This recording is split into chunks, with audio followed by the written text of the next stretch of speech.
Good morning, everyone. Good morning, Lieutenant Colonel.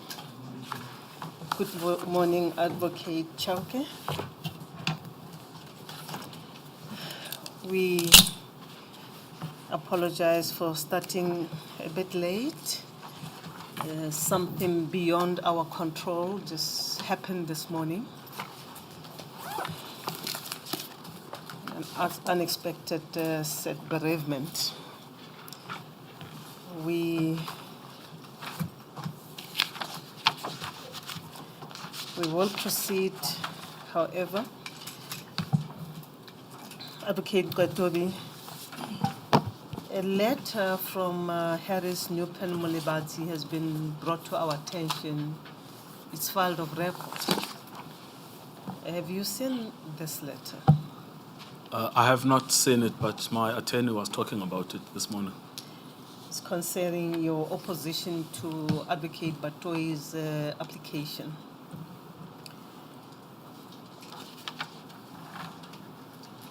They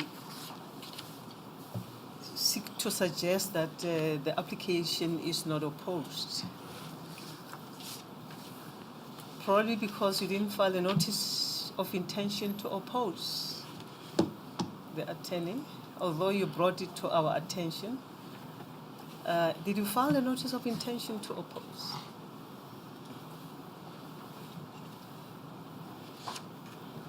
Madam Chair, the position that is taken by our counterparts is rather surprising because we have conveyed to them by letter that we oppose the request, and that would naturally apply to the application.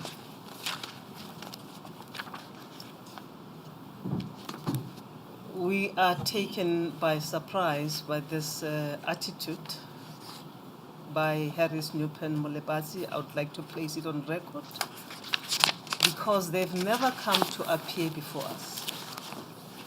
They've never come here. The state attorney is also not here.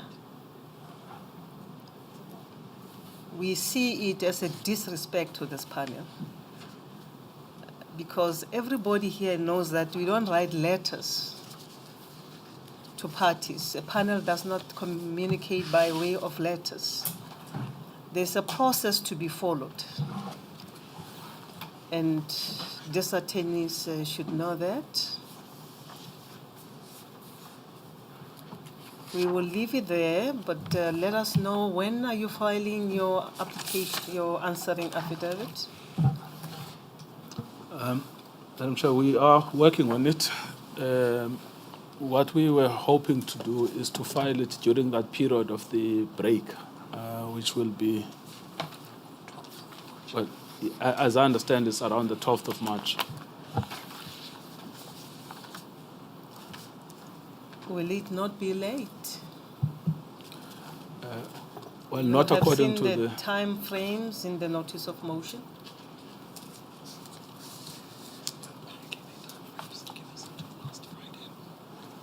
Yes. We could expedite it, Madam Chair, and try and file it sometime next week.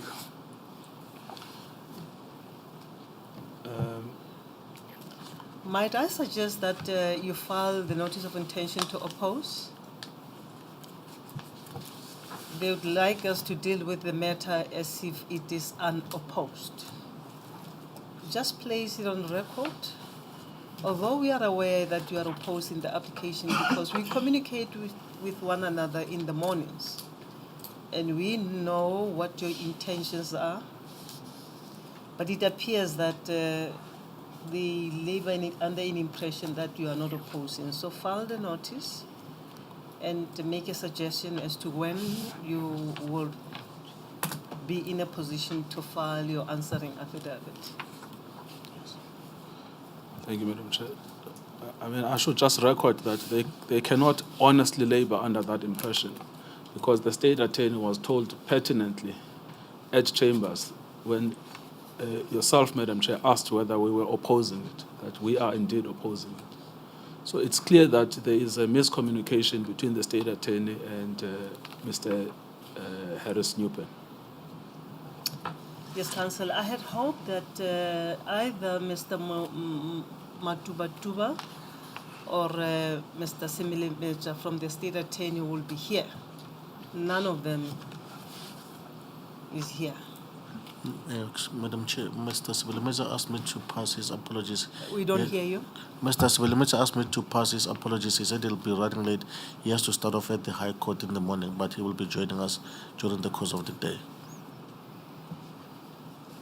Yes, but Ndata Simile Major does not represent Advocate Batoi. I'm just saying that on the basis that the chairperson asked that you were hoping he would be here, so that you're not surprised why he's not here. Yes, but I'm saying he is not representing Advocate Batoi. Yes. Yes. We have made an arrangement with the Secretariat to communicate with the State Attorney to be here at tea time.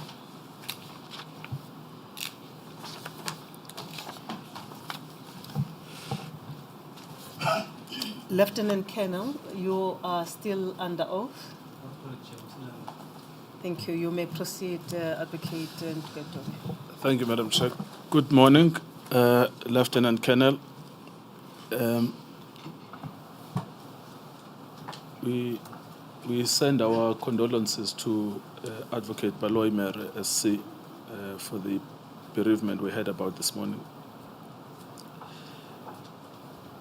Thank you, Councillor. Thank you. Lieutenant Colonel, you were just about to start Phoenix, and it is at page 242 of your statement.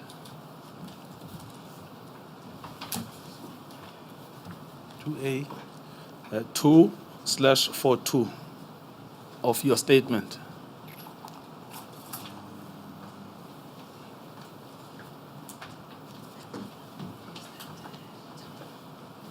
Paragraph 147. Okay.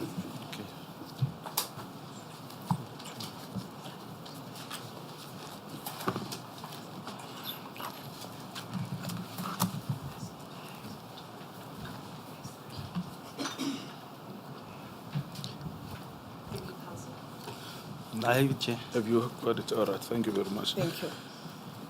Now, this is the case of Phoenix, case 37708-2009. This is the murder of Mr. Philip Lindokuhle Nzuza, correct?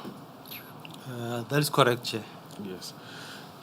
Can you, I think you had got into a sort of a rhythm yesterday, but just start by telling us what was happening in this case.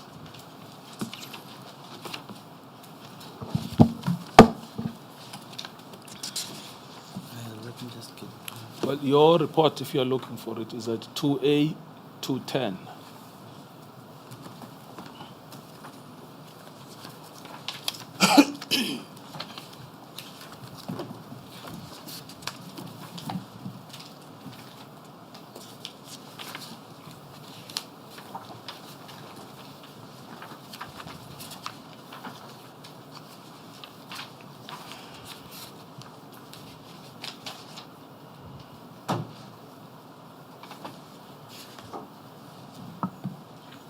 Chair, in this matter, the Ketomena alleges that they were looking for this guy and they were around the Phoenix area because they got information that he was driving this vehicle. So they noticed the vehicle, they saw the vehicle. They tried to stop him where Captain Loken was the driver, Warrant Officer Mostert was a passenger, and the Warrant Officer Naidu was at the back seat. So who are these people? Lockham, Mostert, Mostert and Naidu. Naidu. Are they captain? What are their designations? Captain Lockham and Yes. Warrant Officer Mostert and Warrant Officer Naidu. So who are they? The members of Ketomena units. Thank you. All right. So the allegation is that they were looking for Mr. Nzuza. That is correct, Chair. Yes. And then they saw him because they got information that he was driving a white Honda Pilot. They spotted the vehicle and then tried to stop the vehicle, activated the sirens and the blue light, but he refused to stop. In the process, he pulled out the gun, pointing a gun at them, and then kept Warrant Officer Mostert shot at him. Yes. Now this idea of looking for someone, because the police don't just look for someone. there is a process under the Criminal Procedure Act. What do they mean? Did you find any warrant of arrest? Chair, I cannot recall if there was a warrant of arrest. Yes. Well, you would have recorded it in your report. Normally, I only record what is ballistic related. If there was a warrant, I wouldn't go in there. Yes. Well, the statements are there. The statements Because were the there, but statement. on the statement, they only said they were looking for him. They Yes, got information that he's at that area, but they don't mention any warrant. Thank you. All right. Carry on then. From paragraph 147. Right. Yes, according to them, they saw the vehicle, activated blue light and siren, tried to stop him. He refused to stop. He took out the gun, pointing a firearm at them, and then they shot back. He was wounded, and they stopped the vehicle there. But if you look at the scenario on how they explained it, they said they activated the siren, he pointed the gun, and they shot at him while they were still in motion.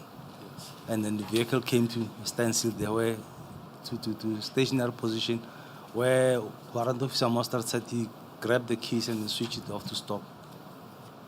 Thank you. All right. What your report starts at paragraph 147 and 148. On paragraph 147, on the 19th of April 2012, during the performance of my official duties, I received a police case docket, Phoenix case 377 of 8/2009 from investigating officer Mr. Musiapo of the Independent Police Investigation, IP. I examined the contents of the docket and associated forensic material for the purpose of conducting a forensic ballistic reconstruction of the shooting incident.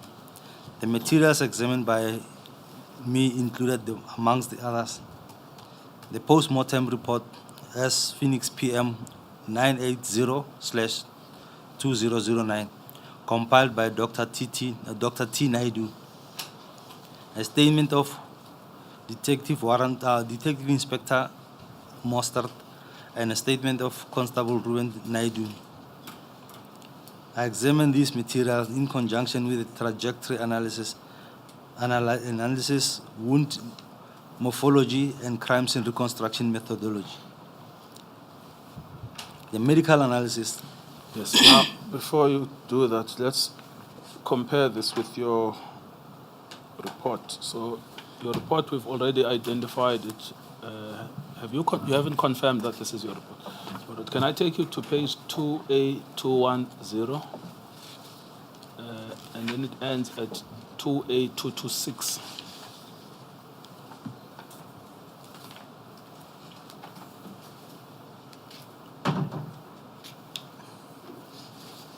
I have it, Chair. Yes. Is this your report? That is my report, yes. All right. Thank you. Now, when you talk about photographs 11 to 15 in the report, that's what you're talking about, correct? That is correct, Chair. All right. Well, you can take us there then, as part of your narrative of the medical analysis. The medical analysis from photographs 11 to 15 in the report, the deceased sustained multiple gunshot wounds from at least 2 different calibers, which can be summarized as follows. Okay, well, let's just make sure that we are looking at the images.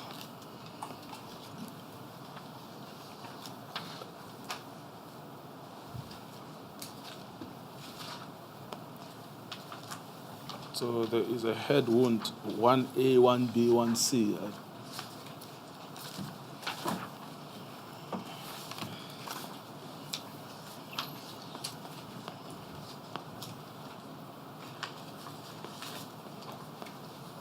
Can tell us where those are? By the head wound 1A, 1B, 1C. 1A and 1B are visible on photo number 12. Photo number 12.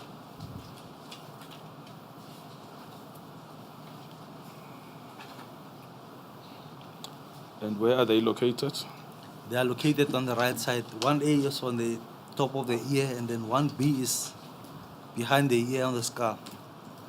Penetrating gunshot wounds.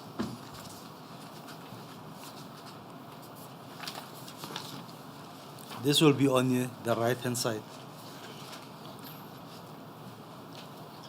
Okay, that's 1A and 1B and 1C.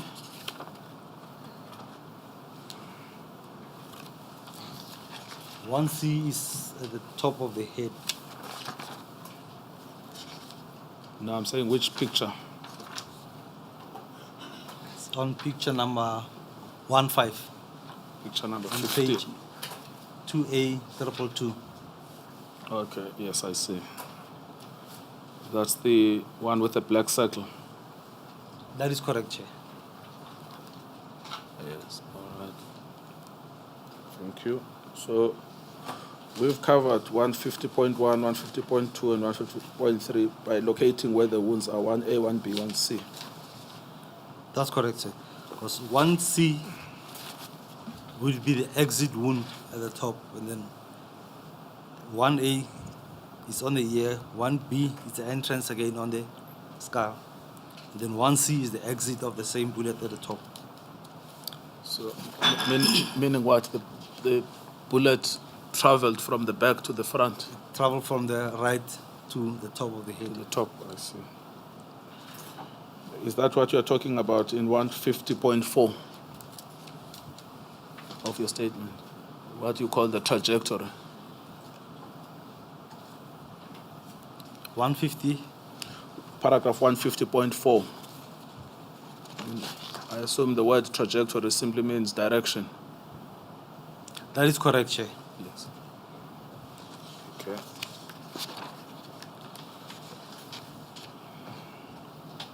And we can move on to 150.5 to 150.7.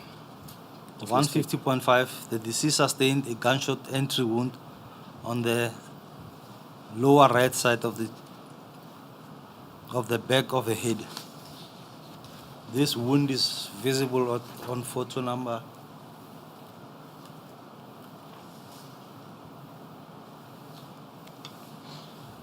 15 again, which is marked 2.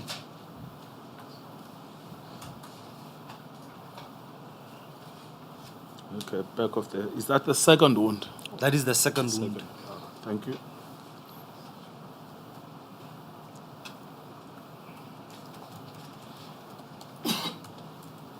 And then 150.6. 150.6, the bullet was recovered within his scalp, and thus there was no exit wound. So basically the wound stuck in the head of the deceased. So it was lodged in the scalp. That is correct, Chair. Then the direction of that bullet that caused that wound is at 150.7. The trajectory of the bullet was slightly towards forward and upward. Just explain what that means, forward and upward. Chair, I will explain this one because if I explain it now, it's at the back. It goes to, it's like it was going forward, but it's locked on at the top of the head. Okay. Now, if you look at the position, or let me go through the All right, wounds that's first. fine. Yes, okay, you do it your way. Yes, all right, thank you. Okay. All right, let's deal with the next paragraph 150.8 to 150.10. Right, 150.8, there is an entrance wound on the medial right cheek, which is visible on photo number 11. Photo number 11, that's at page 2A, 220. On 2A, 220. The corresponding exit wound on the left posterior neck, which is marked 3B.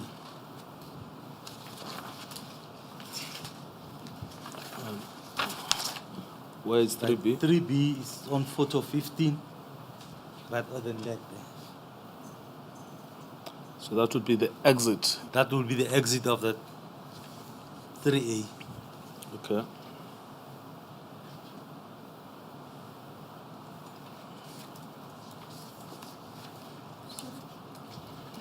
Go back to the entry. I think we must go to the entry for this.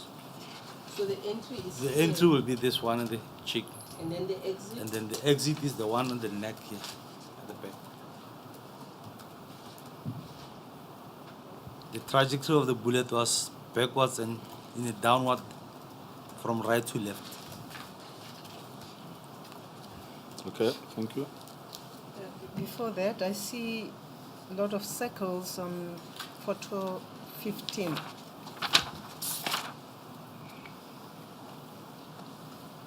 Which is the exit wound of that entry wound at 3A? The exit wound will be this one. Is it written 3B? That is written 3B. Yes. Okay, I'll mark the wounds. The A's will be the entrance, and then the B's will be the exit. So this will be an entrance on A, and then it enters. It passes the skin there, and then exit at C. This one, the entrance is at 3A, and then the exit is at 3B. Yes, thank And you. then this, the 2, it penetrated here. The bullet was lodged into the head of the deceased. Yes, thank you.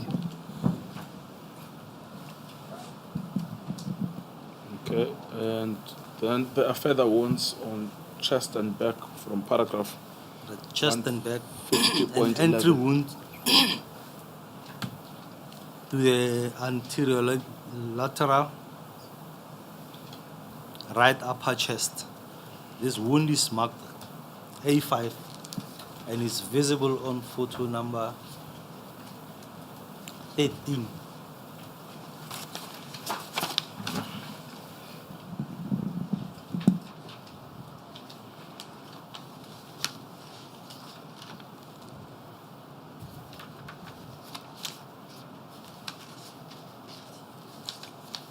The corresponding exit wound to the right upper back, which is marked 5B.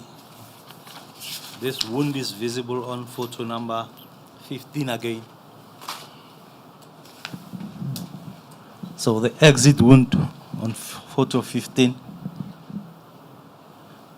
would be this one. I see. Yes.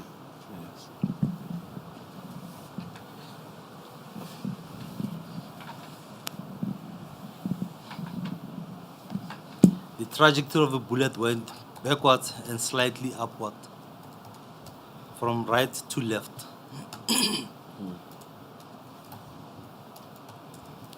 Right, if you look at the wound A on 150.14, I said the wound A displays the characteristics of an unstable bullet, suggesting prior impact with an intermediate object. Which means what?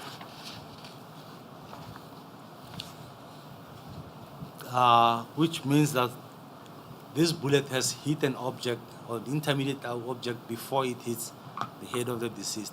So basically what I was thinking is when he was shot at, most likely the window was closed. It hit the window, broke the window, and then penetrate on the side or part of the window, and then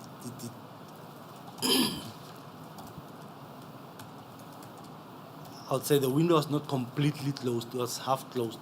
So it hit the window towards the top of it was when it's half closed. And then it perforated the body, entered the body, exited the back of the head, of the neck. Yes.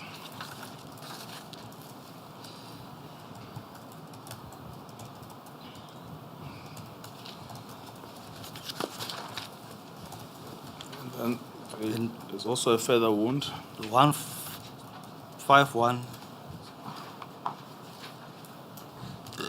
Entry and exit wounds on the right forearm, 7A and 7B. which are marked 7A and 7B on photo 14. Those are clearly marked photo 7B. Yes. There was also the presence of powder tattooing around the entry wound. This indicates a near or a close range shot. Now, when you look at this wound, when you look at wound 7A, there's a presence of tattooing here, or there's a presence of unbent and partially bent propellant powder that penetrated the skin here. So this indicates a close range. The firearm was not far from the hand of the deceased there. Okay.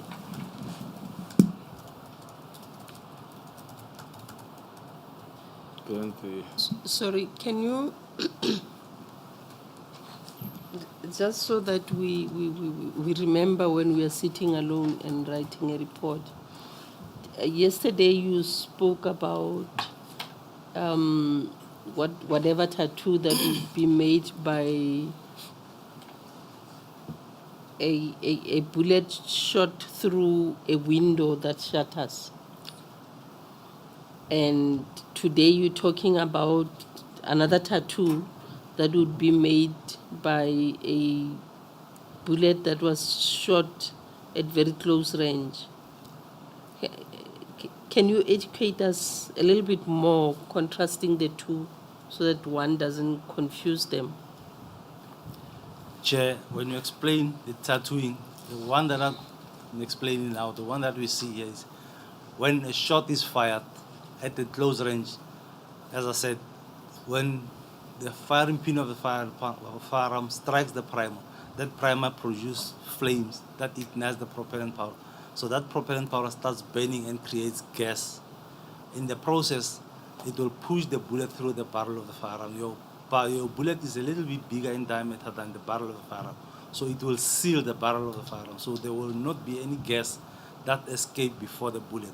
So all the gas that comes from the propellant, the burning propellant, will push the bullet through the barrel. When your bullet exits the barrel of the firearm, the sound that we hear is the gas that is escaping.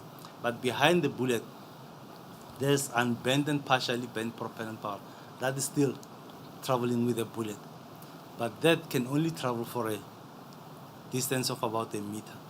Now, in the process where we're saying there's a tattooing, it means that there's unbent and partially bent propellant powder particles that penetrates the skin. So in that instance, this is what we see in this case where we explained that there was a tattooing around the area of the hand. And in the case where a bullet hits glass, it creates what we call the secondary missiles, where the glass particles will be our secondary missiles. And if those glass particles hit a person or hit the skin of a person, they will create what we call the pseudo-tattooing. So the pseudo-tattooing is created by secondary missiles, while the tattoo is created by the unbent and partially bent propellant powder particles. And in that instance, if that arm were to be tested for, assist me with the For term, the primer residue, primary residue, that arm would test positive. the disease would test positive in this instance. Because if you look at the firearm, it's a close range too. It's less than even a meter because there's a tattooing there. So the whole vehicle or the whole ends or both ends of the deceased would test positive for primary residue. Thank you. just explain this idea of this primary residue. So if I shoot with an R5, okay, does it emit the powder that's called primary residue or not?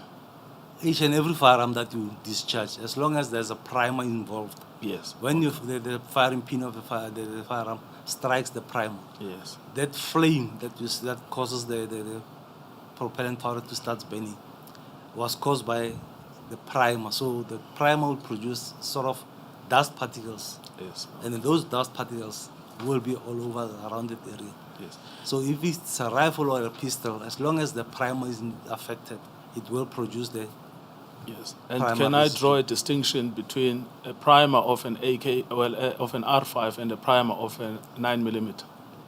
It's not possible to distinguish them or to separate them or to differentiate them. And that is why it's really misleading to look at primer and say, therefore, the deceased was carrying a firearm. That is correct, Chief. Yes. All right. Sorry, Madam Baloymera, I took over your questions. I'm not sure if you had finished. Yeah. Okay, thank you.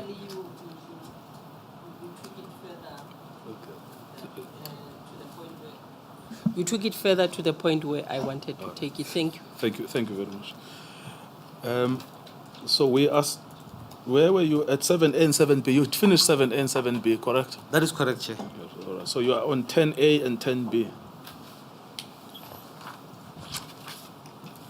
There was also the presence of powder tattooing around the entrance wound, which indicates a near-range discharge. And then 10A and 10B, the perforating wound through the left hand due to atypical feature and the direction of the range of the bullet could not be conclusively determined. No, sorry, I'm trying to locate 10A and 10B, and I can't see them. Yes, I don't have a picture of 10A and 10B on this one, but I don't know what transpired. I think it might be on the post-mortem report. I took it from the post-mortem report. I see. Okay. But what's the point is that they had also shot him on the left hand as well. Yes, Chair. Now, if I summarize the whole incident, how it transpired, if you look at the two vehicles, the suspect vehicle and the police vehicles, as depicted on photo number 7.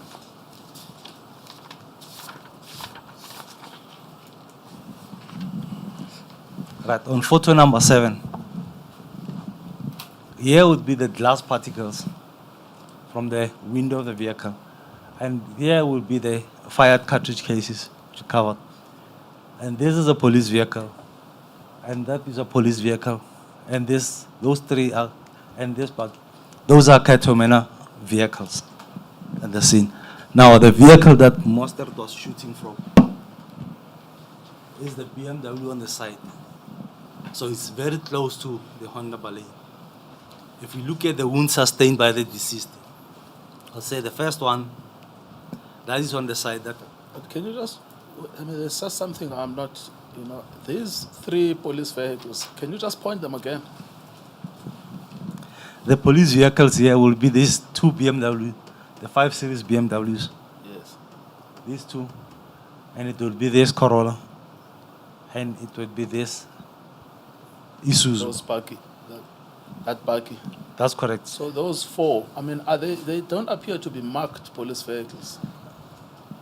Chair, they are unmarked vehicles used by Katomena. No, because I'm saying if you are trying to arrest a person, why don't you drive a marked vehicle so that they know that it's the police? Chair, I'll say because they are from the organized unit, they don't drive marked vehicles. Yes. But it could be anyone.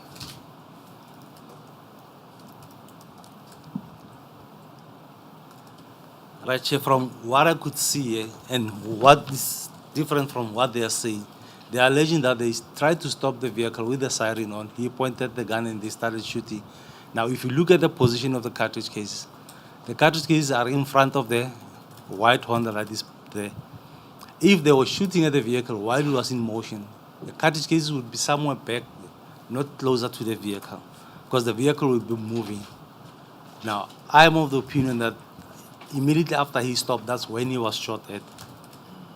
Because if you look at the wound sustained, I would say the first shot could have been most likely this one, when he turned around to look at them. And you look at the wound that he sustained. Photo 11, which you say is the first shot. That's correct. Because when you look at the position of this wound, it's from right to left. The entrance is here and then the exit is on the... So when he's driving, he looks at them, they shot at him, and then it comes out here. And the second shot would be the one that comes on the ear and then into the skull. It exits at the top of the head. That photo 12. That is photo 12, yes. Because if he's in the vehicle, seated in the vehicle, he looks at them. There's no way that they will shoot him. It comes in at their ear, and then it comes out at the top of the head. It's impossible. The bullet cannot just turn, goes up. Now, in this instance, it's when he was slanting to the side. This would be the first one, and when he slanted to the side, that's when this one was inflicted. So it changes the position of the head to be to the side. Yeah. So it hits the ear, enters at the back of the ear, exit at the top. Now, if you look at his position as depicted on photo number 10, Sorry, before you go to photo number 10, would that gunshot at photo 11 be, would it have been the fatal shot? I would say it's most likely the first shot. The first and The fatal? First fatal shot is that is sustained. Because with this one, it's immediately incapacitated and will change the position of the head, you'll slant to the side. Now, if you look at the position of the deceased, as depicted in photo number 10,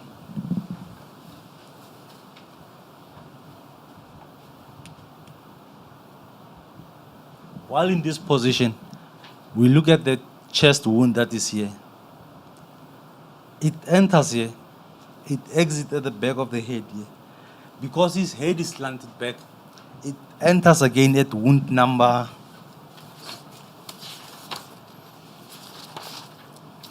at wound number 2, which is at photo number 15. If you go to photo number 15, right, photo number 15, your entrance will be here on the right chest. It exits here at 5B. It re-enters the head on wound number 2, and then the bullet is stuck in the head. Because it went through, it hit the window, became unstable, penetrated here, and then exit here. It has lost a lot of energy when it hits the window. It has lost a lot of energy when it perforated the body. And then it entered the back of the head, and it's stuck inside the head. So basically, your first wound would be the one that is here. It comes out here. The second one would be the one that hit the ear, enters here, and exit there. And then the third shot would be the one that enters on the chest, exit on the shoulder, and penetrated. Then I would say when these wounds were inflicted, the other wounds, the following wounds were inflicted, I would say most likely the driver was already dead or has already lost consciousness, was in a condition that he was no more threat to the members. You're referring to the wounds, the shot at his arms? Those could be the shots that followed, or this could be another shot that at the close range, because it's in here at the close range it comes out. No, I'm asking this question because you say the shots that followed where he was incapacitated, totally incapacitated, maybe even dead, but they continued shooting at him Shall I say when there was no danger at all at that time. the one that is in the right cheek is most likely the first one, because if you look at it, it goes straight. So that's when, with this one, he was immediately incapacitated, and then he fell back. The ones that covers, the one that went through the ear and the one that went through the chest, by then he was already incapacitated. There was no movement from the deceased. In other words, any shot after that first shot, he posed, well, if he ever posed any danger, but he, at that point, clearly posed no danger after that first shot. That's correct, Chair. And when you go to photo number 16,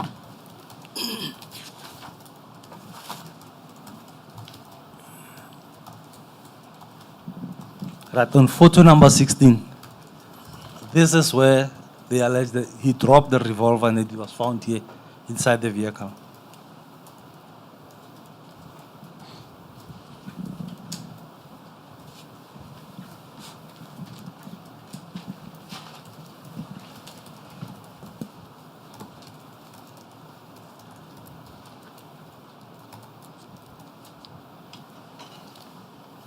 And what is your opinion? I beg your pardon, Counsel. Which part of the motor vehicle is this at photo 16? Chair, it would be between the door and the seat, the driver's seat of the vehicle. The right door and the driver's seat.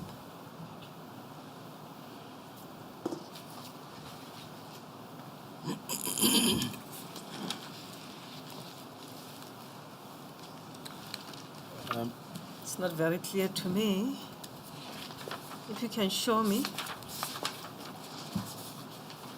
where is this bullet located between the seats? Perhaps you can go to the picture.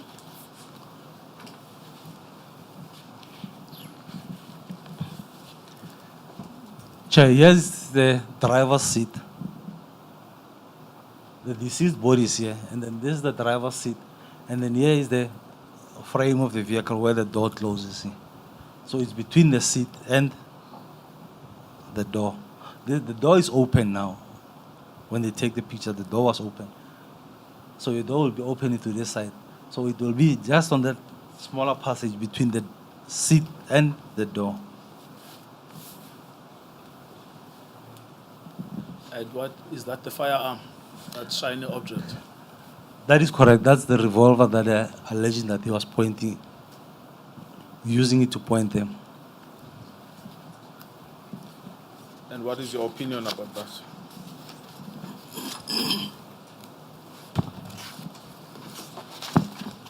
Chair, by looking at the position of the cartridge case in front of the vehicle, I would say he stopped and he was shot while the vehicle was stationary and while they were right on the side of his vehicle. And you look at the wound that he sustained on the arm. It's not that he was pointing a gun at them. It's most likely that because it's on the right arm, it's in here and out here. It's a close range again. So it would be that the firearm, the right hand or the right arm was stretched to hold the firearm. So it's in here, out here. And it could be the same bullet that also hit the left arm of the deceased. Whereas I don't have a photo of that. But according to the doctor, he said it's what they call atypical gunshot wounds, where he cannot differentiate whether it's an entrance or an exit wound. Now, in that instance, it would be where the bullet is unstable when it hits the left arm. So probably could be the bullet that went through the right arm as he was holding the steering wheel and then on the left arm and exited on the other side. Yes. And the first bullet would have come from the BMW, the one that is in the front. That is correct, sir. All the shots are from the BMW that's on the right-hand side. All the shots? All the shots are from the BMW. And who is that person that killed Mr. Nzuza? According to their statement, it's Warrant Officer Mostert who was seated in the front seat, and then Naidu was seated in the back seat. Warrant Officer Mostert fired with a pistol, and then Naidu fired with a rifle. So the fatal shot is this one that The killed fatal shot on the head would be with the 9mm, with the handgun. and that would have been Inspector Mostert. Now, what they say here. Let me. Thank you, Chair. Colonel, Lieutenant Colonel, you have spoken about the firearms, one a rifle, one a firearm. And you've said that the fatal shot was shot from the firearm of Warrant Officer Mostert. Warrant Officer Mostert. Now you say there was also an R5. That's correct, Chair. That was with the other, is it It was used by Naidu. Naidu. Now, did it strike the deceased or strike the vehicle? Are you able to talk It's about most that? likely when you look at the second wound that went through the ear and Yes. then the wound sustained at the top of the head. Yes. This is most likely from a rifle. what makes you make that determination? Is it because of the When you size look at- of the wound? Maybe for now, I'm a layperson. When For I look now, at the size and the appearance of the wound, this wound, yeah. it appears to be from a rifle, not from a pistol. Okay, right. Thank you. Thank you, Chair. You said that all the wounds were, or rather the shooting happened from the right, That is correct, Chair. from Mr. Moster's vehicle. That is correct, from Mustard and Naidu. Now, that wound, the left hand wound, 10A and 10B, where was it coming from? The left side wound would be if it's holding the steering wheel, the shot is coming from here, it perforates the arm, it exits on the side, and then it hits the left hand. So it would also be from the right hand side.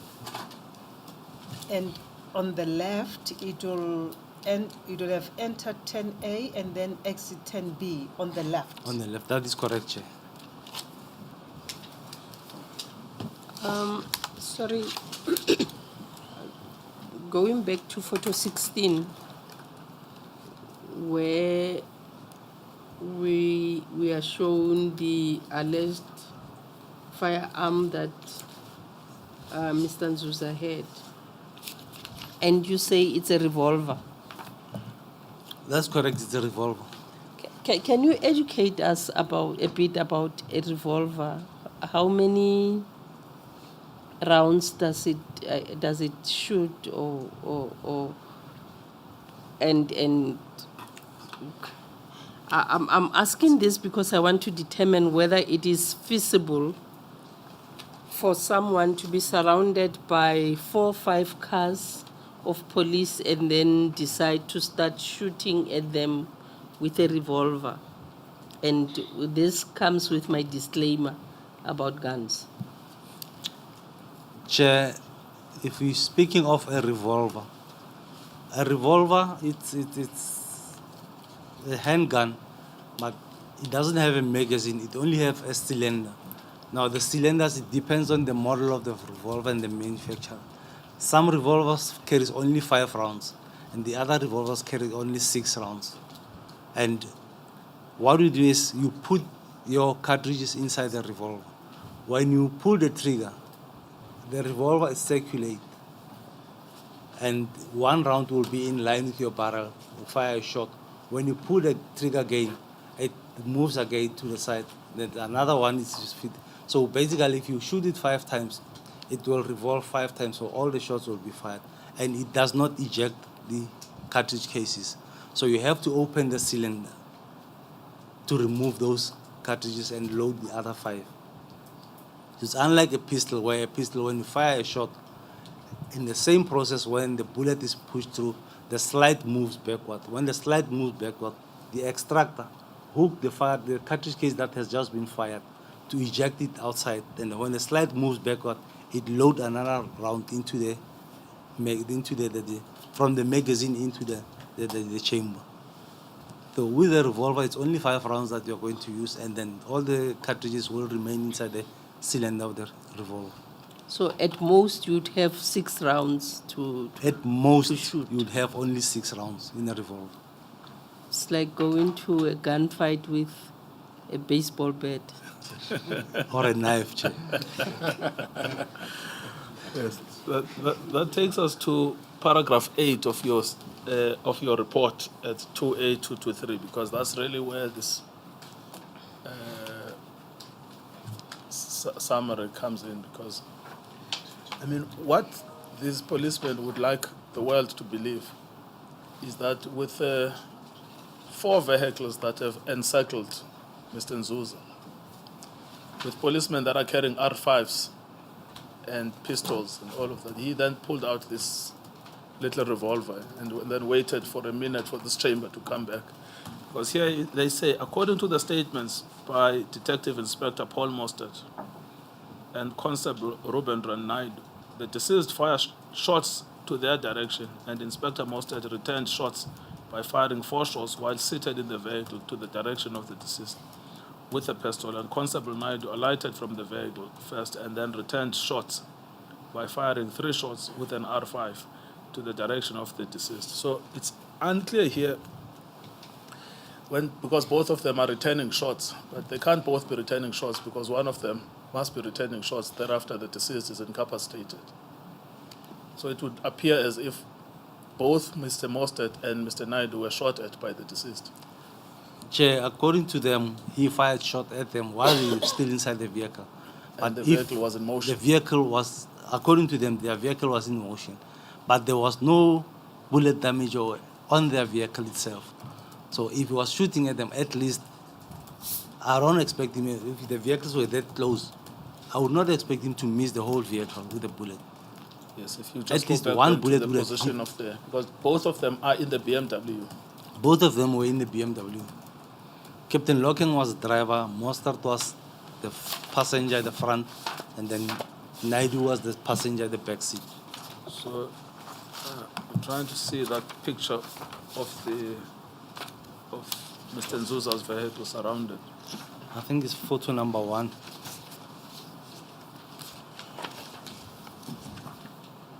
Photo number 1.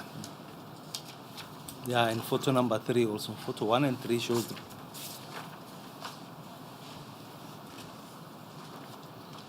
Yes, photo 3 is better because it shows the BMW in full. And where I've marked A and B, that's where the cartridge cases were recovered.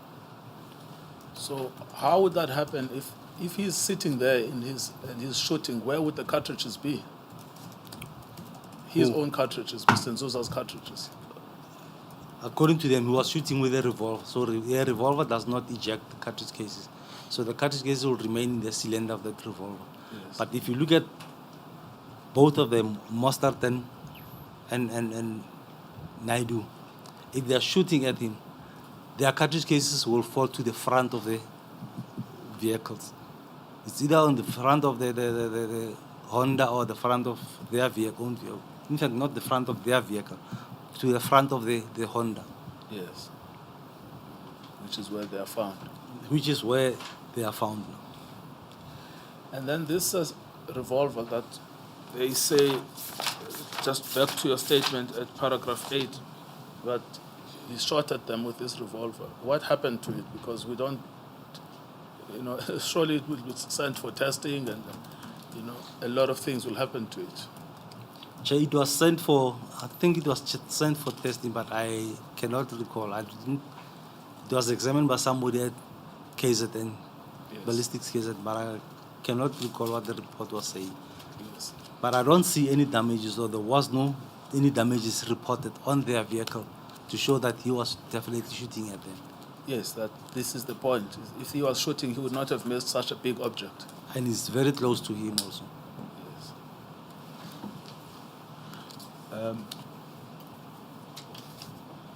Yes. I mean, this idea of shooting while the vehicle is in motion, how is that reconcilable with the bullet wounds that were sustained by the deceased? Chair, it's difficult to explain that for me. Yes. Because if it's moving, it will continue to move. And in that instance, once he's incapacitated, I don't think he will be able to stop the vehicle. Yeah. It will still continue to roll. And you won't find the cartridge cases in front of the vehicle. Cartridge cases will be somewhere backward, where they've already passed. Yes, no, I'm trying to imagine what they are saying, right? Which is, he is shooting us, but he's driving at the same time. But they shoot him here on the side of the arm. That's correct, Chair. Yeah, so how does that actually work logically? To me, it doesn't make sense. Yes. Are you convinced that they lied? In this instance, yes, I'm convinced that their statements are not true. Yes. Advocate Ngcukaitobi, as a follow-up, what is the most likely result of shooting a driver while the vehicle is in motion? Looking at how these vehicles are stationed, seems like it's parked. I want to know what is the most likely result. I'm driving and somebody or I'm in a shootout, but I get shot while I'm driving, what is the most likely result? Chair, I would say if you've been shot while the vehicle is in motion and you're shot in that condition, you'll be immediately incapacitated. You won't have any control of the vehicle. The possibility of that vehicle not stopping there is very high because it will be rolling, it will be moving. Or the vehicle might roll or collide with other It's objects possible. and It's possible, Chair. Is it likely that Mr. Nzuza's vehicle would have been damaged then as the shooting was happening, at least on the right side? Chair, the only damage that we see on the vehicle is the window that has been smashed, but no other possible bullet damages was noted on that vehicle. The window was half open, you said, That's correct, Chair. and the glass must have been shattered then. The glass is shattered, yes. Other than that, no damage. Other than that, there's no other damage that was noted on the vehicle. Proceed, Counsel. Thank you. Follow-up. Yes. Should we assume that the people should we assume that the people in the BMW who were shooting at Mr. Nzuza are such perfect marksmen that they managed to shoot at a vehicle that is moving, but they were so accurate that their shots went through only through the window and not touch any other part of the vehicle body while it is moving. And if the Honda is moving, one would assume that the BMW was also moving. That is correct, Chair. Both vehicles, if they are alleging that both vehicles would be moving, I wouldn't expect the shooting to be in that position. Because if you look at the wounds he sustained, they will not be possible to shoot accurate as they shot here if the vehicle was moving. And in this instance, both vehicles are moving. In that instance, If well, we- both according vehicles are to moving. according to their version. Version of the incident, yes, that's correct, Chair. Thank you. Thank you. You've dealt with this topic of the movement of these vehicles at paragraph 163 of your statement. And then you've also dealt with the expected damage to the police vehicle at paragraph 164.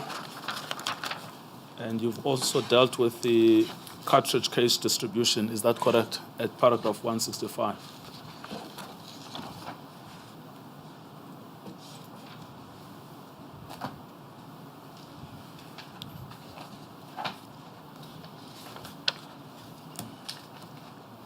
That's correct.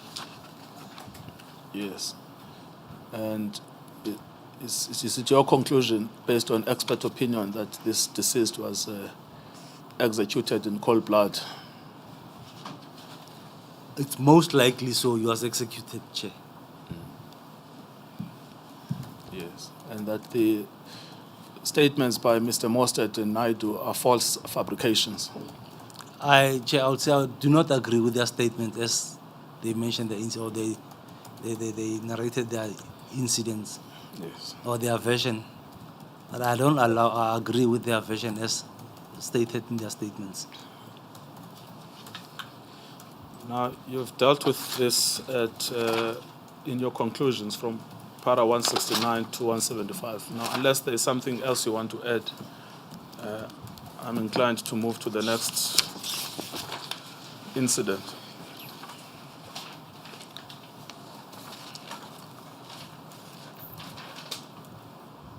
That's correct, Chair. We can move to the next incident. Yes, that is Beria at paragraph 176. Sorry, before he moves to another, before you move to another topic, Yes.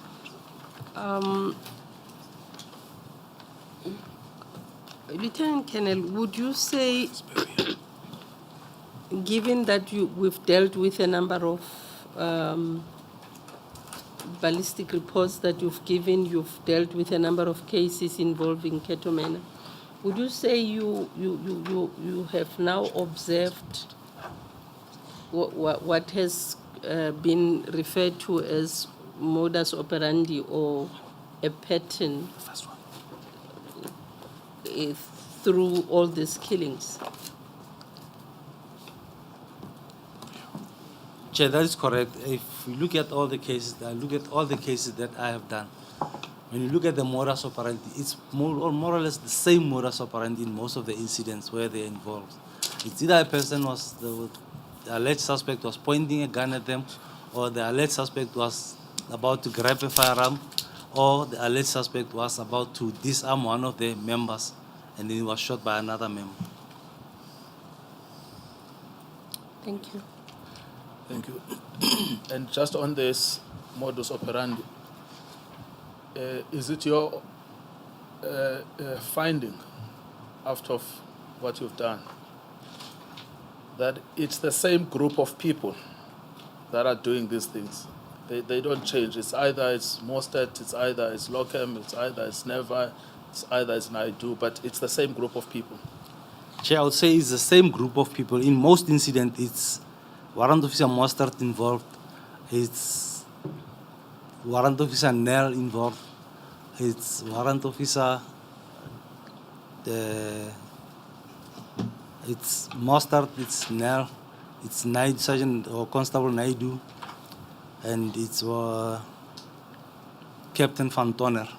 Lochem. Lochem would be the driver, or Lochem would be with them, but it's not.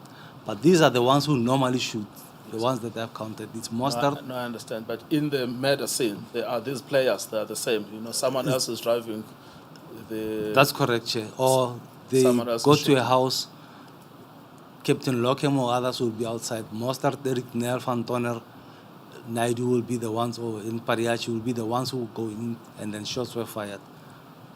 Yes, but it's the same group of people. It's the same group of people, Chair. Yes. And it's an organized group of people with access to high-level machine guns and access to high-level resources, because they've got vehicles, they've got trackers, they've got machine guns. That's correct. They'll be in possession of rifles, pistols, and then they've got vehicles. Yes. They also have high-level protection. They never get arrested. They never get questioned. They never get taken through a disciplinary process. I would say in most of their cases, I've never had any case where probably they were arrested for how they behave, or they were under investigation for one of the incidents where they took place in. I've never heard of any one of those. Would they qualify, if you don't want to comment, that's okay, because you are a ballistic expert, but would they qualify to be an organized criminal group? Chair,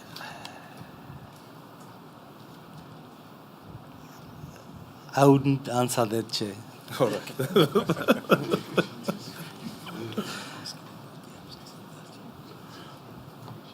Colonel, that's a very fair answer. Do not get discharged from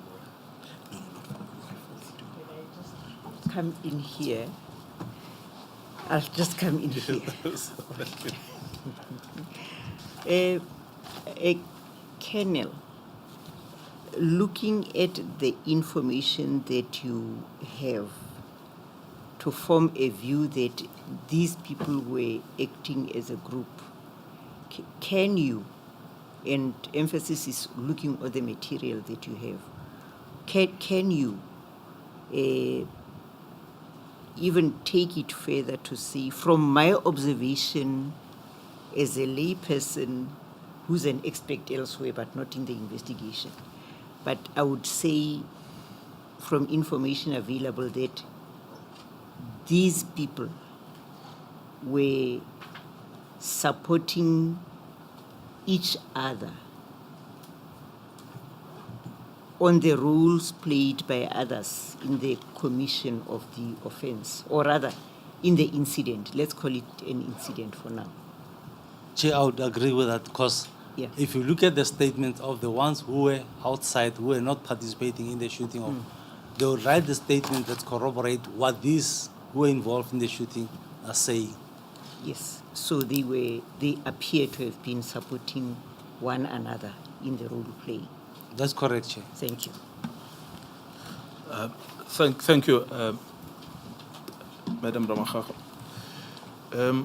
My learned friend says that I should ask you about paragraph 166 and 173 of your statement to complete the circle in the killing of Mr. Nzuza. The significance of the fact that although a 9mm was used and its cartridges were found, but also a rifle, an R5 was used, but no cartridges No were. cartridge cases recovered on the scene. What does that mean? Chair, in this instance, I wouldn't exclude the possibility of tampering with the crime scene, removing some of the exhibits from the crime scene. Yes, thank you. Can we then go to Perea? It's 2A1 of your reports. It's the first one of your bundle.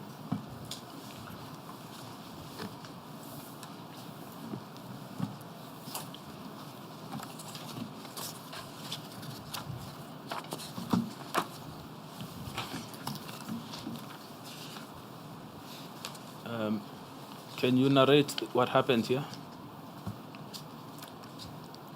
Chair, in this incident, the Berea 288 of 5/2008, according to the members, they were looking for this suspect and he was staying in this flat. So they got information that he was at the flat. They went to the flat. It's the 4th floor on the flat. When they got there, when they started knocking and then opened, there was a butler. So according to Warrant Officer Mostard's statement, the suspect saw them and he started shooting at them. Warrant Officer Mostard returned shots with his pistol. And then the suspect, so-called suspect, ran towards the balcony and to the window, and he jumped from the 4th floor. He landed on the outside on the surface, on this tar road or on the parking area. And while he was there, he pointed the gun at them, and then Warrant Officer Mustard shot at him again while he was there. And the Warrant Officer Naidu were outside, and they also saw him shooting at Warrant Officer Mustard. They also shot at him. That's their version. That's their versions. Now, and we know the deceased was Mr. Tabo Sunshine Msimang. I do not know the names of. No, yes, you've told us that you look at the physical evidence. Yes, That's correct. Yeah, we found his name in the document.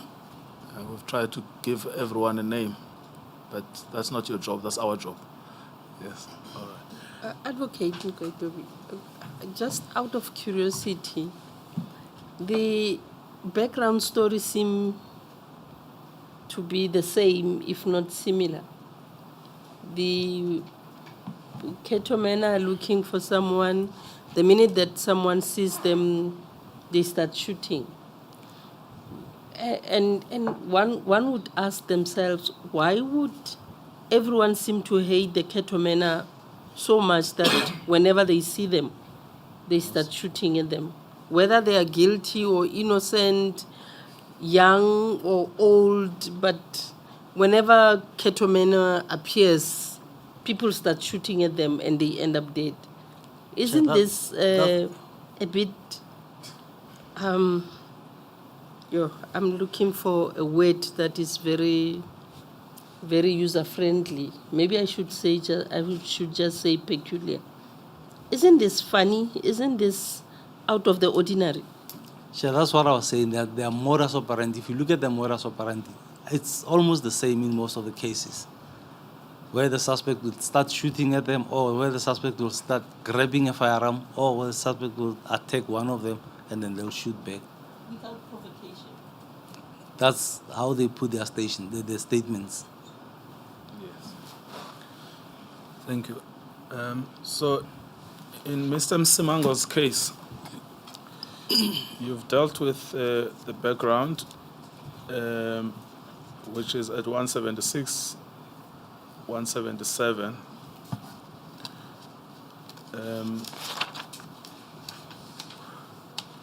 Which you just gave now, that summary, correct? That's correct, Chair. Yes. Now, we start then with the medical analysis at 179.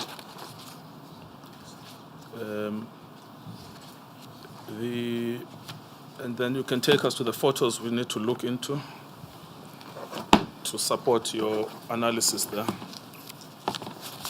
Sorry, also before you go, Yes. at paragraph 177, at 249, 2/49. Yes. The third line. We are told that Inspector Mostert was immediately confronted by the deceased, who allegedly pointed a firearm at him. He discharged 3 rounds from his service. Okay, it's Inspector Mostert. I read it the other way around, and I thought it's the deceased who discharged, but Inspector Mostert is Mostert the one who- miraculously wasn't hurt. Sorry, thank you. Yes. And on their version, the deceased actually runs away from them and escapes through the window. Jump through the window. Yes, and then they still go and execute him.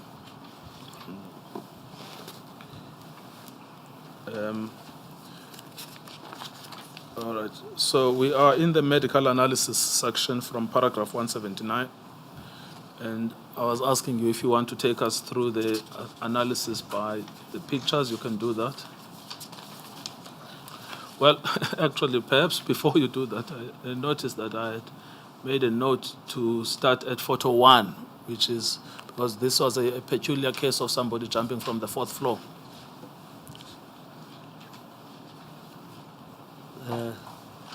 Photo 1 will show the flat where he jumped, and then the window that is circled is the window that he jumped from.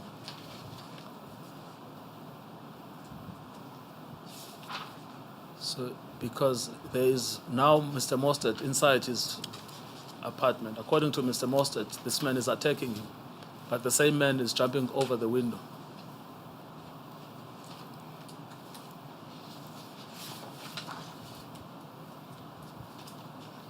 I mean, a jump over the window, isn't that consistent with someone who's fleeing? That's correct, yeah. Yes. How is it reconcilable with someone who's attacking the police? But you're jumping from the 4th floor like that, for him to survive. When landing on the floor and then pointing a gun again at them through the window, at the top floor again, it's unexplainable. That. Yes, no, I mean, the story is difficult to understand. Let me put it no higher than that. According to them, he tries to attack them inside the apartment, right? And then he jumps out of the apartment. When he gets down, he again tries to shoot. What's the point of jumping and then trying to shoot?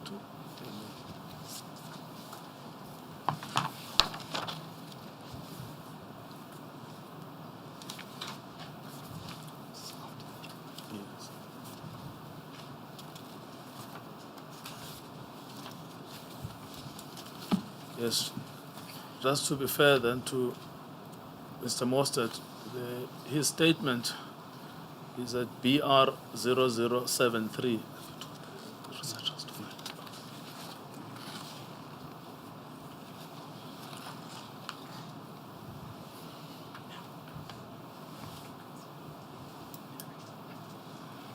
I think there is an arrangement made that they will be made immediately available to the panel.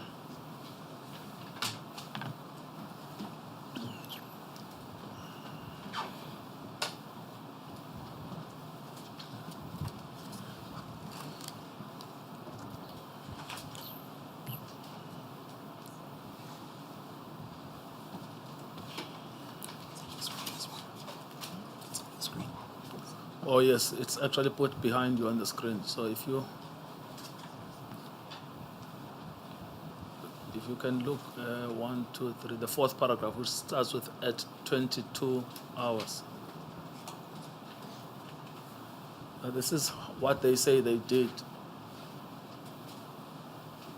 At 22 age 40, Captain Eva, Inspector Nel, Constable Naidu, and I, this is Mr. Mostert, entered the building. The other members safeguarded the ground area. We proceeded to the third floor to flat number 32. On our arrival, I noticed a security gate in front of the door. Due to the fact that the suspects could be armed, the security gate was forced open by means of a crowbar. I mean, what does that mean? They forcibly opened somebody's apartment. That's correct. They broke open the security gate. But this person is also trying to kill them. And then, once this was done, The door was kicked. yes, the door was kicked by Inspector Nell. I immediately entered the flat, armed with my pistol, a 9mm parabellum with serial number Q014304. As I entered, I was confronted by the suspect, Tab. He was armed with a pistol, pointing it in my direction. I fired 3 shots in his direction. At this point, he ran towards the enclosed balcony with a window slightly opened. He dived through the window and fell to the ground. So you remember the point that I was making, that this suspect, according to him, is running away from him. And then he says, he dived through the window and fell to the ground. I noticed movement and fired a further shot in his direction when I noticed the members on the floor move in, and I heard more shots being fired. I went down the stairs to where the suspect lay. Inspector Nell and Constable Naidu remained in the flat. On my arrival, I found Captain Eva and the other members by the suspect. At this point, Captain Eva took charge of the scene. I noticed my firearm lying in close proximity to the suspect. It appeared that the suspect was dead.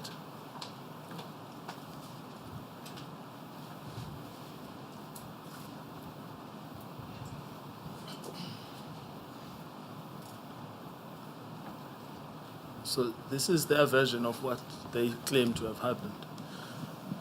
And you've then had to reconstruct this and to see whether this was a pack of lies or not. Because I'm not sure of the lighting around that area, but if you look at the time of the incident, if you jumped from the 4th floor down, when there was a movement, what type of movement do you see? Are you seeing somebody who's trying to flee or somebody who's pointing a gun at you? Then when you have to shoot again, when the person is lying on the floor. Well, according to them, he's already run away from him. And there were other members downstairs who were waiting. Yes. Now, all right. Sorry, I interrupted you because I was struck by photo 1 because it does illustrate the distance that he would have had to jump to run away from Mr. Mostert. Now, which photographs were you going to take us through? Sorry, Advocate Ngcukaitobi, before you move, please, let's go to the next sentence. From after that paragraph that you read, which Yes. is very weird. Yes.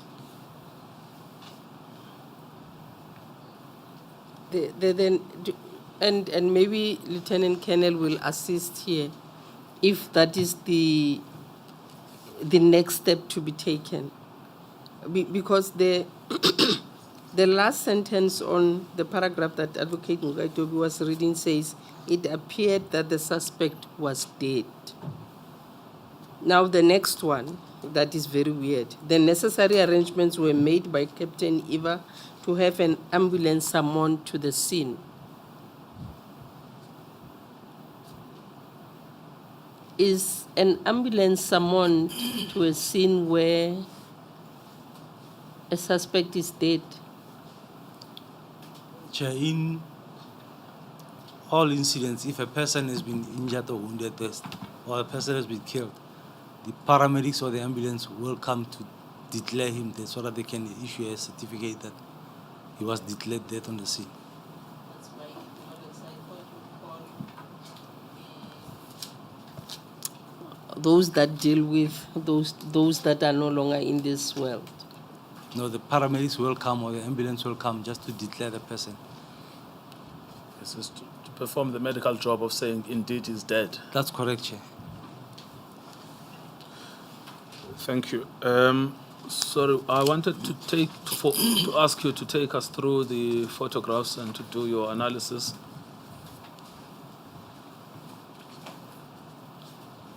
Madam Chair. You are still under oath. I'm still under oath, Chair. Yes, thank you.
Good day, everyone. Good day, Chair. Colonel. Good day, Good Chair. day, Dr. Chauke. Through you, Advocate Ngcukaitobi, Dr. Nkabinde, we have just had a meeting with Mr. Tuba. You remember we sent a message this morning that he should come here regarding this application by Advocate Batoi. We asked him to approach you to discuss when you intend to file papers.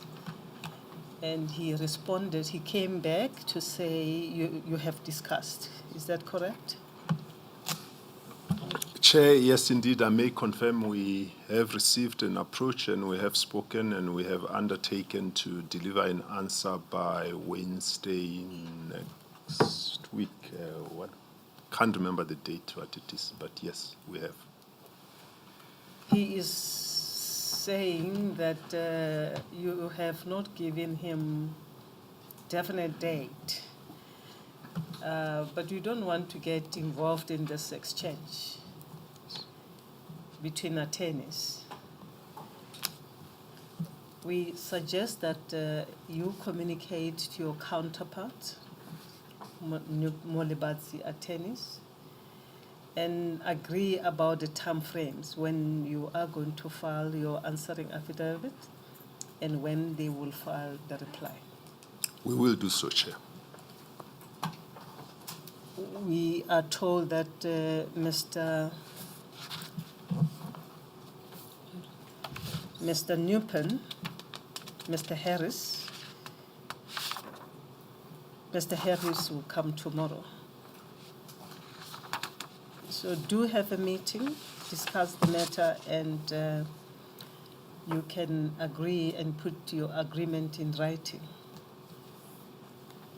Thank you, Chair. We will do so. so that we don't get involved in what you could be discussing as attorneys and agreeing on the way forward. We will do so, Chair. Thank Yes, you. thank you.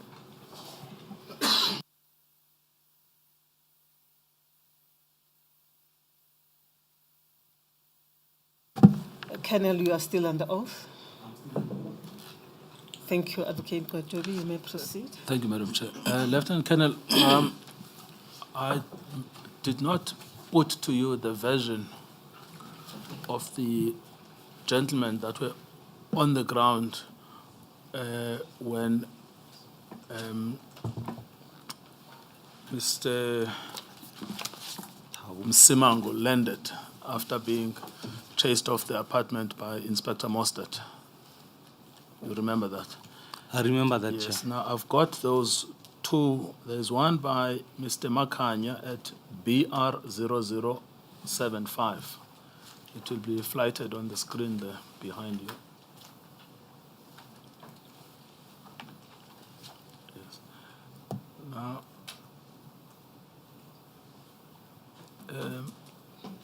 this is how he describes the incident at the paragraph 2. Says, on the same evening, myself, Captain Eva, I think it's Colonel Naidu, and R.C. Maharaj proceeded to Avondale Road, where we met other members. Further briefing was done. I was guarding the ground floor with Inspector R.C. Maharaj. Whilst on the ground floor, car parking, I heard gunshot. Then I saw black male follow on the ground, fallen on the ground. Then with shock state, I fired 2 shots towards suspect. I used my pistol and then gives the number of the pistol. So according to him, there is no mention that the suspect was armed. Can you see that? I can see that, Chair. Yes. It is only in paragraph 3 where he talks about a firearm. The person fallen down was Thabo Msimangu. I noticed firearm lying next to suspect. The scene was took over in charge by Captain Eva, you see. But at the time of the shooting, he doesn't mention that he noticed anything about the deceased being armed. That is at the time he falls from the 4th floor. Now, then there is the version of Mr. Maharaj, who also was in the scene at BR 0077.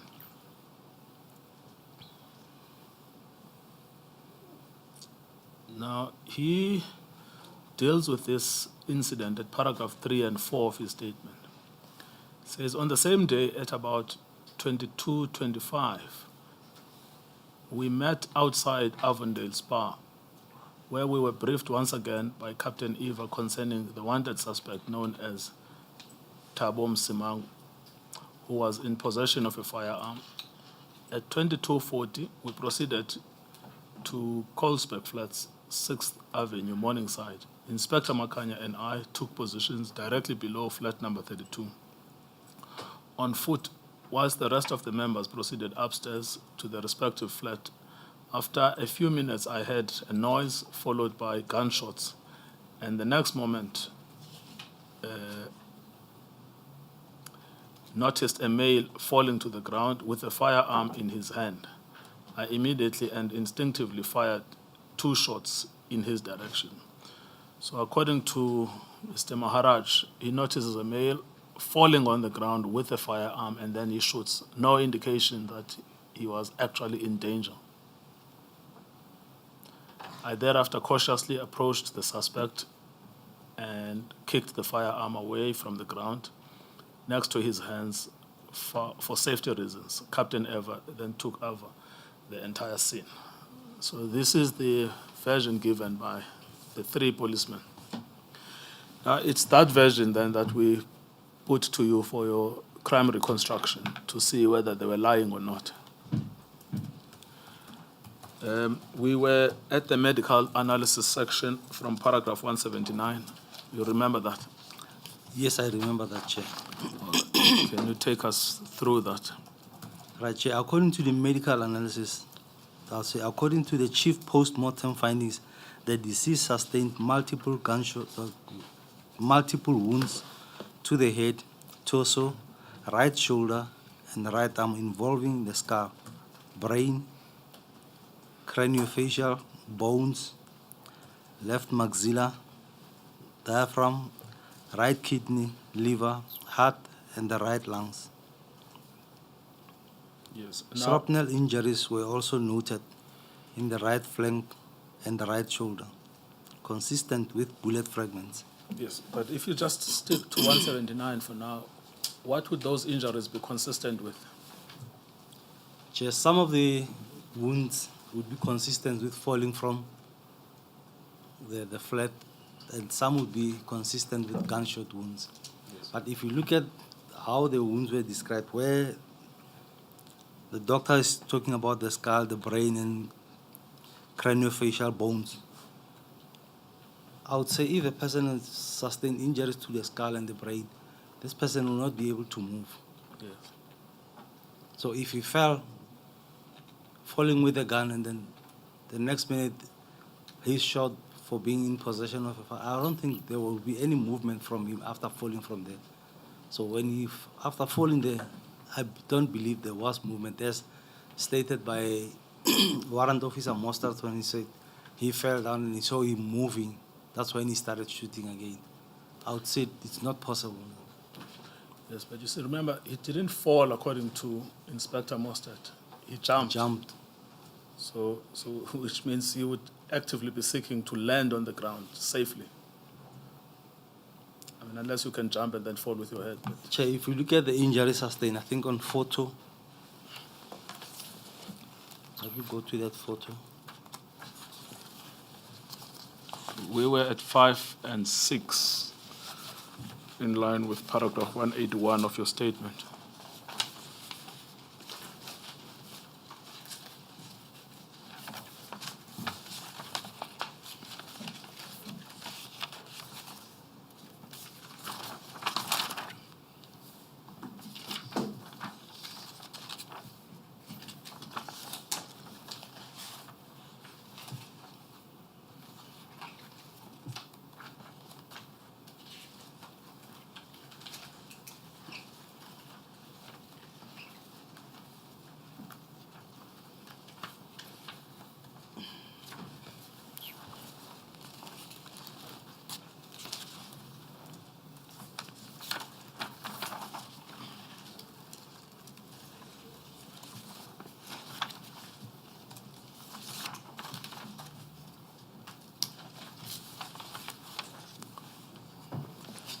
think it will be photo.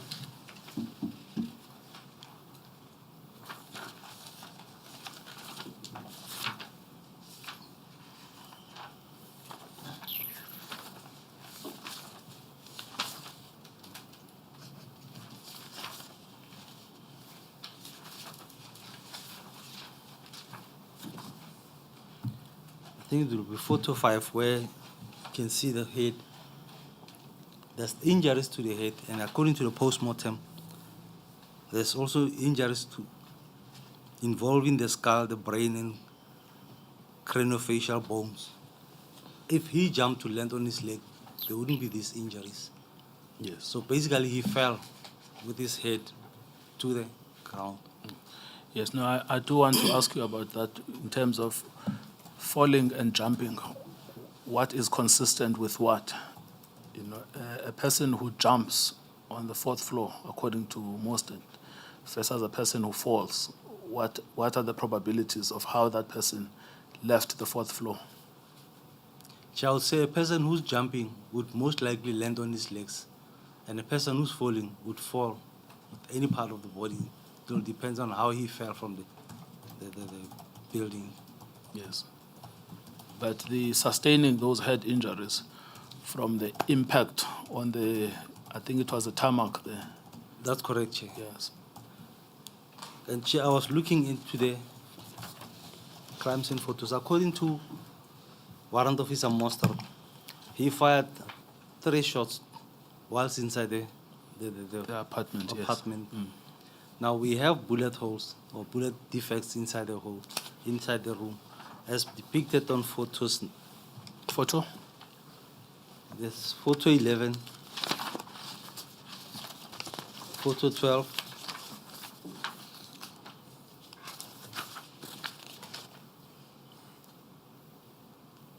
and when you look at photo 13, it's glass. So on that one, on photo 13, I cannot confirm whether it's a bullet damage because when I look at how it broke, it shows low velocity, low speed, and unstable bullet. If it's a direct shot, the bullet hole will not be in that way. There's a huge difference between a direct shot of a bullet to the glass and what we see there. If it's a bullet, then it was an unstable bullet that went through an object first and then it hit the wall. Now, if you look at the photo below that, photo 14, on photo 14, here you can see the shape of a 9mm bullet, where it hit the wall on its side.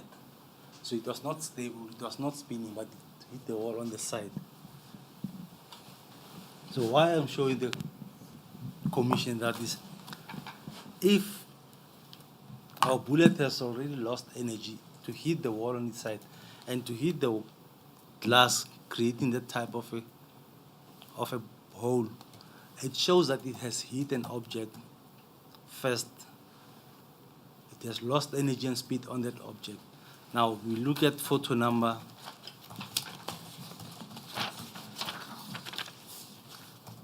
16 and photo number 17.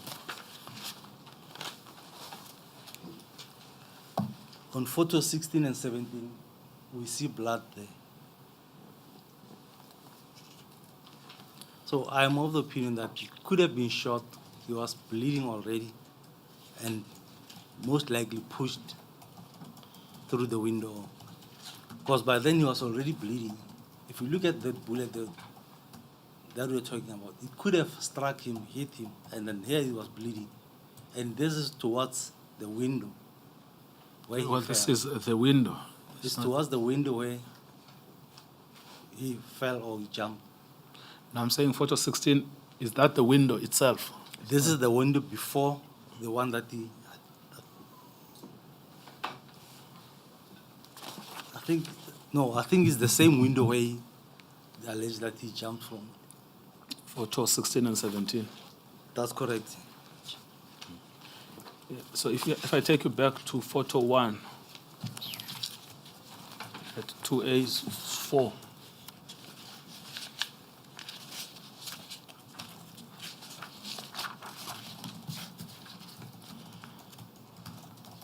So when you're looking at these windows from outside,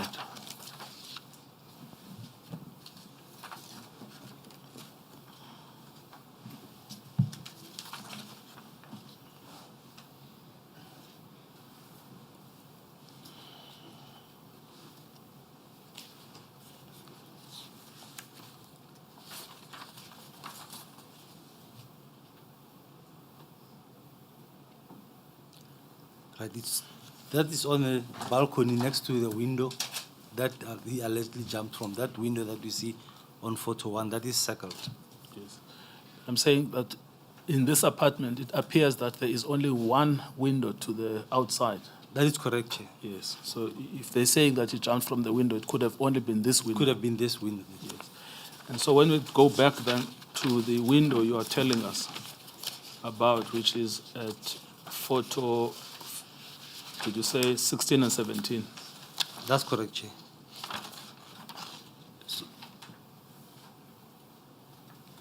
Now, why does that appear to be wooden?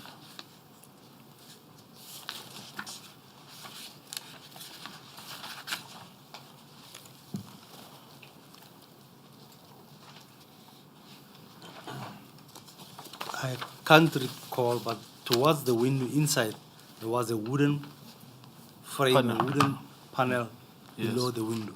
I see. Okay. So what were you showing us as the significance of photo 16 and 17? Also, it's most likely that while he was still in the apartment, he was already wounded, he was shot. So I'm not sure whether he jumped after or he was pushed. Yes, I mean, the problem, Mr. Mostert's statement is very cryptic on the facts, whether the window was closed or open. If it was closed, who opened the window to enable the deceased to jump? If the deceased still had time to open the window, Open the window. after having been shot 3 times, why did he not shoot him some more? It raises so many questions.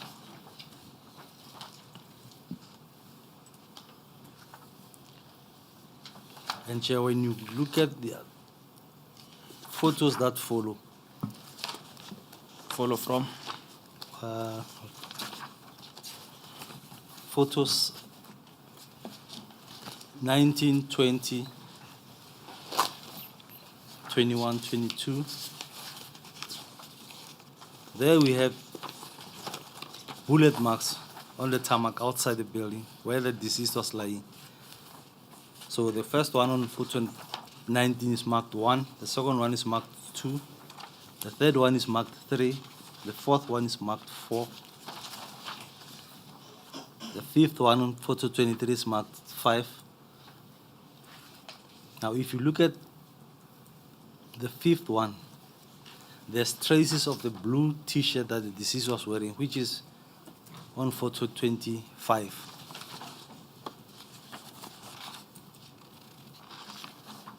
There is pointed with a pen on photo 24.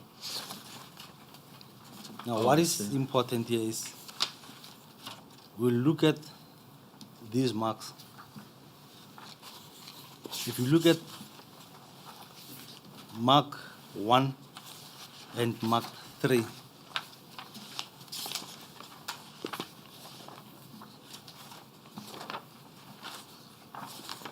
Advocate Ngcukaitobi, I have a question, and I'm scared that we're going far, and I'm going to have to take you back a long way. I have a question about the apartment. Lieutenant Colonel, did you physically go to and see the apartment? And maybe if the answer is yes, can you give us an indication of how big is the room where is it Inspector Mostert and the deceased had a confrontation or met? Chair, I went to the apartment. Just I cannot recall the setup of the apartment. But when I went there to examine it, it was already painted. repainted, and then the windows were replaced. So there was no other evidence, valuable evidence that I could find on the scene. So I didn't check a lot of things on the apartment, but it was not that big apartment. My question is it big enough that Inspector Mostert, or is it big enough for a possibility that Inspector Mostert may fire 3 shots towards the deceased and miss with either the 3 shots or with 1, or yeah, something like that? Give us an idea if you can. Chair, there I cannot give a clear idea or indication of how far was Warrant Officer Mostert when, and where was the deceased by then when he fired the shot. So I cannot elaborate more on that one. Yes, just to take you to the contents of the docket, because we've got a sketch of this apartment. So maybe that can also enable you to answer the question from Advocate Baloimer. So the sketch itself is at BR 0069. It will be flighted behind you.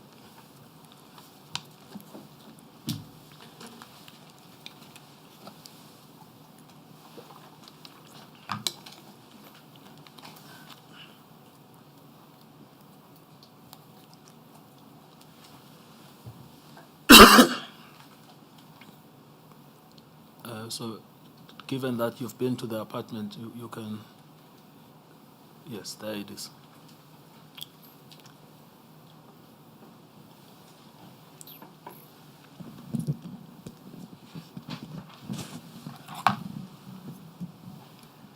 Right, Chair, when you look at the apartment,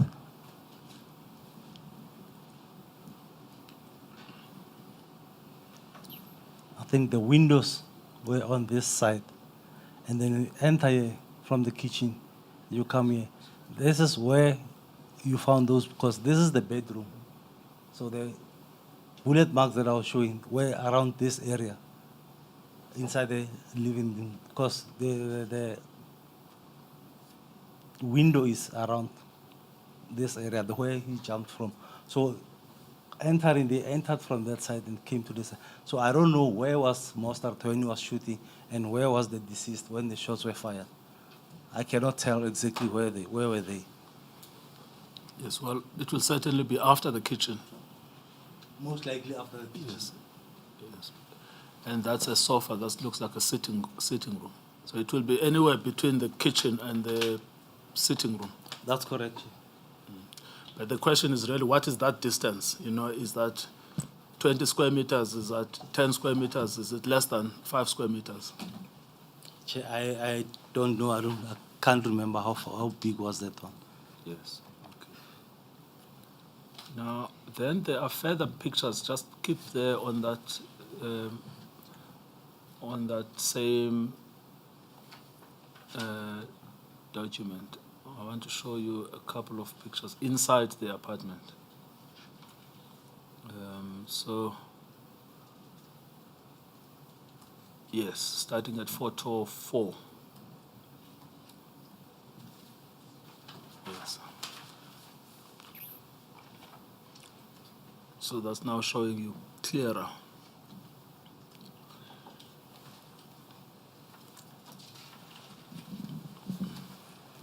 Right, Chair, this will be the bedroom, and then the door coming from the bedroom, and here is when you get to the balcony, and then the windows behind this curtain on the balcony. So that other, here underneath the window outside, and then the other bullet, I can't recall exactly where was it, but the one that has blood, it's when you go outside here to the balcony and around next to the window outside. Well, we know the bullet because if you look at photo 5. Before you go to photo 5, Council, photo 4 in our bundle, the document, does not correspond with that photo 4 on the screen. Am I right? It's BR0059, Madam Chair, if that's the one.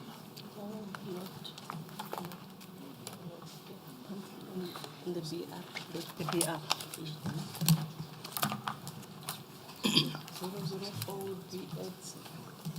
BR So the one we have is BR0059. 0059. Yes, that's what the witness is looking at.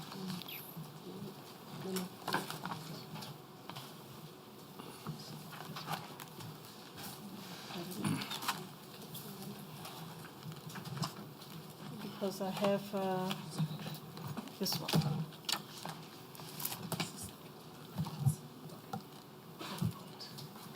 I was looking at the pictures in the report. Oh, yes. Yes, thank No, what I tried to do is I realized that there are more pictures in the actual docket than the expert has used in his report. So it's just to take him back to the actual docket. Yes, thank you very much. I got it. Thank you. All right. Perhaps you can help us with photo 4 again, because so that I think you went ahead a little bit on that one. So this is the place of the shooting, and you can look at it and tell us if you can estimate the distance from the kitchen, but perhaps not. But you were pointing out to where the bullet fragments were discovered.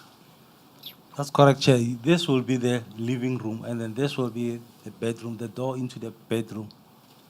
Now, this door here is the door into the balcony, and then the window of the balcony is that side outside. Yes. So the bullet mark that I was pointing at, it's outside this into the balcony on that side.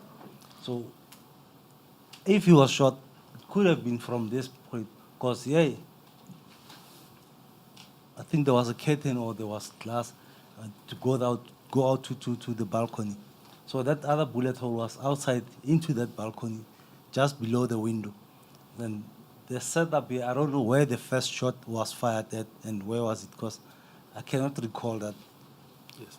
No, that's where I started referring you to photo 5, because we know the one fragment of the bullet, because it's pointed out. If you compare photo 4 and photo 5, so if you go back to photo 4, you can see If we go that to cone. photo 4, here's your bullet fragment. Yes, exactly. And then if you look at photo 5, Photo 5 is a close-up photo of that bullet fragment. now that tells you where the second bullet that you said you couldn't recall where it was. Yeah, but the impact point of it, I cannot recall where is it. It could Yes, have yes, hit yes, the yes. wall and then landed up somewhere there, but I cannot recall where did it hit inside. Yes, I see what you mean. Yes. And then there is photo 6, and that's where we have a clearer picture of that window with the blood stain. That is correct. Yeah. Just point us to the blood stain.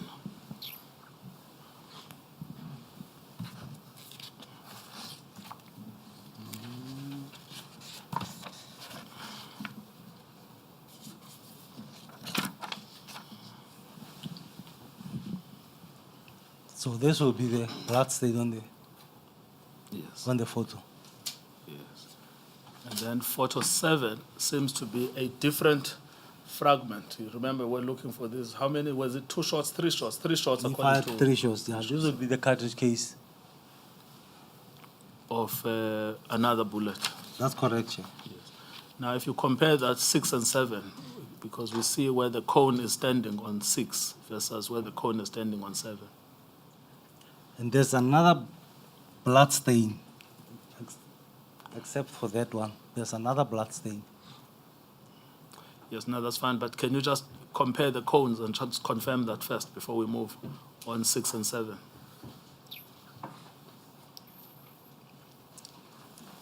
Can I compare that? That yellow thing. Yes. This one? Yes. Because This that's- is where. Go to photo 7. Yes. Yeah, this is cartridge case, which is marked B. Yes. It was found there on the. Thank you. So you wanted to talk about the blood stain. I wanted to talk about the bullet marks outside on the tarmac. All right. Well, can we just complete then this exercise? If you look at photo 8, Yes. And then move to another photo. to photo 9, That's the bullet that was recovered. This is the bullet, most likely the bullet that I showed that it ended up. It has hit on the side and it ended up there. this would be the third bullet. It's possible it could be the third bullet, yes. Yes. Thank you. Then we move to photo 10, which is the outside now. Yes. I'm not sure which one you wanted to go to when you said you wanted to. Now here they've marked the position of the cartridge cases which were found outside. So that's how many? It's 5 that we see here. And then photo 11. It's a cartridge case, a 9mm. 12. It's another cartridge case marked E. Yes. 13. Another cartridge case marked F. Yes. And then 14. 14, the body of the deceased with the cartridge case next to the body marked G. Yes.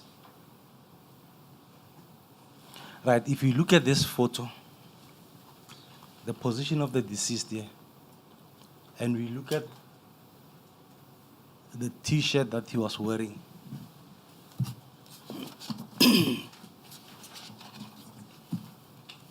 which is on photo 25 of the report.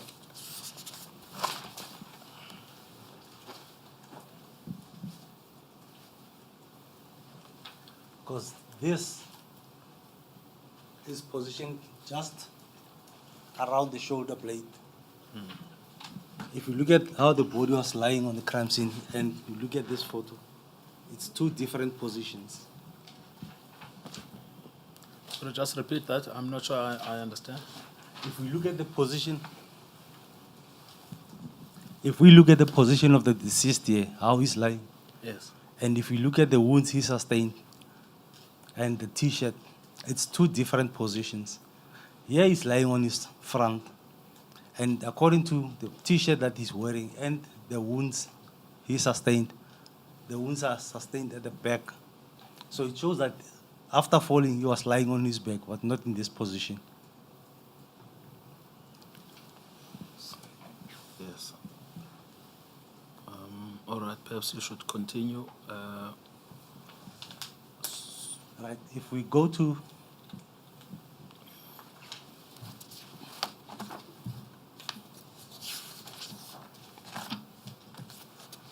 the post-mortem photos. Yes, sorry, I think to clarify that point when you said he was actually shot at the back, if you go to photo 21, I think that might assist. Yes. Here the position of those wounds. Yes. And it's not entrance wounds, it's exit wounds. Yes.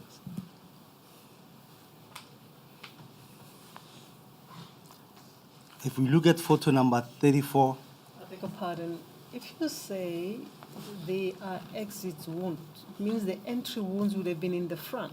that's correct, Chair. If we go to photo number 34, I beg your pardon, on that picture, meaning that he might have been shot whilst lying there on the surface, in the tarmac, or in the. that's road- correct, on Chair. the road. That's what I want to explain now. Oh yes, thank you. Carry on. Right. If we go to photo 34 of the report, of my report, 34. That's at 2A21. yes, if we look at these wounds, these are the type of exit wounds which are said the short exit wounds.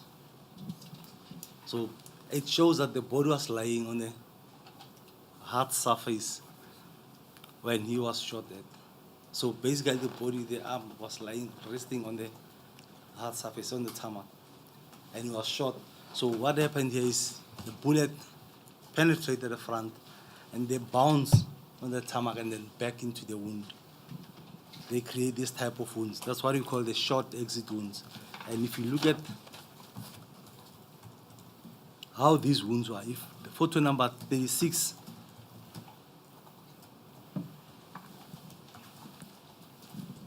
you look at photo number 36, we have the wound here, and then you have a bullet that is lodged there. And this bullet was removed.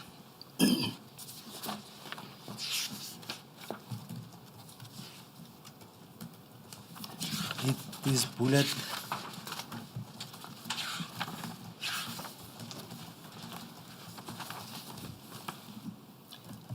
bullet that is on page, on photo number 9.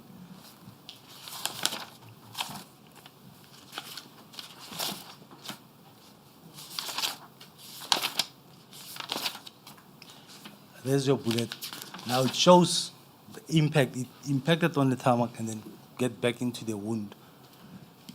So I'd say the wound which were inflicted in this guy, when he was already lying on the ground and was shot, the bullets were bouncing on the tarmac and then back into the body, creating this type of wounds which you call the short exit wounds. Yes. And when you go to photo number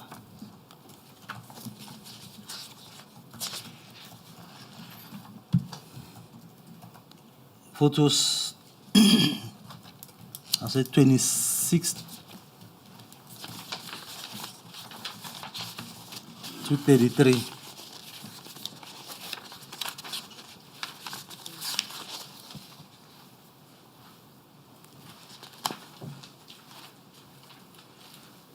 Here we are looking at the shape of those bullet marks on the tarmac. If you look at them, they're round. And if they are round, what does it tell you? It's shots that were fired at an angle of around 90 degrees. So your bullet hits down, creating a round shaped mark. So in an angle of around 90 degrees, you'll get this shape of wound. And then if you go to the other ones, you look at these ones, they've got an oval shape. So they show you the angle. It's shots which are landed on an angle. So those ones, it's most likely are the ones that's coming from mustard from up there at the window. And this could be from Maharaj and the other guy who were shooting from the side into the body while he was still lying on the floor or on the ground. Because you look at their shape also. It shows the direction. The shot is from this side, it goes that direction. This one, the shot is from this side, it goes that. And then those round ones, it's direct from up into the ground, creating a round. It's the same as when you take a drop of water, dropping it at 90 degrees, or even blood at 90 degrees. When you see a blood pattern at 90 degrees, at a round shaped blood stain, it shows that it dropped at the angle of around 90 degrees. And if it's in a shape, in an oval shape, let's say it's in this shape, it shows you the angle. Now, when you determine the angle of this, it's you multiply the width with the depth. It will give you the more or less the angle that it came with. At an angle of 45 degrees, it will drop, and the longer your stain is or your mark is, the lower angle it goes. The more angle increases, the shorter your mark, and your mark will be until it's around 90 degrees. So in this instance, those other shots were fired by R.C. Maharaj when they were down the stairs, and then the other two were shot by Mustard when they were up there. And all those wounds were inflicted while he was already down. Yes. And you say that the impact of him falling would have been debilitating according to the injuries described. That's correct, Chair. Yes. And then after that, then they went to execute him. Exactly. Continue shooting at him while he was already down. Yes. Now, there are also some bullet wounds on the head. So I just wanted you to clarify that. If you go back to the docket at photo 19 and 21, yes. So I'm not sure what's going on there. Maybe you can help us.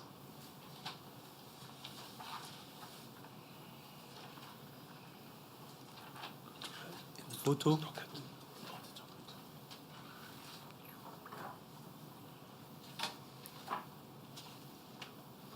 Yes, it's just, yeah, if you can just stick there.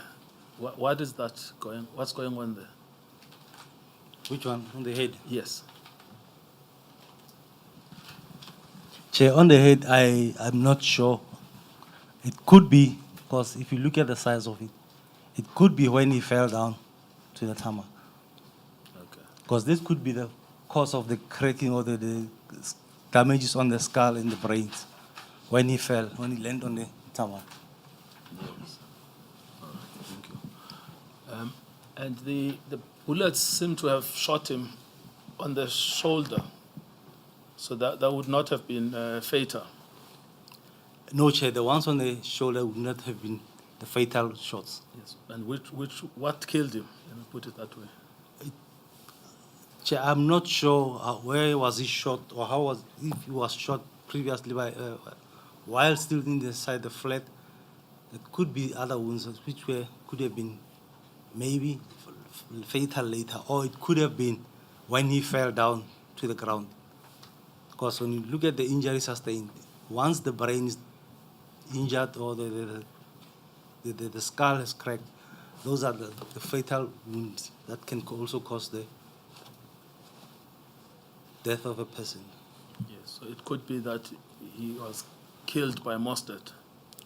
It's possible it could have been shot out there and then pushed, or I cannot rule out that possibility. Yes, no, that's what I need you to explain to this panel, because I know you wanted to mention it earlier, but then I stopped you because I was still doing the physical location of items in the room.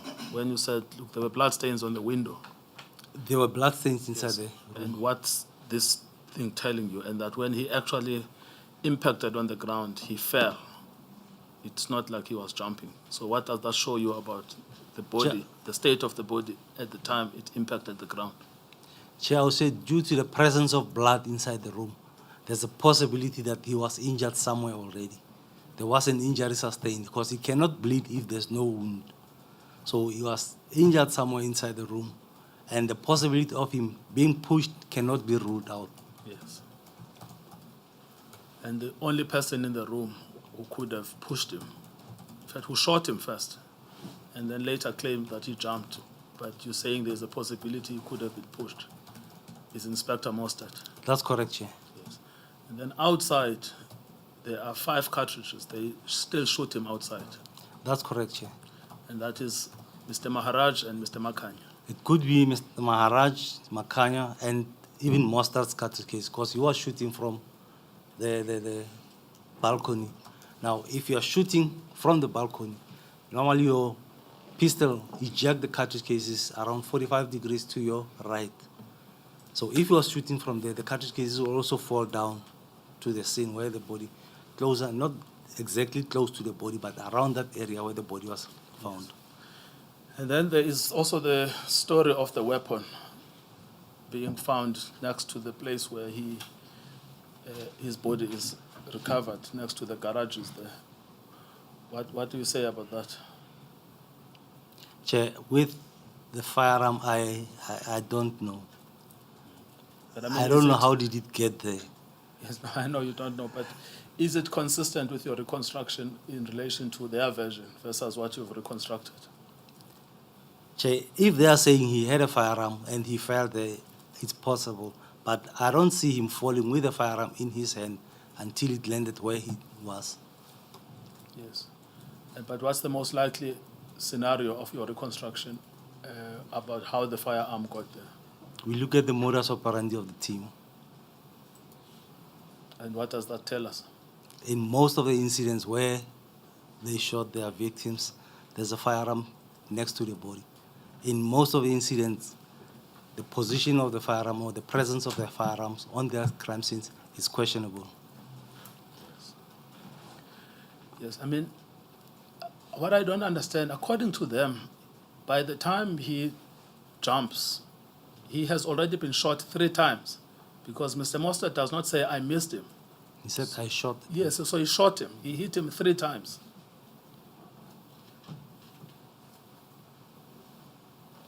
But, however,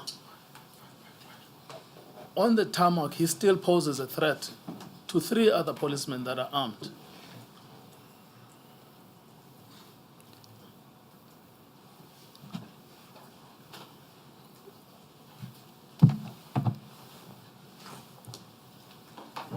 Yes. So what is your opinion around this version? I mean, is this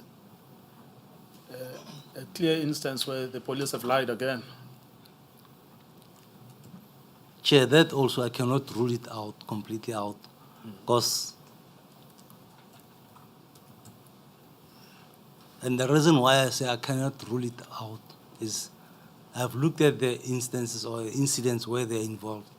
You get the same scenario, that the person always point a gun at them and then they shoot, they kill the person.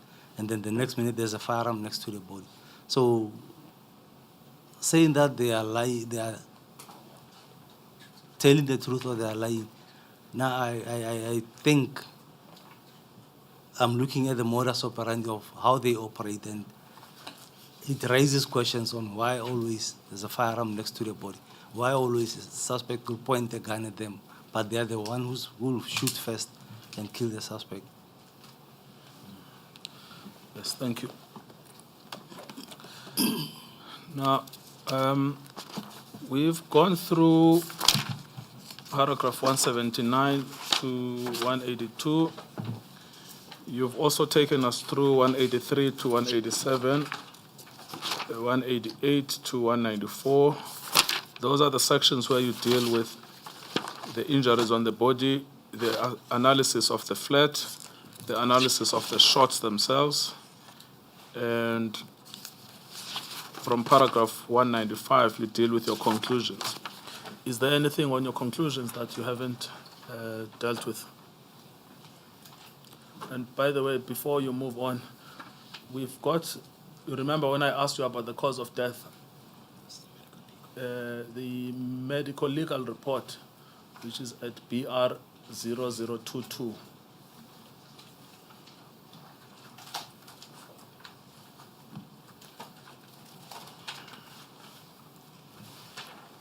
It actually tells us the cause of death. It's gunshot wound to the head and abdomen, involving the chest and blunt force head and chest injury. What does that tell you? It's gunshot wounds to the head and the blunt force when he fell to the, those are the cause of death. Yes. So he was shot, he sustained head gunshot wounds. Yes. So I cannot say whether he sustained them when he was up the flat or when he landed on the tarmac. Yes. But so, I mean, we know the only people who killed him, who shot him, were these 4 gentlemen. That's correct, Chair. Yes. So And they are from Gauteng also. yes, thank you very much. I was asking you to say whether there's anything you wish to add on your conclusions from paragraph 195, or whether we can move to the next scene. We can move to the next scene, Chair. Before you go there, counsel on that medical legal report at BR 0022. So the cause of death would have been both the gunshot wounds and the blunt force head injury caused by the blunt force would head be when he fell from the flat. when he fell from the flat. That's correct, Chair. And on that point, your assessment is that he could well have been pushed. Most likely, Chair. Well, most likely, yes. Okay. So whether one is looking at gunshot or the blunt force, the source of that death is still Cato Manu. That's correct, Chair. Yes.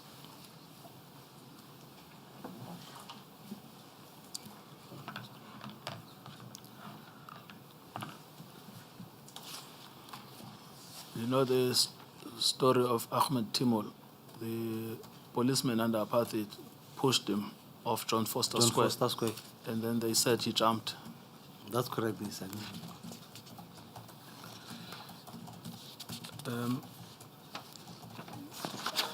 So can we move on to Kwatuguza? Yes, Chair, we can move to Kwadukuza. Staying.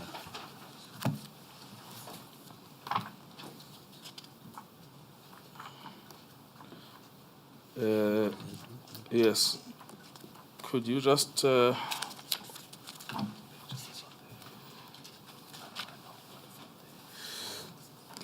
give us an analysis of what happened here?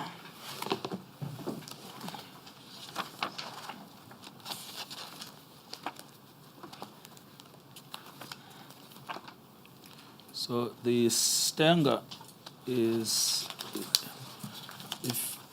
yes, thank you. So the Stanger report is at 2A154, if you want to use that to refresh your memory.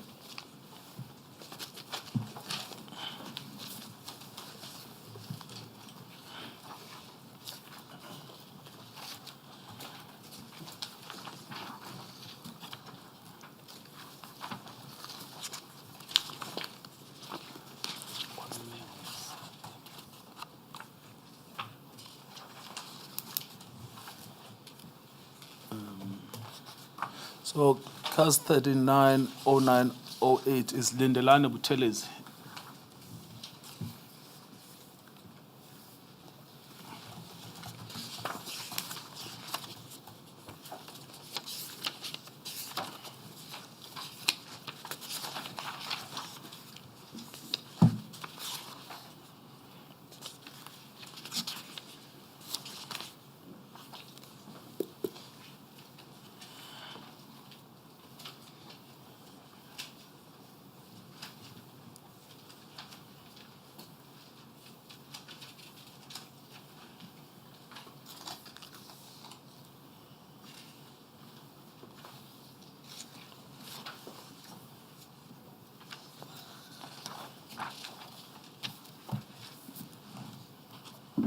So on the Kwadukuza,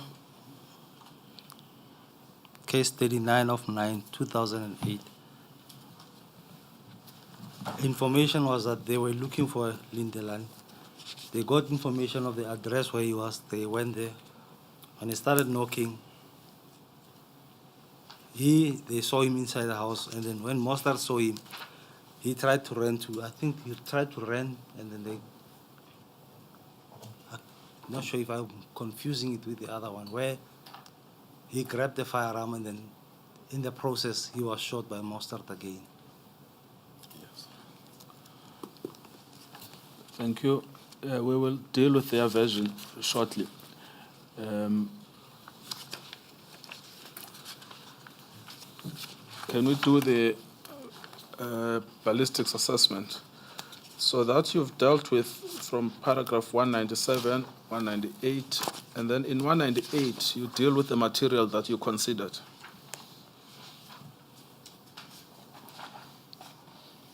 Right, on 198, I examined the contents of the docket and associated forensic material for the purpose of conducting a forensic ballistic reconstruction of the shooting incident. The material examined by me, including, amongst others, the post-mortem report compiled by Dr. Agdo with reference number 322/2008, compiled by Dr. Martinez Albertus Deisel on the 9th of September 2008 at Kwadukuza. The crime scene photo album with reference Devon LCRC 167/09/2008, compiled by Sergeant Van Patat.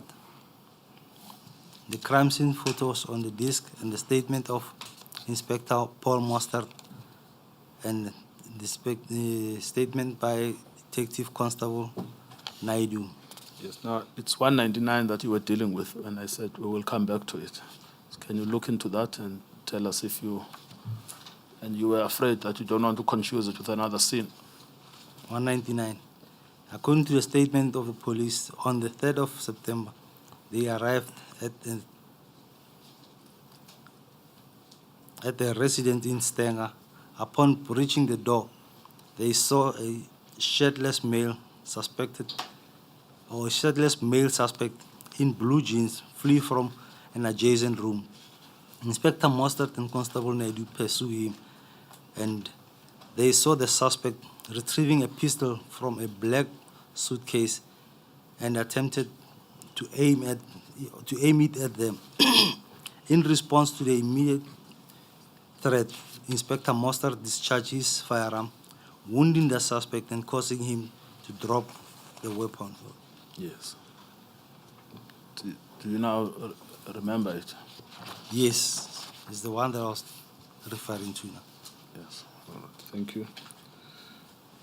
And then you start with the gunshot wounds from paragraph 200. Yes, now, in terms of the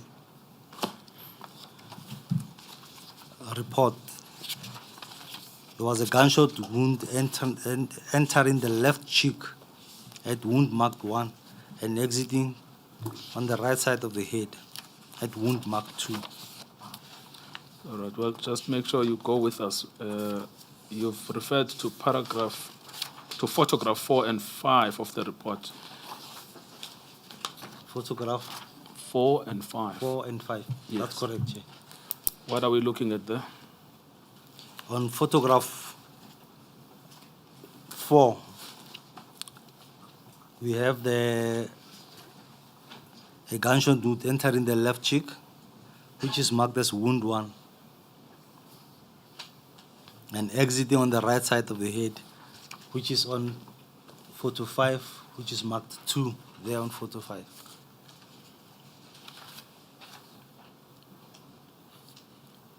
We have a grazing wound at the back of the head, which is marked 3, as depicted on photo number 6. Sorry, before you continue with these pictures, with these photos, let's go back to paragraph 199 of your statement. Unless the summary is not correct or is not adequate, because you say in response, okay, they saw him retrieve a pistol from a black suitcase and attempt to aim it at them. In response to the immediate threat, Inspector Mostert discharged his firearm, wounding, and I'm emphasizing wounding, the suspect and causing him to drop the weapon. Now, common sense would say the person is wounded and he has dropped the weapon. Then the threat is no longer there. Neutralized. Although this paragraph does not tell us where he was shot and wounded to cause him to drop the weapon. But now the first photo that you show us is not a picture of someone who was wounded to drop the weapon. You show us a picture of someone who was murdered or who was killed. Help me to understand and reconcile the two, the wounding and what you are showing us at photo 4. Chair, what we're showing on photo 4 is the position of the wounds. Here I'm starting with the wounds that the deceased has sustained, and I'll go according to steps on which wounds were inflicted. Because I cannot tell the exact sequence, but as we go on, I'll explain what I see on this, and probably it will make sense once we know how he was wounded. Yes, all right. Lieutenant Colonel, I don't want to disrupt your flow. but we will find the statement of Inspector Mostert at page KD 0012. Yes, there it is. Now, according to him,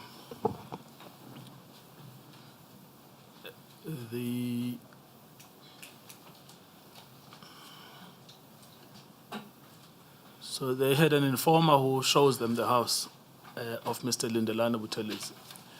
And then they go into this house.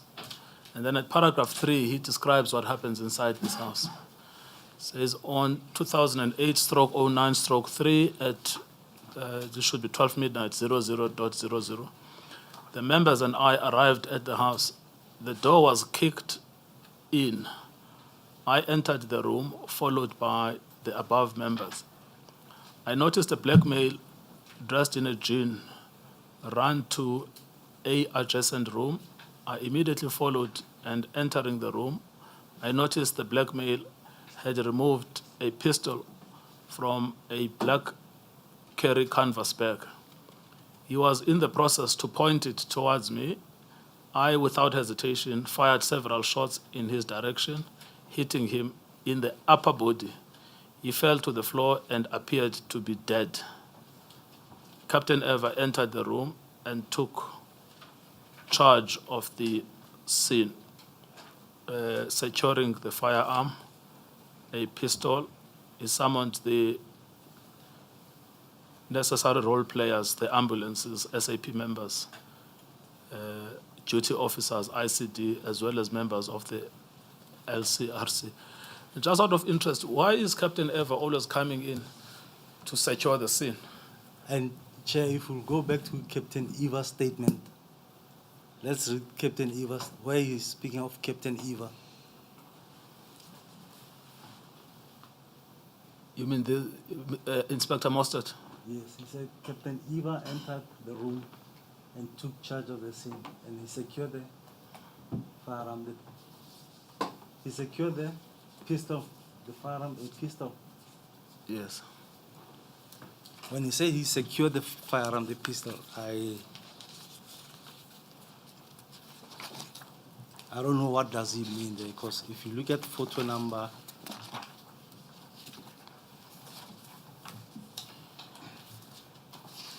if we look at, I think it's from my report, it's photo number 5.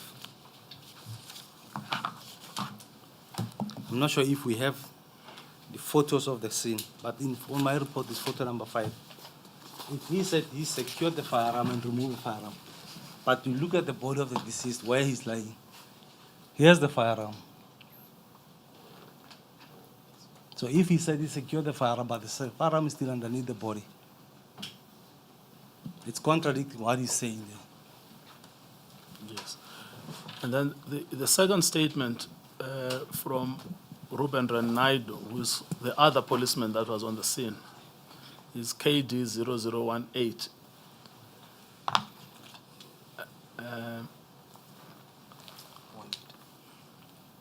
Yes, that one. This is how he describes the incident.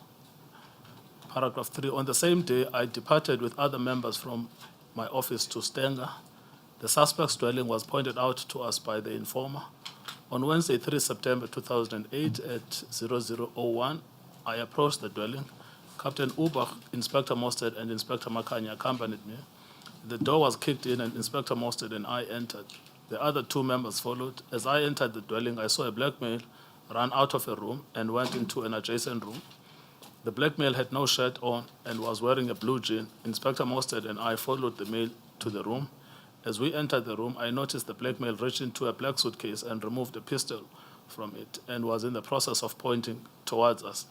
Inspector Mostert fired several shots in the direction of the male. The suspect was wounded and fell to the floor. The pistol fell to the floor. Captain Eva entered the dwelling and took control of the scene. So that's how they describe the incident. One does not say he had no clothes on the upper body, the other says he did, but basically it comes down to the same thing. He came in and then he ran back And then he found a suitcase. He took a gun. He was about to point it, and then Inspector Mostert shot him, yes.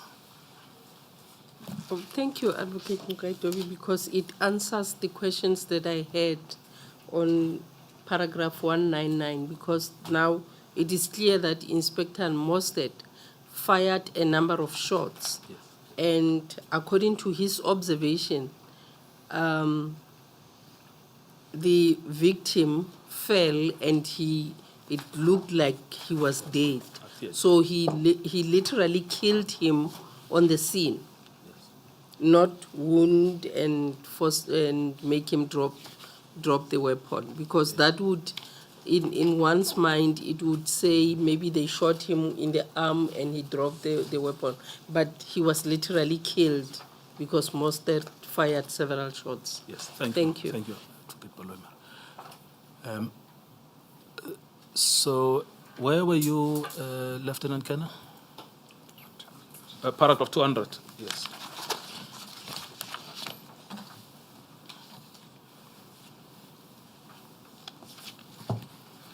Paragraph 200, we have a grazing wound at the back of the head, which is marked 3, as depicted on photo 6.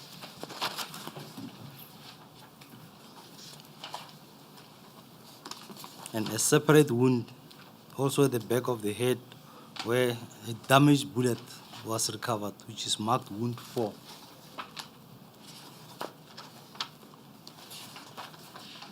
As depicted on photo 6 also. The deceased sustained the following gunshot wounds to the body. 3 separate entry wounds, wounds 1 and 2 and 3 on the body, as depicted on photo number 3.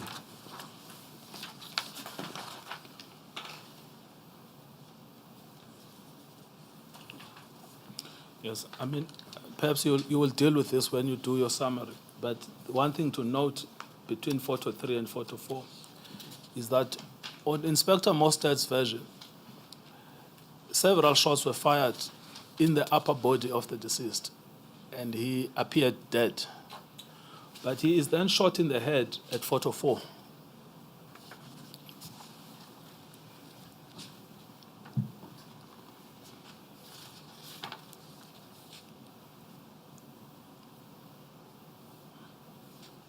And then on 201.2, 3 corresponding exit wounds marked 4, 5, and 6, as depicted on photo 7. That's 4, 5, and 6.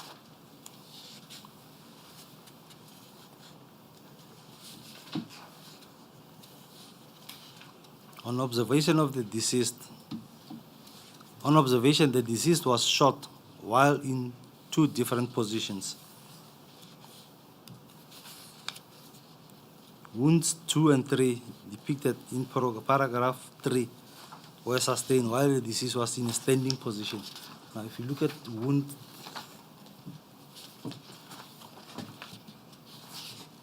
2 and 3,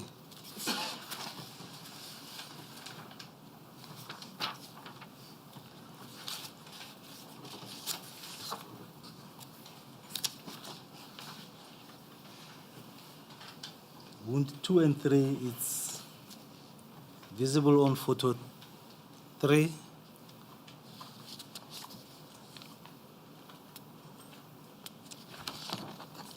And it is most likely the wound 2 presented in the entry wounds of the first shot.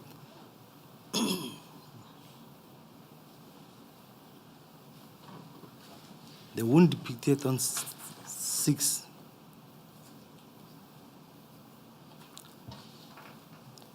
the first shot and the wound 6, as depicted on photo 7, is corresponding exit wound. Right, wound 2 and wound 6 would be the first shot. So wound 2 and as 6. depicted, yes. So 2 is the entry and 6 is the 6 exit. is the exit. Okay. Wound 2 as depicted on photo 3 is further visible on photos 11 demonstrate the trace of partially bent and unbent propellant powder particles. Now, if you look at wound 2, I think it's clearer on this photo. Is this now what part of the body is that? It's the wound on the chest. It's the wound chest, 2. okay.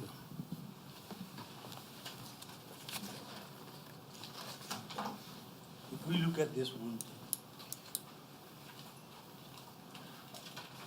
here you can see the powder particles. Here you can see it's not that dark, but there's blackening that indicates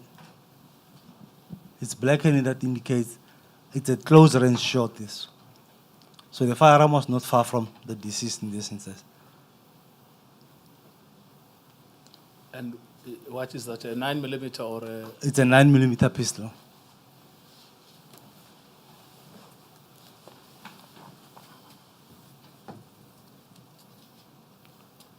And with wound 1 is 2 different wounds which were marked as 1. Are those the one at photo 10? Or this one also.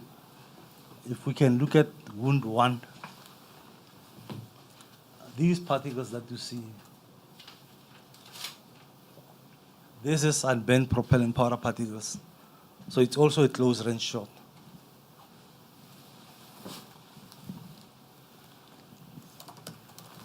So is that the left side? That's correct, here on the left side.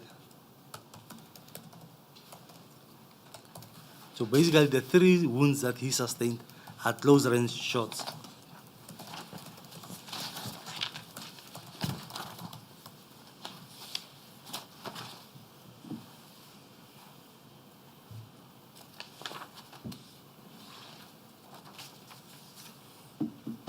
And wound 3. No, sorry, Colonel, the wound at picture photo 11, is it an entry wound? That's correct, it's an entry wound. It exits where? At photo 7? It exits at photo 7, it exits on wound number 6.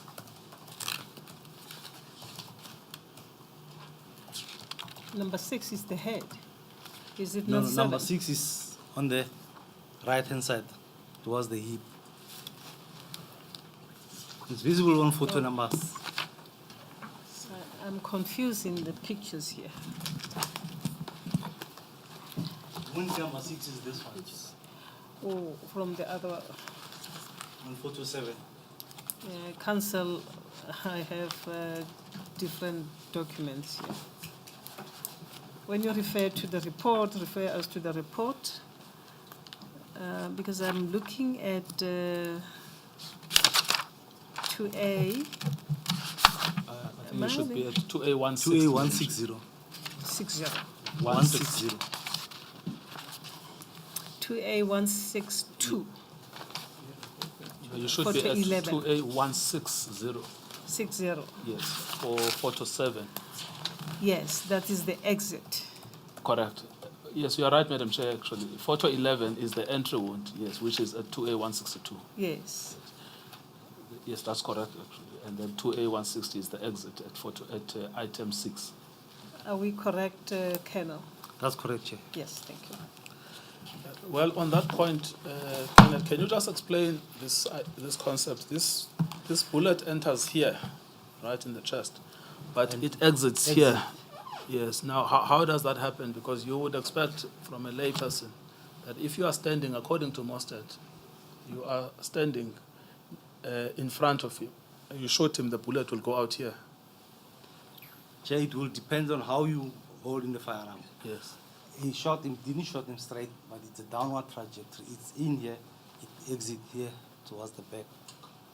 Okay. It exited at the back. Yes. So you would have been holding the firearm like this. That's correct, Chair. But what would be the point of holding a firearm like this if you're trying to shoot someone in the chest? Chair, I can't tell what was he thinking when he was shooting in that position. But does that not signify that this person was either lying down or towards a lower ground? Because he's not pointing it directly to the chest? Chair, that's why I'm saying I cannot tell what was he thinking when he inflicted these wounds. Because in some of the wounds, the deceased was already down when he was shot at. I mean, that's the point, is you are saying that the reason why the entry is here, but the exit is here, is because of the positioning of the firearm, which means the firearm was pointing down or slightly down. It's slightly down. Yes, It's in here and then comes out at the back. yes. I mean, it does raise the question as to what was the exact position of the shooter and the deceased. But when you look at the wound, there's traces of unbent and partially bent propellant power. It's at close range. So the firearm could have been probably around this range when the shot was fired, or less than a meter. Let me say less than a meter when the wound was inflicted. No, that's true. That's the distance, but the position could be that he was higher than on a higher level than the deceased. It could be at the angle that the firearm was. It could have been on the same angle, but the angle, how the firearm was held, could have been facing a little bit downward. Yes. But certainly the deceased was not standing up, must have been lying down.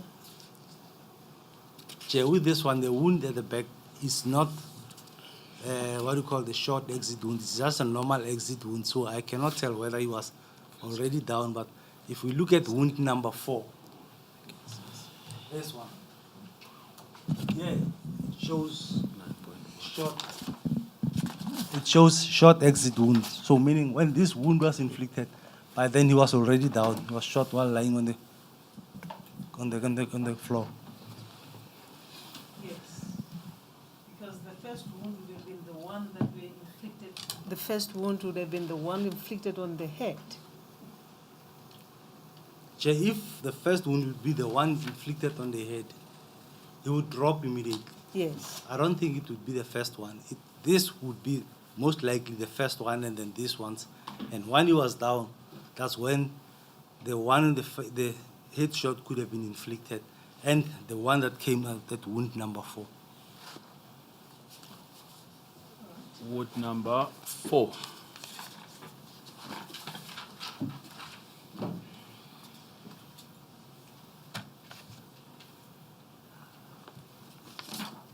So wound number 4 at photo 7. Yes, that's wound number 4. This is what we call the short exit wound. So it shows that he was lying on the floor when this wound was inflicted. Is that an entry wound? That's an exit wound. Exit wound. Okay, so which means he would have been shot in his chest While he was lying there. while lying down, and then it would have exited. And which wound would have caused him to drop down?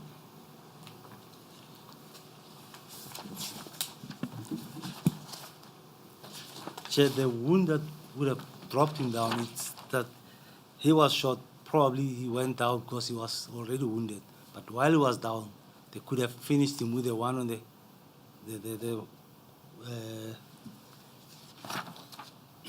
wound number 1. That's on the left, and it exited at the back. Thank you. Thank you. Perhaps you can go to paragraph 9 of your report, which is at 2A 163.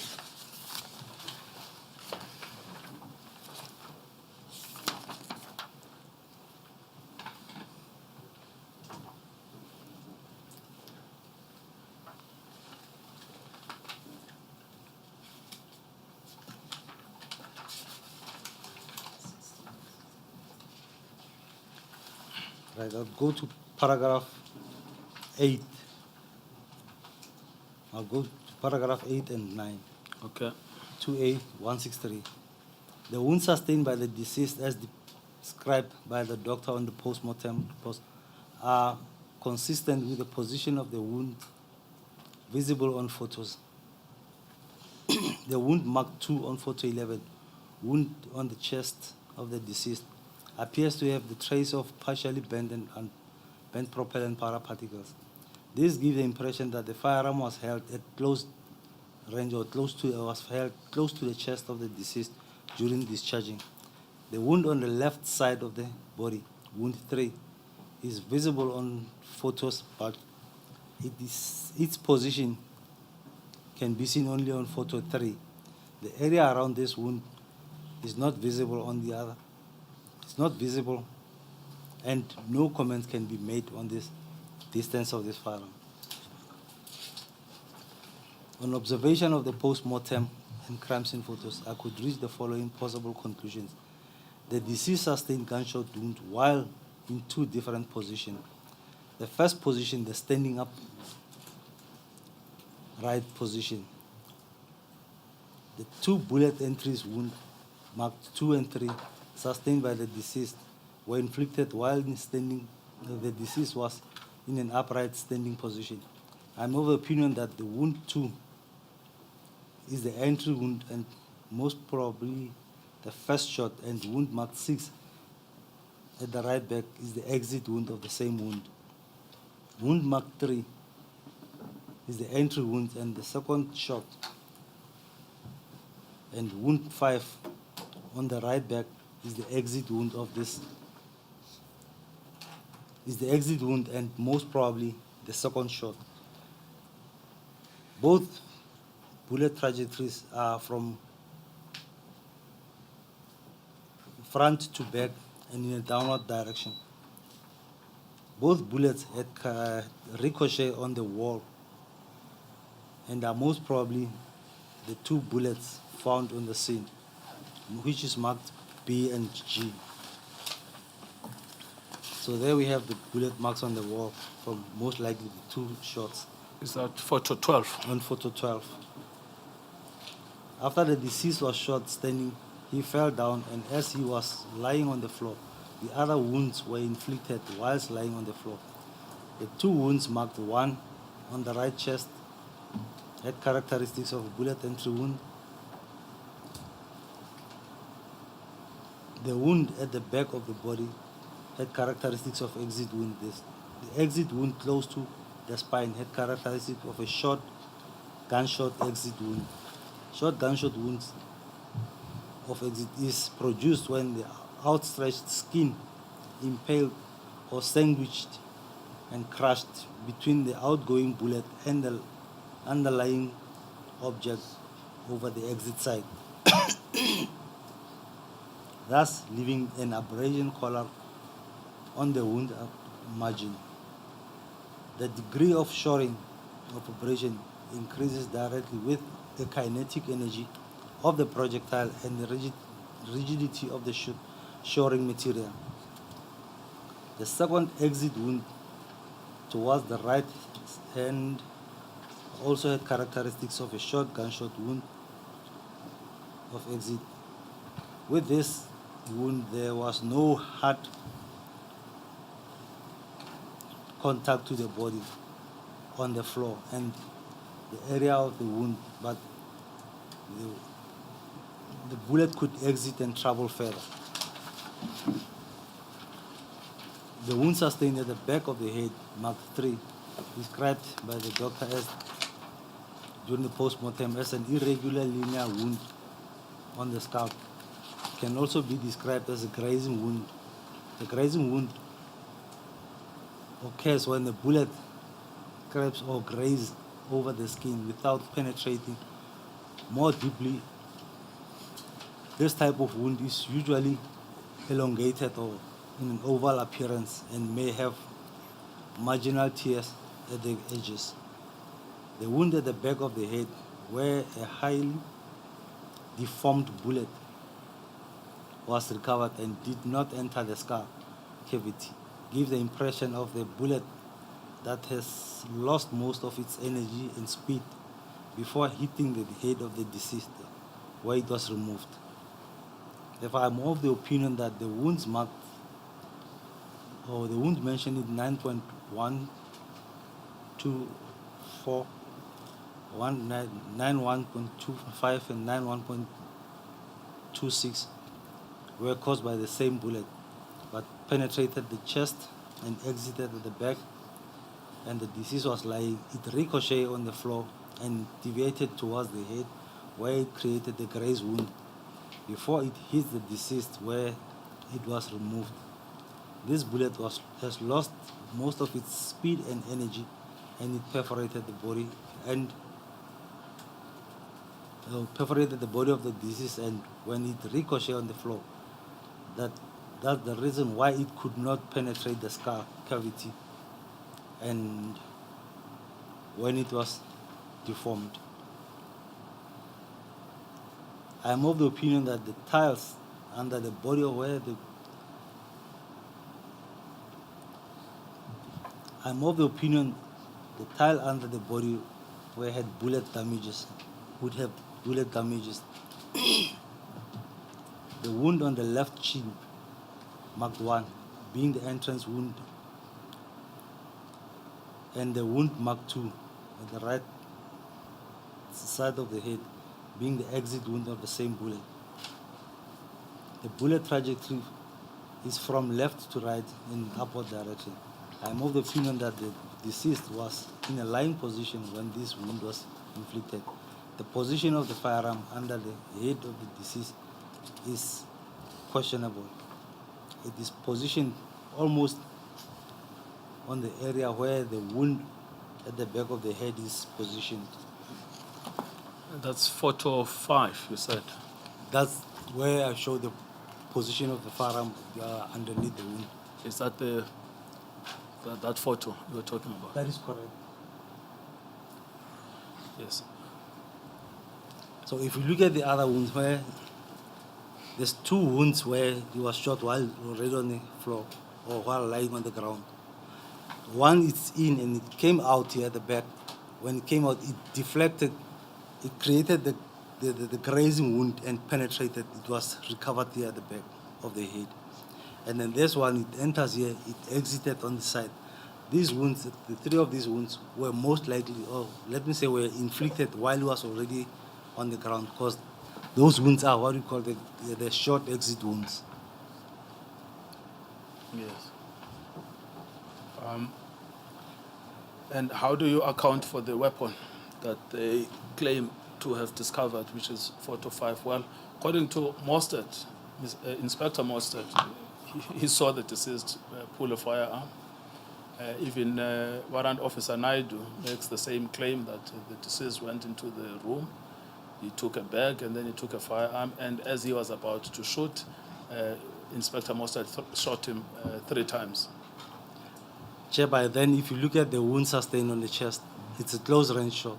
So he was less than a meter within when these wounds were inflicted. If he pulled out the gun, I don't think it would be able for him to pull out the gun while the person is standing in front of him. Because here we're looking at the muzzle of the firearm. We're not looking at the distance between the two, the suspect or Warrant Officer Mostert and the so-called suspect. We are looking at the distance between the muzzle of the firearm. So possibility of a range of less than a meter between the two of them, it's there when the shot was fired. So it could have grabbed the firearm, it could have grabbed the hand that was holding the firearm. No, but according to them, this is the whole point. There is no possibility of grabbing, because on their version, the suspect is in the house. He then goes into the bedroom. There he takes a bag. And he took out the firearm. And then he takes a firearm. So that's when they shoot in retaliation. So the possibility, which is what you have constructed, reconstructed, is that actually these people are close to each other. That's correct, Chair. They were close to each other. Yes. And you can see at photo 2 and photo 3, photo 2 is much better actually.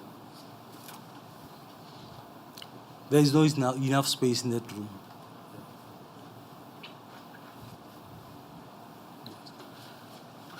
Now the substance of their version, I've put that to you twice, which is the man goes and he grabs. Is it a false account in your expert opinion? Chair, it goes back to the modus operandi. Yes. That's how they operate. Yes. And I disagree with their version of the incident here also. Yes.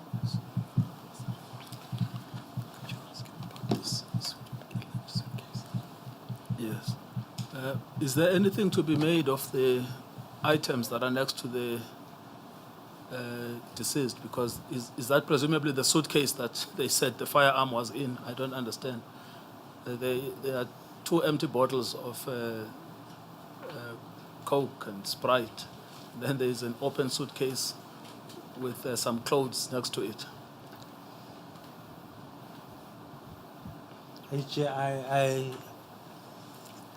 I cannot comment much on those things, but what I can see is the position of the cartridge case is those other items. I don't know how did they came there and what was inside, and I don't even have the description of the suitcase that we're talking about. So I cannot say it's definitely the one that they alleges that he took out the firearm. Yes. But when you look at the cartridges, which is really where your expertise lies, what do you say? Their positions. Yes. Chair, with the position of the cartridge cases mostly on the crime scene, you have to be cautious when describing the scene with the position, because the position of the cartridge cases could be that somebody when was moving there, he kicked them or he moved them to a different position. So to give much more information on those can be misleading sometimes. Yes. All right. Thank you. All right. But your point is that this idea that he ran into the bedroom, took a firearm, and then it is unlikely because of the proximity. It's unlikely because of the proximity, Chair. Yes. Thank you. And then we've covered in your statement quite a lot of ground. We've done the analysis of the wounds. We've also done the different body positions, the first position, which was standing upright, second position, lying on the floor. We've now also looked at the probability of this version by the police being true, and you've said in your expert opinion it's not. And then we've also looked at the firearm and the head wound, which takes us to paragraph 213. And what's remaining is your conclusions, which are set out here. You can tell us if you have anything to add.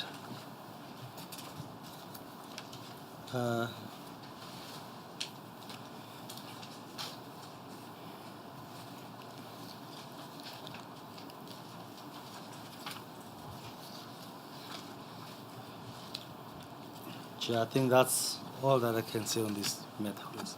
Did you ever find out why Inspector Mostert is the regular executioner? He's always the one carrying a shotgun, a pistol, and then shooting them. Chair, it's difficult to can say that, but at one stage when we were that side, when we were consulting with a number of people, interviewing people about this, at one stage we once had information that between the three, Warrant Officer Mostert, Captain Van Tonner, and Eric Nel, there was a competition of how many people can you shoot. Thank you. Madam Chair, I'm ready to move to the next scene, but I say it's 1339. I don't want to taste the patience of the panel. Yes, I think it is an appropriate moment to take a break. It's 20 to 2. We will reconvene at 20 to 3. Colonel, you are under oath? That's correct, Chair. I'm still under oath. Yes. We will adjourn until 20 to 3. Thank you, Madam Chair.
Good afternoon, everyone.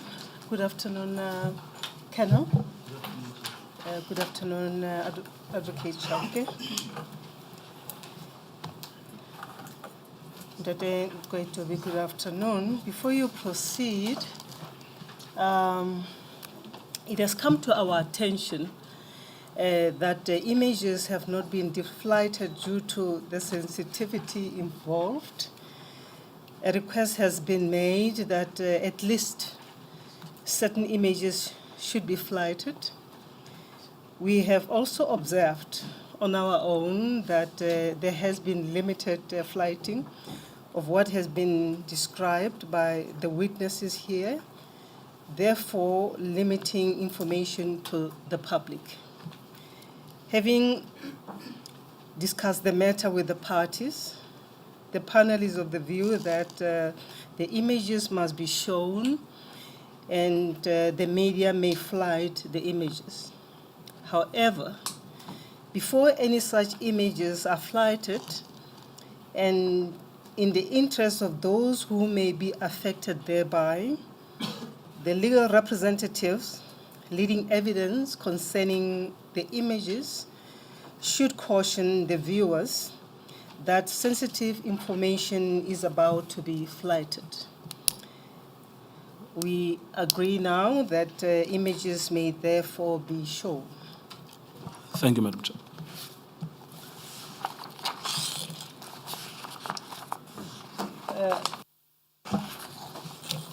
You continue to be under oath.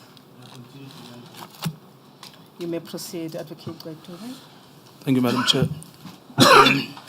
Lieutenant Colonel, we had finished Berea. We were moving on to Kwamashu case 314/11/2008. Is that correct? That is correct, Chair. Yes. Now, you deal with Kwamashu at page 2/59 of your report.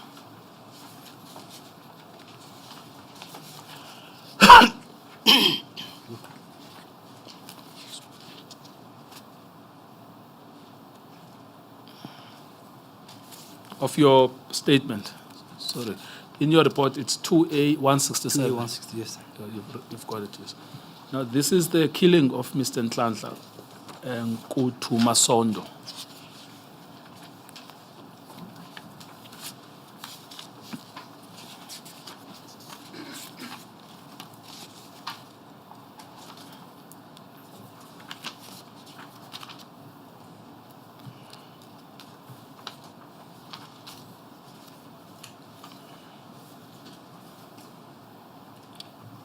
Chair, the case is more or less the same as the previous one, Yes. where they had information of a suspect that they were looking for. Yes. Just explain when you say they, it's usually useful for the record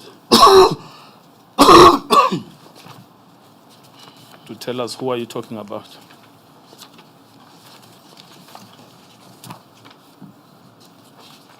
The Berea case. No, we're talking about Kwamashu now. Yeah. Yes. I said the modus operandi on Kwamashu 314/11/2008. It's more or less the same as the Berea 288 case, where they were looking for a specific suspect, And who is they? the Ketomena members. Yes. And they got the address, they went to the address. When they got to the address, they found the suspect. In the process of questioning the suspect, he tried to grab a firearm, and that's when he was shot also. Yes, thank you. We will look at the statements now of the police from the docket, but we should start with paragraph 217. Paragraph 217 of your statement. What you did. In paragraph 217, I examined the contents of the dockets and associated forensic material for the purpose of conducting forensic ballistic reconstruction of the shooting incident. The material examined by me included, amongst the others, the post-mortem report compiled by Dr. Naidu, a crime scene photo album, and additional photos and witness statements by Detective Inspector Eric Nell and Bruce McInnes. The purpose of the examination was to reconstruct the crime scene, determine the trajectory of the bullets, and provide an expert opinion based on physical evidence. Yes. Now, that statement referenced at 217.3 from, I think it was Inspector Eric Nell, and Bruce McInnes. We can start with Inspector Bruce, I think it was a Detective Inspector Bruce McInnes at KM0016. Let's see how they describe the shooting.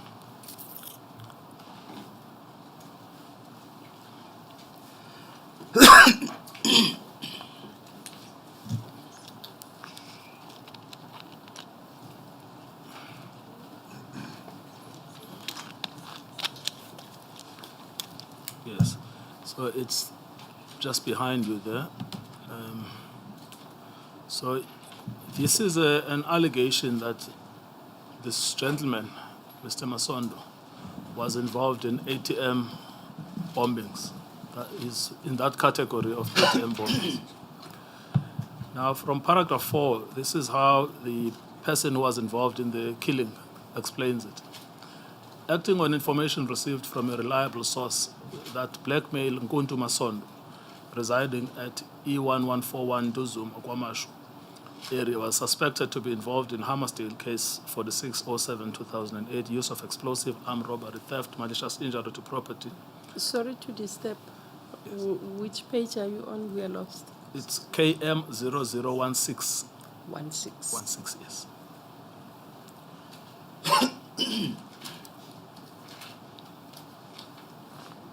Thank you. So, acting on paragraph 4, acting on information received from a reliable source that blackmail Nkuntu Masondo, residing at E1141 Duzum, Okwamashu area, was suspected to be involved in Hammersdale case 4607-2008, use of explosive, armed robbery, theft, malicious injury to property, several counts of attempted murder of on-duty police officers and armed robbery, hijacking of an SAPS police vehicle, Mapumulo case 3011-2008, murder of 2 on-duty police officers, attempted murder of 2 on-duty police officers, and armed robbery of cash to the value of 600,000 rands and 12 firearms, and Ketumano case 205/04/2003 armed robbery. So it's a list of offenses they allege that he was involved in. Now, but how he describes what happened at the scene is this. On my arrival at E1141 Duzuma, myself and Detective Inspector Nell proceeded to the house door and knocked on the said door. On hearing someone call out, I announced that I was a police officer from the South African Police Service. The door was unlocked and open. I noticed a black female and a male who identified himself as Nkuntu. I entered the house and requested Nkuntu to take me to his room. Myself and Inspector Nell followed Nkuntu to his room, which is a room attached to the main house. Myself and Inspector Nell entered the room, and Inspector Nell proceeded to interview Nkuntu. I was looking around the room when I heard Inspector Nell shout that Nkuntu had pulled out a firearm from under his pillow. I swiftly turned around and noticed Nkuntu bring a firearm to bear on Inspector Nell. I immediately fired 4 9mm rounds at Nkuntu with my Beretta 9mm pistol with serial number H745057. On further inspection, I noticed a .8 special revolver lying on the bed next to Nkuntu. I shouted from Captain Eva to assist. Captain Eva entered the room, and as Nkuntu was still breathing, removed the firearm from the bed and placed same on a nearby chair for safety reasons. Captain Eva then proceeded to contact the paramedics, who later attended the scene. So that's the explanation from the killers. As you said, it's similar to Berea. They go into somebody's house, that person somehow escapes their clutches, they reach out for a firearm, they shoot him. In this case, it's not clear that he was dead on impact, but they shoot him. And thereafter, Captain Eva comes in and secures the scene. Is that correct? That's correct. It's the same as the previous one, the same modus operandi as the previous one. Yes. All right. Now, you do your medical analysis from paragraph 219. Now, at this point in time, for the sensitive viewers, there will be images that will be played which might affect those who are sensitive. So, paragraph 219, you deal with your post-mortem report, with the post-mortem report. And what do you say there? Right, on paragraph 219, the post-mortem report describes the multiple gunshot wounds affecting one, the left arm, the chest and back, the abdomen, the lower body, and the genital region. Each wound was examined in relation to its entry point, exit point, where present, and the direction on travel through the body.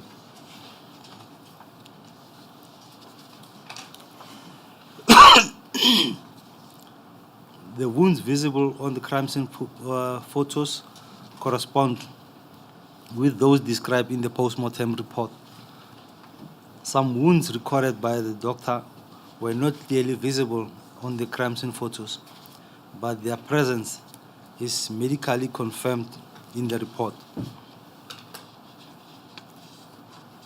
The wounds are analyzed with reference made to photographs 6, 7, and 8, 7, 8, and 9 in the report. So if we go to your report, we start at 2A176. 2A17. Yes, that's where photos 6 and 7 appear.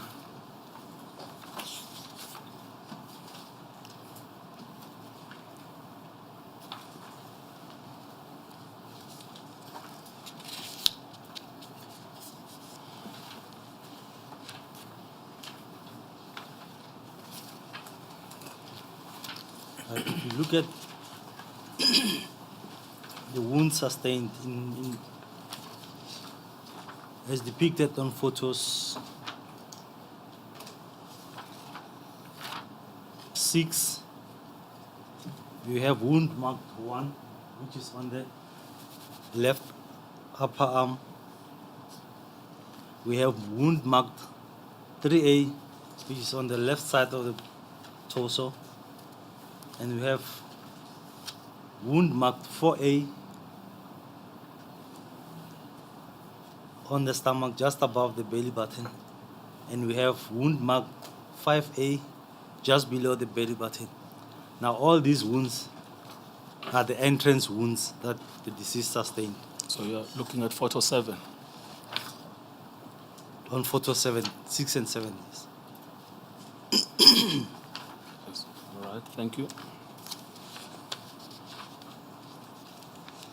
Right. If you look at the back on photo 8, we have wound marked 3B, which is the corresponding exit wound of wound marked 3A, and then wound 4B is in relation with wound 4A, which is on photo 7.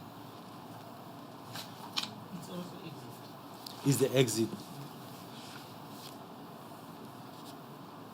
And wound mark 1B, it's not visible on the photos, but if you look at photo number 10, that's where I illustrated the possible bullet trajectories through the body.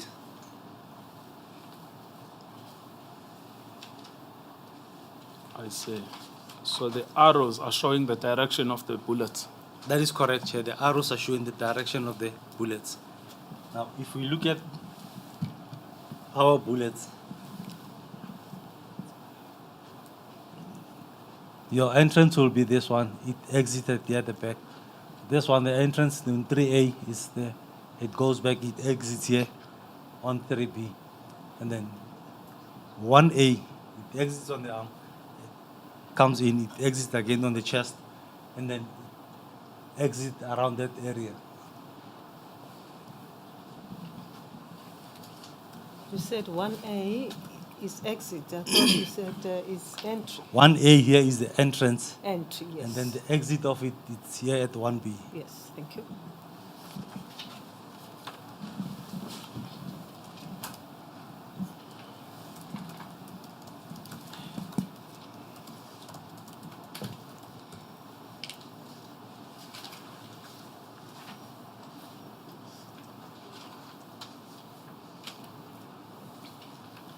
Right. When you look at paragraph 9, where I've mentioned that after my observation of the crime scene photos and post-mortem Paragraph 9 report of your report. of my report, yes, on page 2A178.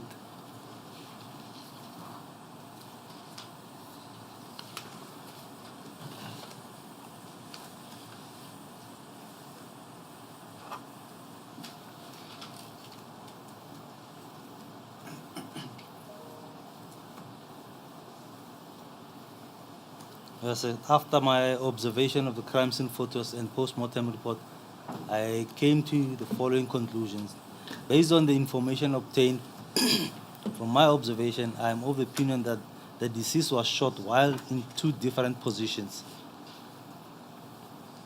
There are bullet trajectories that are perforating the body of the deceased in a downward, as stated in post-mortem report, as well as those perforating in upward through the body of the deceased.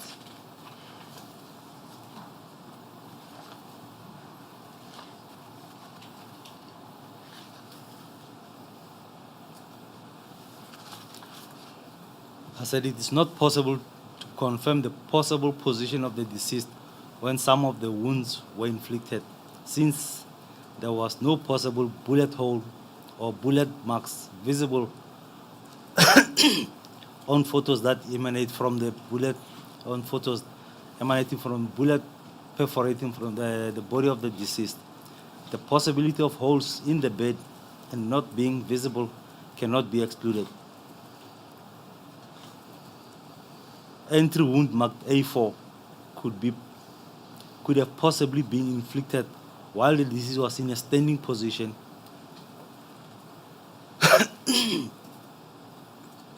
or seated position on the bed with his upper body in an upright position. The trajectory of wounds marked A1, A2, A3, and A5 are upwards from left to right and are consistent with the position of the deceased as he appears on the photos. Yes, can you just stop there, because that portion did interest me. What point are you making here? Was he shot while lying down or not? Right. The first one I said,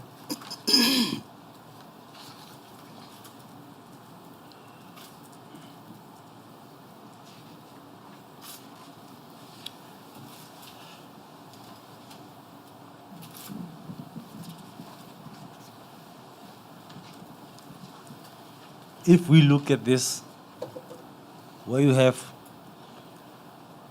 entrance wound marked A1 and exit wound marked 4A and exit marked 4B. If in a standing position, your trajectory is upward. It enters here and it goes up, it exits at higher position. Because when you look at these ones are going down. So the entrance are lower than your exit. And that one is that direction. So this one is from just below the belly button, but it exits at the... So in a standing up position, it's not possible it was shot in this position. But the minute he sits down, it would make sense. If in a seated position, your entrance is here, and then your exit will be here. Wherever you was shot by somebody who's standing in front of you, if he's standing and he shot at him like that, in this direction, it would make sense. Your trajectory will be the same as that one. I see. Can you look at photo 11 and then perhaps just repeat what you've said in reference to photo 11? Yes, that one. Yes, photo 11. I'll say that the shooter most likely would be standing here when he shot at him while in a seated position. So your entrance will be here, and then your exit will be up. So it will be a trajectory that makes sense too. And then the other wounds which you inflicted when standing here, shooting at him, your entrance is here, your exit, and then this one goes to that direction. So it was most likely that the first wound could have been where he was shot standing and then he fell, sit on the bed. The second one was inflicted, and when he slammed to the backward, the third wound was inflicted. Yes. So 2 of those wounds were inflicted while he was in a seated position. That's correct, Chair. Can we say it was a seated position or it was either seated or lying position? The wound 4A and B would be in a seated position, Okay. and that could be in a position where he was lying down towards his back. Which on one? the bed.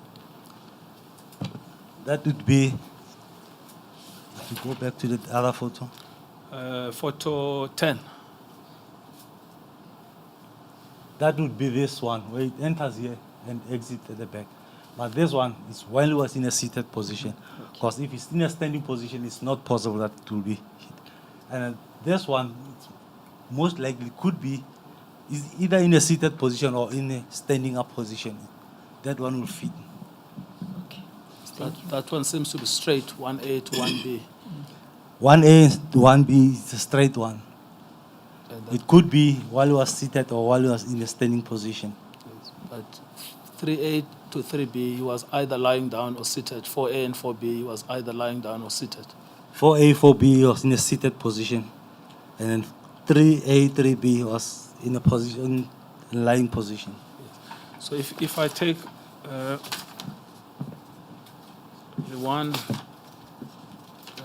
so if you go to photo 2 and 3, because both of them show him in a lying position.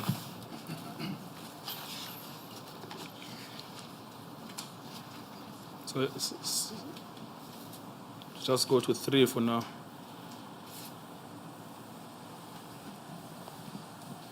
And then can you use that one as to illustrate your point? To illustrate the point on this, Yes, of this which position. of those 3 would have been shot whilst he was in that position? I'll say 3, which enters around this area, and then the exit is at the back. Now, if you're looking at it with this one, one will be here. It goes through the body, but if you're standing here, it's not possible. So your body has to be back in this position, in a straight position, where you can get the correct trajectory. And if you look at the 4A and 4B, 4A will be here, 4B will be at the back. Now, if it's lying in this position and you're standing here, it's not going to be possible. But if in a seated position, straight facing the shooter, it will be position. Yes. All right. The body being in an upright position, if The body- you are seated. That is correct, Chair. The body being in an upright position. Yes. Yes. So the explanation for this is what? Is that at some point he's standing and they shoot him, but he's incapacitated and sits down. They shoot him again, and then he lies on the side. Then they shoot him again. That's correct, Chair.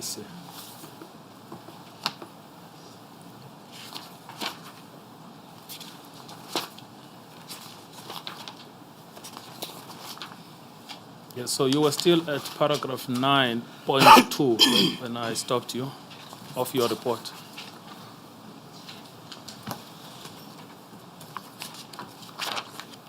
As I said, the trajectory of wounds marked A1, A2, A3, and 5A are upwards from left to right and are consistent with the position of the deceased as he appears to be on photo, lying on the photo where he's lying on his right side. I am of the opinion that these wounds were inflicted when the deceased was lying on the bed as he appears on the photos 3 and 4. The shooter was positioned in front of him and next to the chair with a firearm with a firearm. Now the shooter was positioned in front of him next to the chair with a firearm. The area is marked in red as it appears on photo 11. Yes, we can see the chair on photo 11.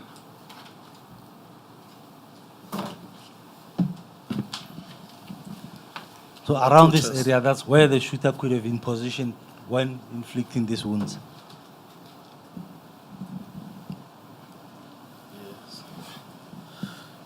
Thank you. So that covers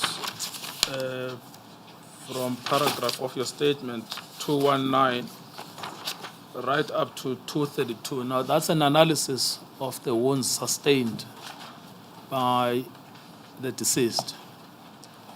Now, I want to look at the physical evidence around that, which is what you deal with at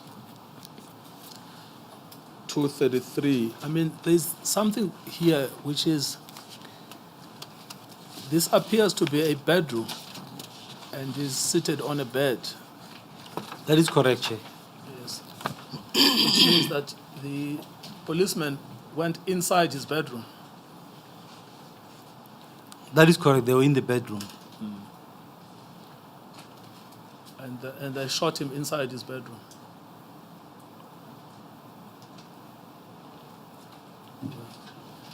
Now, is there anything to be said about the distance between where the shooter is and where the body is?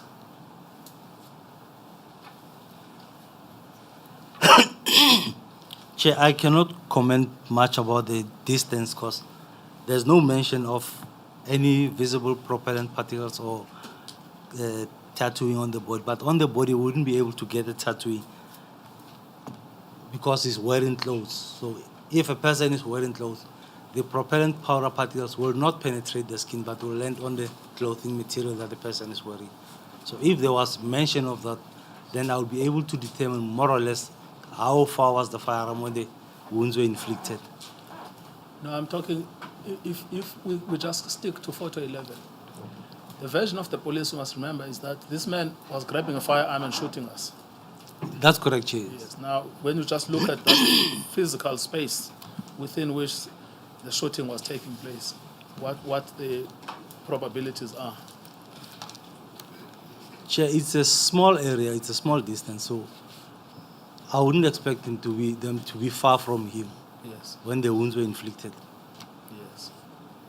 Because according to them, they were with him and then he escaped them. And then he took a firearm. And he grabbed a firearm. Yes. But when you actually look at the physical space, does it really look possible that they were with him and then he left them to take a firearm and then... Yes. Actually, photo... No, that's it. Yes, well, actually, in the docket, Leonard Friend says we should look at KM0055 at photo 10 there in KM0055.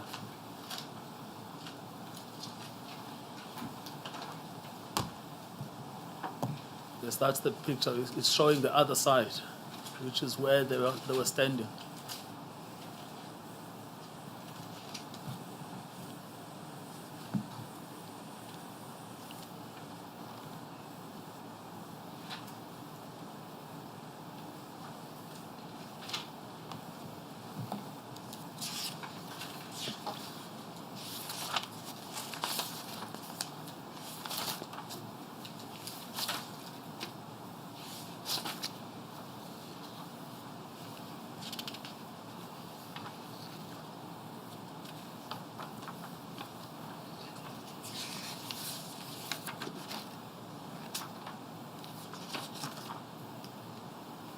Where in relation to that pinkish stuff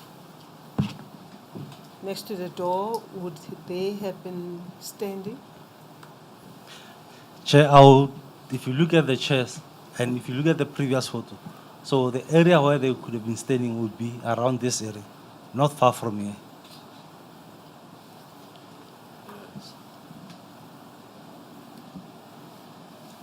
And I mean, what is your estimate of the square meters between that and the deceased? Well, in the bed, really, because he was sitting on the bed when he was initially shot. Firstly, he was standing up.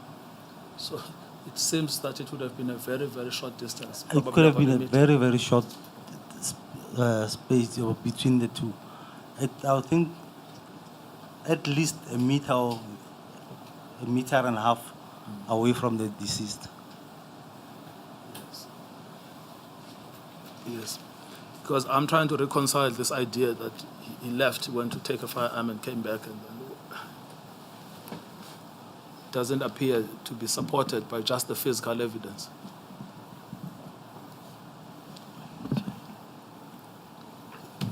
Chair, that is how they explain their situations. And when you look at this photos, the crime scene photos and the scenario of we compare what they are saying and what you see in the photos, it's not consistent with what you see on the photo is not consistent to what they are saying in their statement. Yes. All right, thank you. So you've done paragraph 233, 234, 235. Can you deal with that? 2-3. 3, 234, and 235. Right. 2-3. 233. 233. Yes. Right. In 233, it said some bullets traveled upwards through the body from left to right. Some traveled backward and upwards. At least one traveled backward and downward from right to left. One bullet was recovered from beneath the skin in the back area and was described as a 9mm full metal bullet. The variation of bullet direction is significant. When a bullet travels upward through the body, it usually means that the shooter was positioned lower than the body. When a bullet travels downward through the body, the opposite is usually the truth. Now, in this instances where the bullet is traveling from downward to, it's in the instances where the victim or the deceased was in a seated position, as it appears on wound number 4, where it's 4A and 4B. Yes, thank you. So that's, you deal with that at 236. And 237 you've explained, and 238. And 239 and 240 you've dealt with that. And 241 right up to 246. You've covered those in your explanation. That's correct, Chair. Correct, yes. Now, under your conclusions, you said that a 9mm was used, and we know the killer because he has confessed that he was the killer, Eric Nair. That's correct, Chair. Is he one of those who once competed with Mostert about how many people can be killed? That's correct, Chair. It's Mostert, Eric Nel, and Van Tonner. Yes.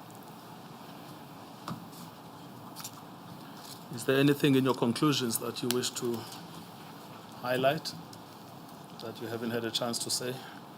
No, Chair. I think I've covered that. Thank you. Can we move to the next scene, which is Rustenburg, at page 2/66. Now, this is the first time we get a case outside of KwaZulu-Natal, which is the geographic scope of operation of Keitomano. And we've come across this name before. The person they killed here is Mr. Sfiso on Demand.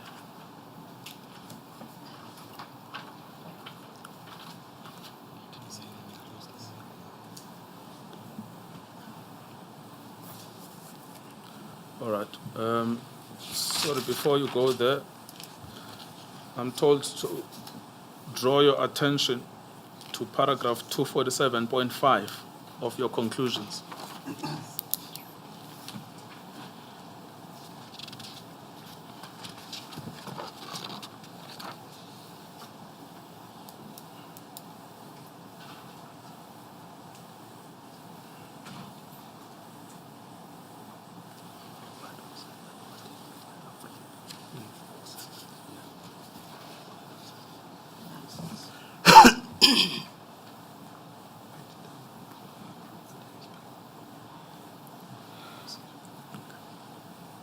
So that idea of pulling a firearm from the pillow comes from the statement by Mr. Eric Nell.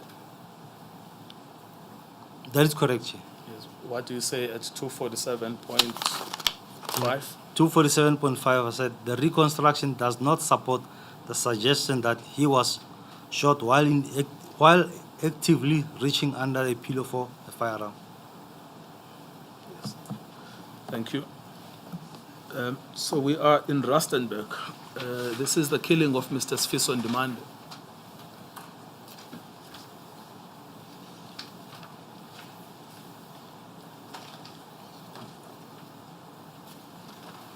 If I recall, is one of those that were killed in retaliation of the killing of Superintendent Tongo. Good.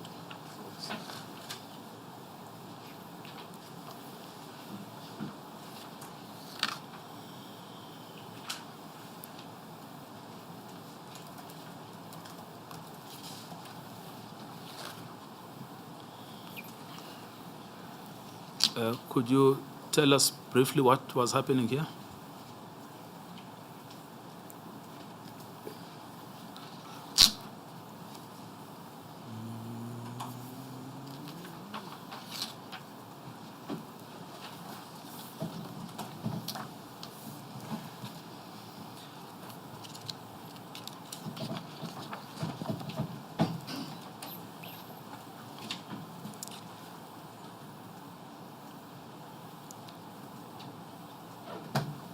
Chair, I'm trying to recall this incident, but it slipped out of my mind. Yes, that's What I fine. know is that they left Well, KZN. your report is at 2A 276.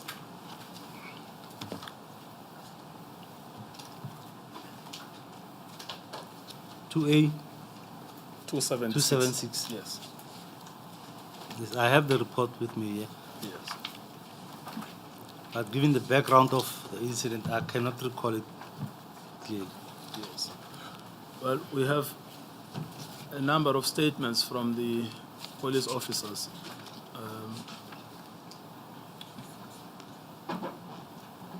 From the docket itself.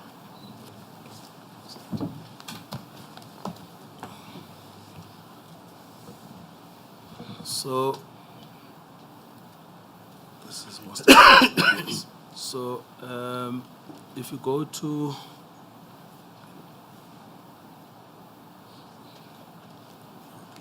RB 0013.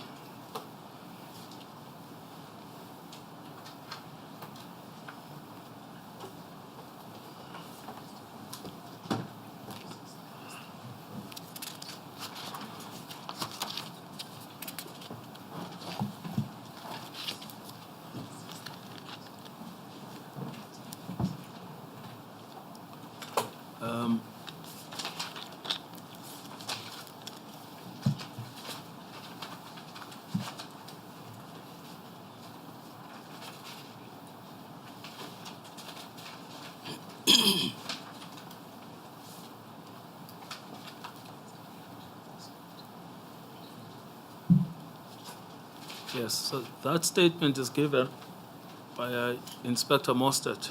This is Mostert handwriting. Oh, I see.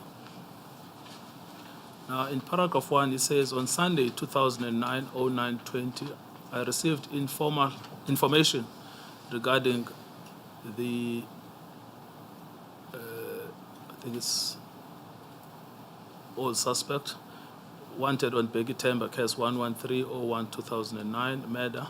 Information was that the suspect was hiding in Rustenburg. The same day at 10 hours, Captain Neva, Inspector Makanya, Inspector Padayachi, Inspector Ganes, Sergeant Mkwanazi, and myself proceeded to Rustenburg. The same day at 17:20, we arrived. At 2200 hours, the informer accompanied us to number 58, Skading Road, Rustenburg.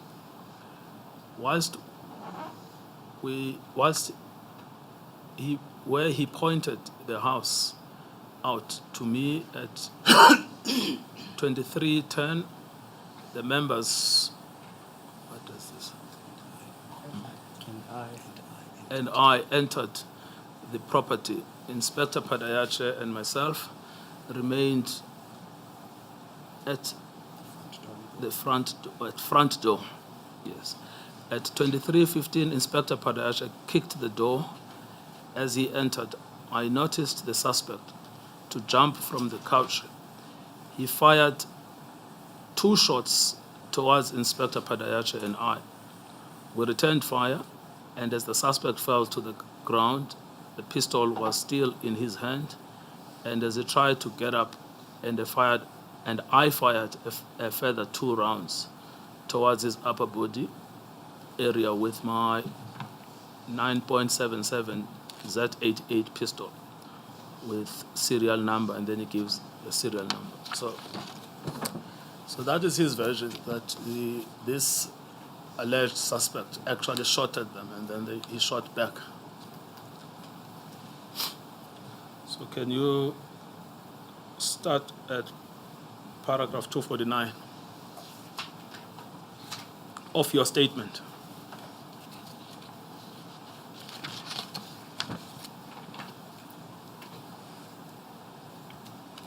Paragraph 249. 249. Yes.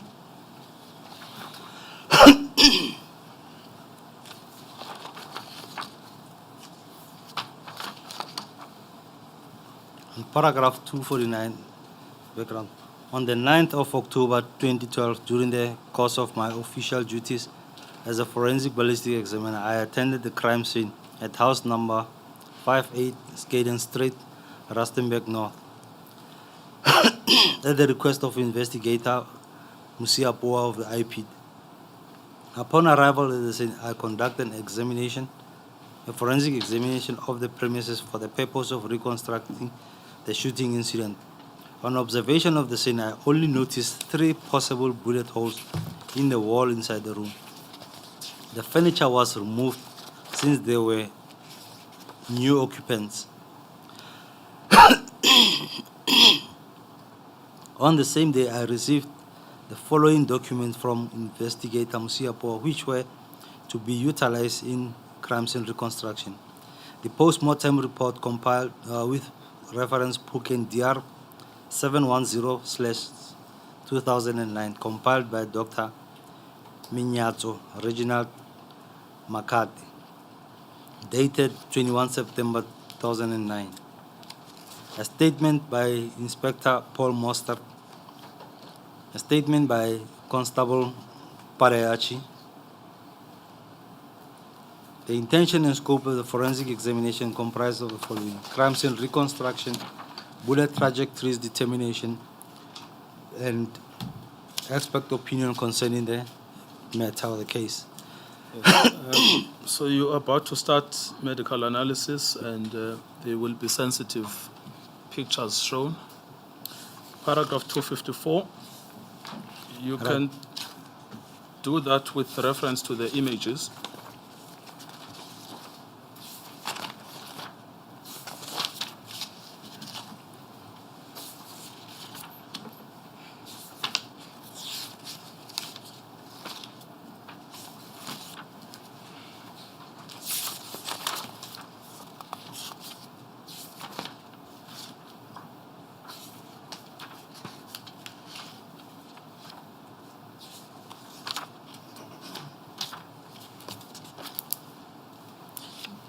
Chair, on the photos that I have, most of the bullet wounds sustained visible in the photos. Only the position of the deceased and the gunshot wound through the head that is there. Right, on 2.254, the deceased sustained multiple gunshot wounds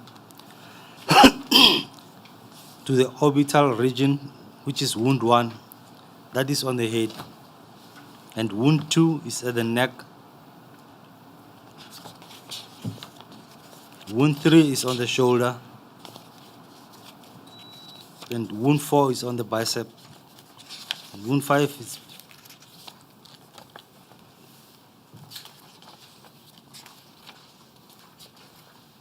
and back wound 6, wound 7, and wound 8. In terms of the post-mortem report, the wound patterns show that one bullet passed through the head and the neck, and the same bullet re-entered the body at the shoulder and exited through the arm Another bullet caused the angled entry wound and traveled downwards.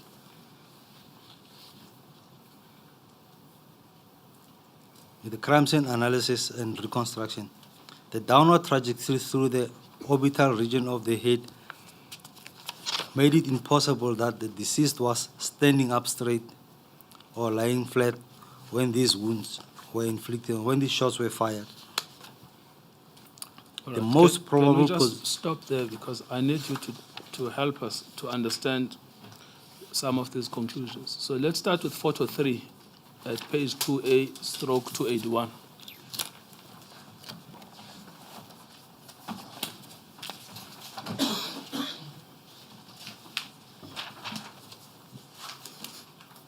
Which photos? Photo 3, Madam Chair. 2. Page 2A/281. Yes. Now, what are we looking at there? In photo 3, that's where we see the position of the body of the deceased. Yes, but what are the? I mean, there is obviously a lot of blood there.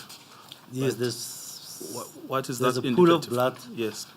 on the side, right hand side, and just above the head. Yes. Indicative of what? The bleeding from the wounds that the deceased has sustained. And this shows that the position of the body was moved or was changed.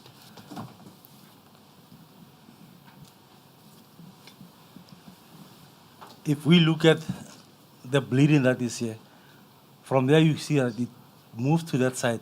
We look at the saturation of the bleeding on the T-shirt of the deceased along the left shoulder. So basically this part was most likely here. And when they moved the body to that side, it only created this trail, and then the position is changed.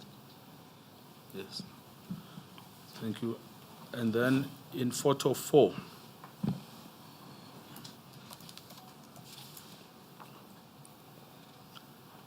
Now, in photo 4, what I want to draw your attention to are those green cones. What do they show?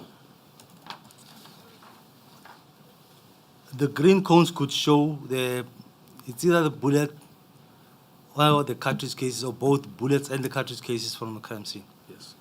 So that means that there were 7 cartridges or bullets that were recovered from the crime scene. It would be bullets and cartridge cases, 7 bullets and cartridge cases Discovered from recovered from the crime scene, the yes. crime scene, yes. All right. Because they claim that he also discharged his own firearm. That's what they are alleging, Chair. Yes. Now, then, where you were looking... Sorry, Yes. Advocate, before you proceed, what could have been the reason to move the body from its original position? Would it have been to take pictures, or what other reason could have been? Chair, sometimes it would depend. It would be when they're taking pictures of the body, or it would be when the paramedics are there to certify in death. In some instances, they'll turn the body so that they can check. Now, thank you, Madam. Then I want to go to photo 5 and 6, which is at 2A, 282.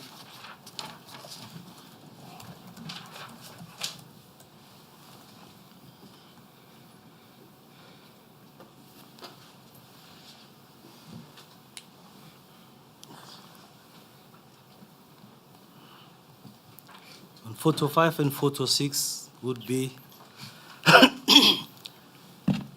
it shows the position of the cartridge case, which is J, and here you would see the bullet marks or the bullet defects on the wall and on this room divider.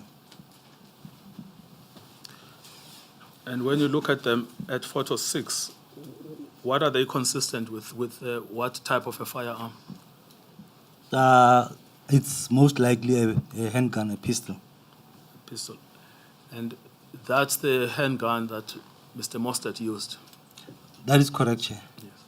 Now, just on that point, I mean, I never see in these pictures and cases and dockets Mr. Mostert using a machine gun. He is always carrying a 9mm.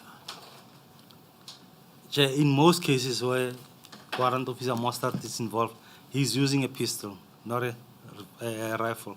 Yes. But in terms of the deadly impact, which one is deadlier between a pistol and a rifle? Chair, I would say both of them are deadly, but the rifle, it's more because it has a lot of pressure, it has a lot of energy that it's transferring to your body. So the rifle will be more effective than a pistol if you compare it when shooting at a person directly. Yes. But in shooting at a person, maybe inside the vehicle or behind any other object, I would say pistol will be, in most cases, compared to a 5.56, your pistol will be more effective than the rifle. A pistol is effective. When shooting behind an object, I see. let's say a person has been, you are shooting at a person who's inside the vehicle. As I said, with the 5.56, when it hits the door panel or the panels of the vehicle, those bullets, the 5.56, fragment easier. But with a 9mm, it will not fragment, it will just go through. Yes. All right. So when you look at the position holes in LK photo 6, those will be consistent with a 9mm. That is correct, Chair. Yes. And we know here that Mr. Mostert actually used a 9mm. That is correct, Chair. Yes. And then photo 7 and photo 8, they are the same holes but in closer proximity. That is correct, Chair. Yes. Photo 7 and 8. Photo Yes, 7 7. and 8. You agree those would be consistent with a 9mm? That's correct, Chair. And then there are further holes again at photo 9 and 10 on the wall. Yes, that's correct. That's the bullet hole was marked B on the wall. Yes. Is that also consistent with a 9mm? That is also consistent with the 9mm. Yes. And then there is photo 11 and photo 12.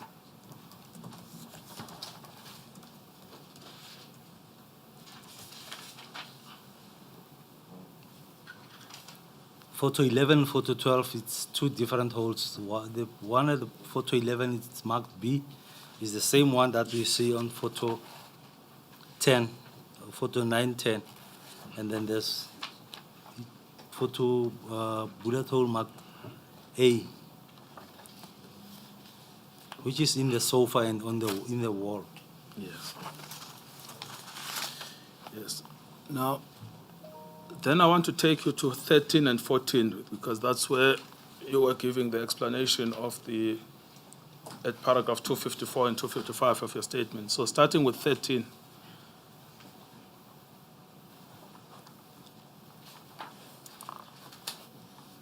Starting with photo 13, it shows you the position of the deceased, and as I have explained, where the body was turned over.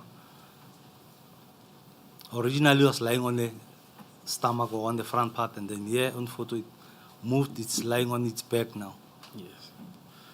Now, when you look at photo 14, which is a wound next to the right eye. That's correct, Chair. When you look at that wound, it's on the right temple, and that's the entrance wound. And when it says only one wound visible. Chair, what is important in this instance is if we look at the wounds, let's go back to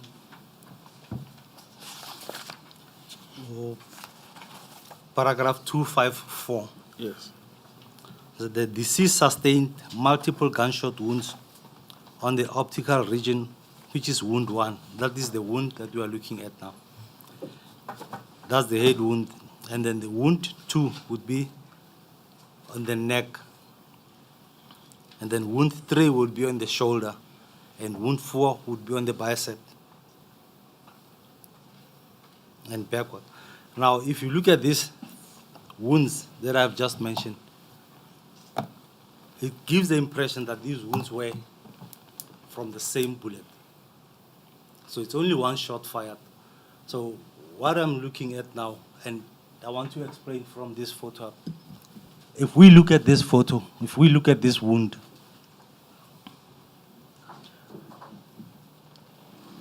we have a line here. The wound is here, and then we have a line around here. That is what we call the muzzle imprint.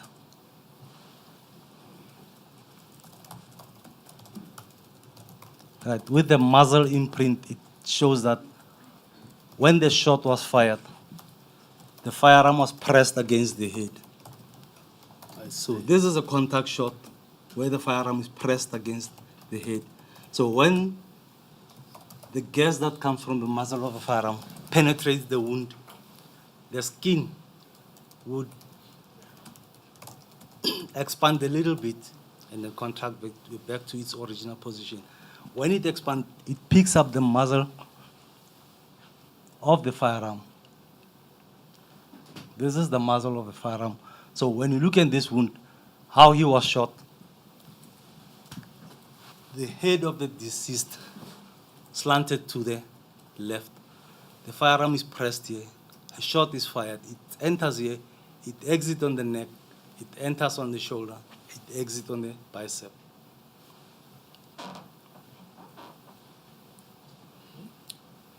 And Are you saying it must have been against the scalp?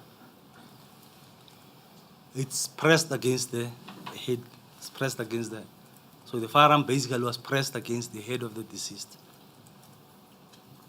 yes, and you deal with that at paragraph 257. Can you just deal with that paragraph? Just read it out. The most probable position of it was that the deceased was in a kneeling position in front of a standing shooter. The skull fracture adjacent to wound 2 could have resulted in an impact on the floor upon collapsing. So, as I understand, then you are saying two things. The one is that the firearm was pressed against his head, but also he must have been in a kneeling position. He must have been in a lower position, most likely a kneeling position. It could have been a sitting position, where the shooter did not shoot at him while he was in a standing position. Because if he'd been in this position, it will be in and out. But if he's kneeling down and he's shot in this direction, your bullet enters here, it exits where he's in this position. Because if he's in a standing position and in this position, the neck is slanted to the left, it would be very difficult for him to shoot in this position. But if he's either in a kneeling position, he will be shot in this position where the head will be slanted to the left. It enters here, it exits on the neck, it enters on the shoulder, and it exits on the bicep.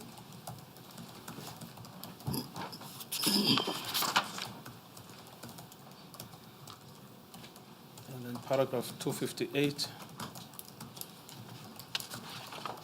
On paragraph 258, the blood saturation pattern indicated that the deceased initially was lying down and was subsequently moved. So that's what I was explaining, that he was initially lying on his stomach and then the position was changed to be on his back. You've dealt with 259, which is what you call the muzzle imprint. That is correct, Chair. Can you just give us your expert opinion on this version that has been given by Inspector Mostert, that basically this was an exchange of fire because the deceased shot at him, he shot back? Chair, And he claims, according to his statement, that it's actually a number of shots that he shot. But the fatal one is one. Chair, I would say the shot that was inflicted is this one, where he was shot. But I don't see any other shots fired towards him where he was away from them. Because in this one, it's at close range and the firearm is in contact. So meaning the deceased was very close to Mustard, but the firearm was in contact with the head of the deceased when the wound was inflicted. It's not that he was there and then was shooting at Mustard, Mustard was shooting back at him. It's not possible. I do not agree with that version. But you also say it's just impossible. It's impossible for that. Well, if your opinion is that it's impossible, then I will be arguing to the panel that he's lying. I would say so, Chair. Yes. Thank you. Your conclusions are at 261 to 265. If there's anything there that you wish to add that you haven't said so far. Sorry, I misled you. At paragraph 259, the photographs 15 and 16, you hadn't actually dealt with them. They are at 2A, 288. So I need to give you a chance to comment on them. 2A, 288.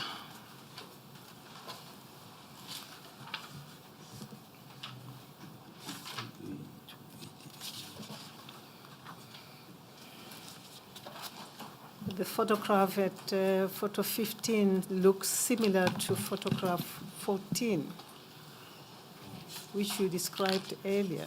Am I right? That's correct, Chair. That's the one that I've explained. Because this is the position, the position of the wound. And if you go to the next photo, photo 16, that's where the muzzle imprint is clear. Oh, I see. It's a close-up photo of the muzzle imprint of the firearm. And then you also dealt with this, what you call the saturation of the blood, which is in photo 17.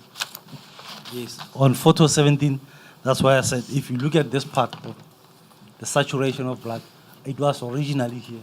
So when they moved the body to the side, and then that side came to the side, you see this. Because if the original position would be this, bleeding would be downwards, but will not go upwards. If he's bleeding on the shoulder and he's resting on the back, the bleeding from this wound would not come to that direction, would go to the lower area because of gravity.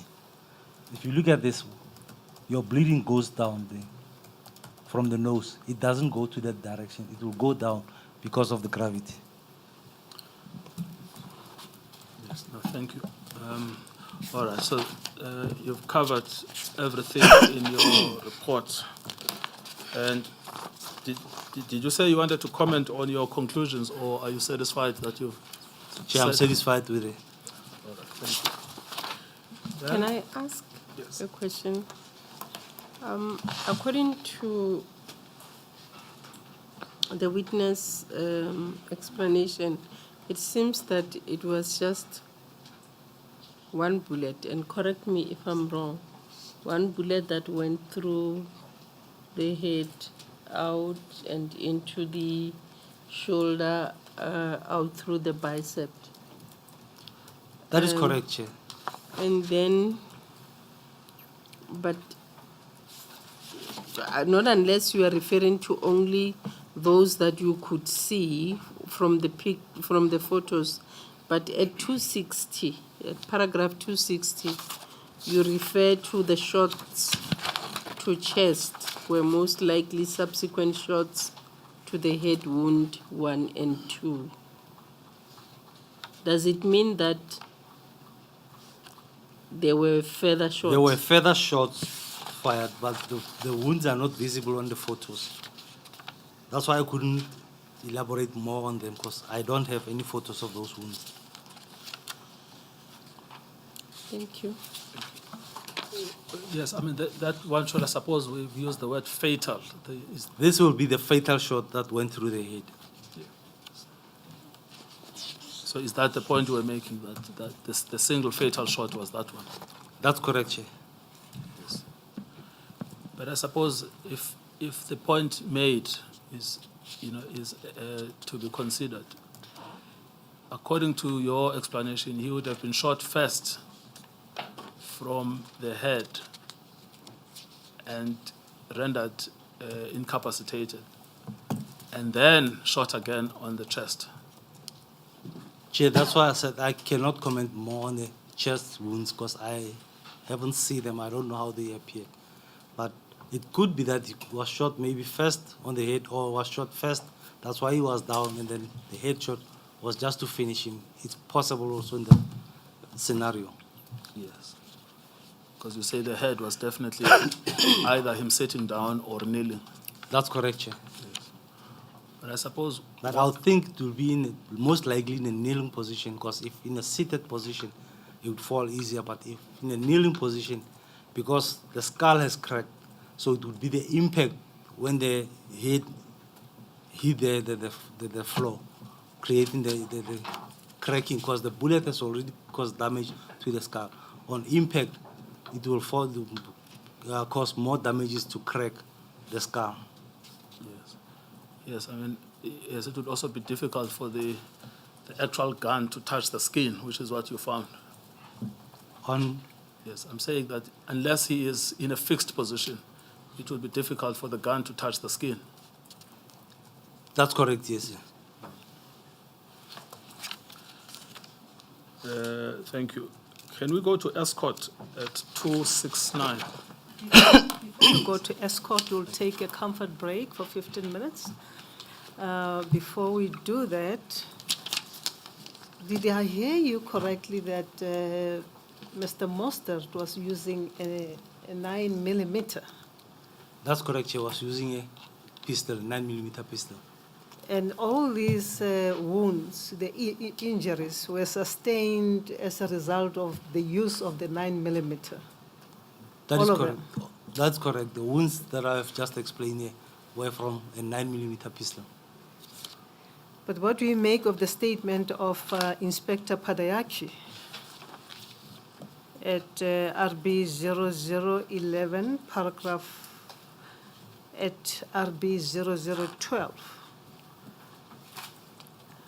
Maybe you can read from the previous paragraph, but he says, well, he described where this suspect was sitting.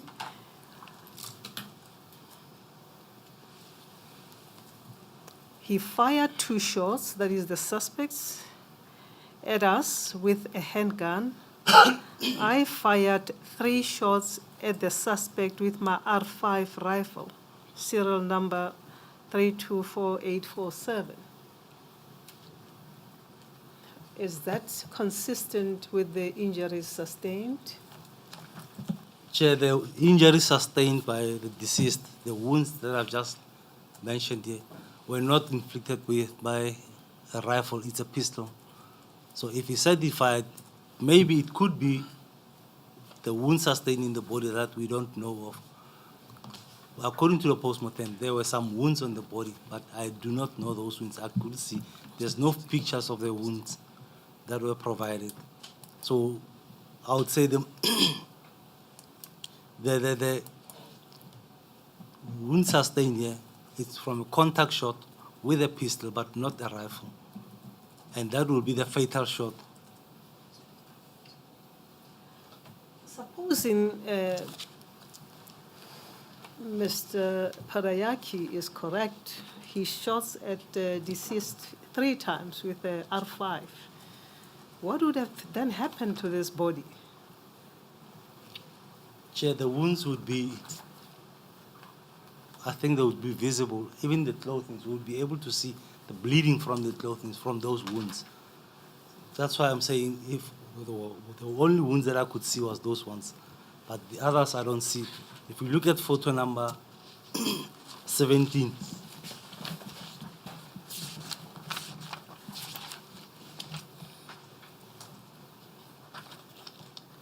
Right, on photo number 17, if you look at the whole body here, there's no other wounds. The only wounds are is this one and the ones that come through, that exited here.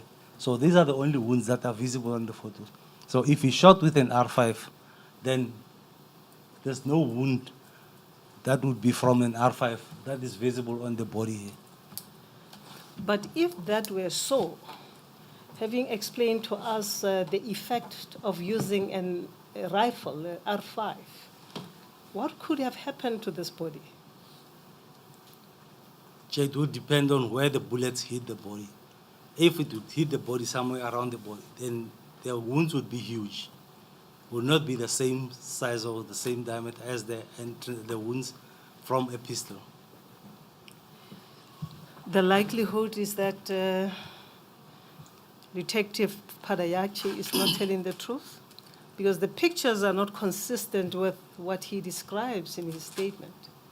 The likelihood would be, I would say, it would be that he missed and the bullet either hit the floor, hit something fragmented, created all the bullet holes that we see inside the wound, inside the house, or inside that room.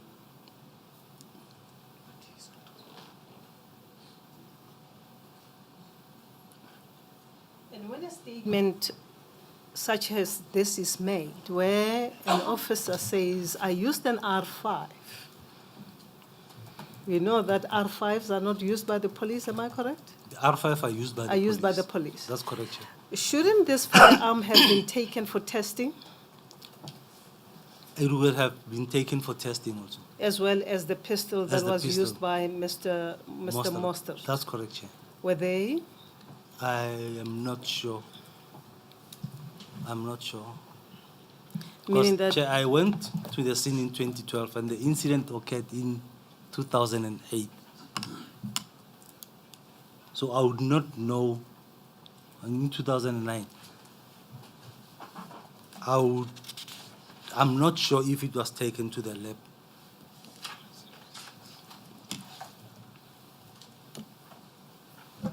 in most of these cases, including this very one, IPID was involved. That's correct, Chair. It was investigated by IP. Mr. Musiapo. Musiapo. And Musiapo in 2012 was part of the IP team that was investigating Ketomena in KZN. Yes. And he was also involved in the Rustenburg case. Yes, Chair. Would he have been obliged as an investigator to take these firearms for testing? Chair, it depends on the investigating officers. In some instances, they will take the firearm there and test them and send them for testing. But in some instances, the investigating officer would make arrangements that the firearm must be brought for ballistic testing. Yes, I'm saying these are matters involving police. That's why IPID is involved. That's correct, Chair. And Mr. Musiapua, who then referred these matters to you, should have been in a position to cause these firearms to be taken for testing, for the completeness of the investigation.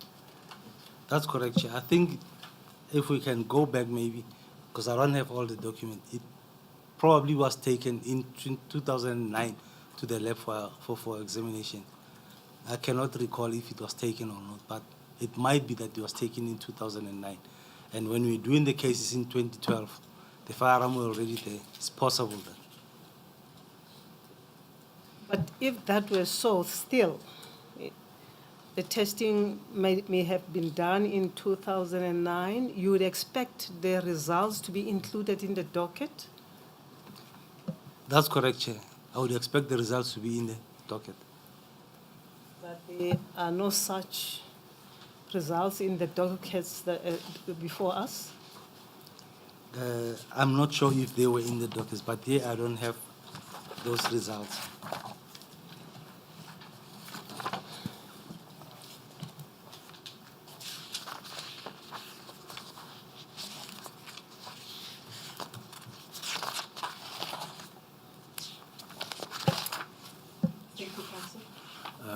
Thank you, Madam Chair, Chair. I have a question, but I can reserve it for after the short break.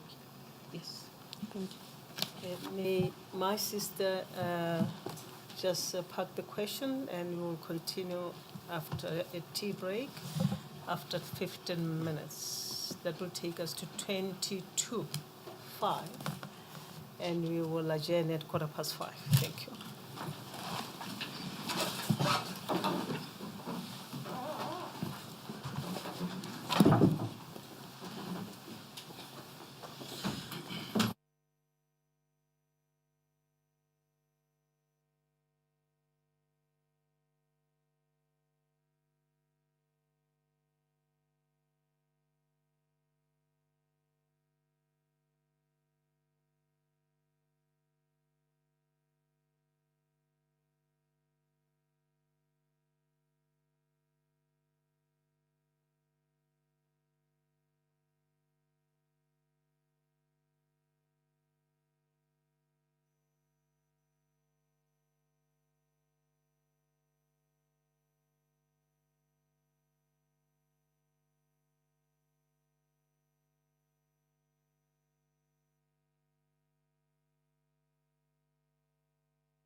Good afternoon, everyone.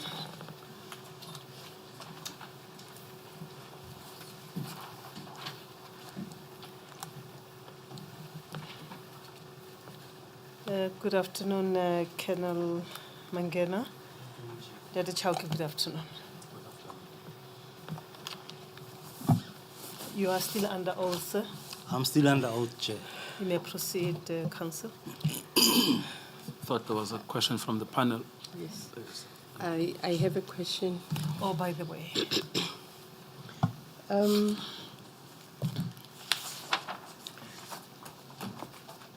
Lieutenant Colonel Mangena,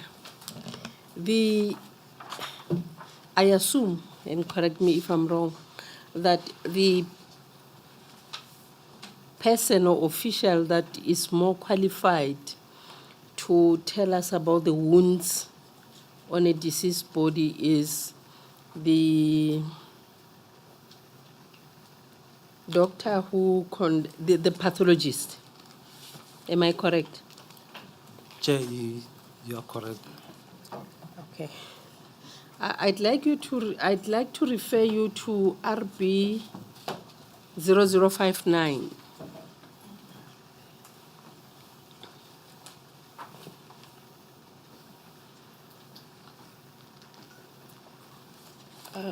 Are you there?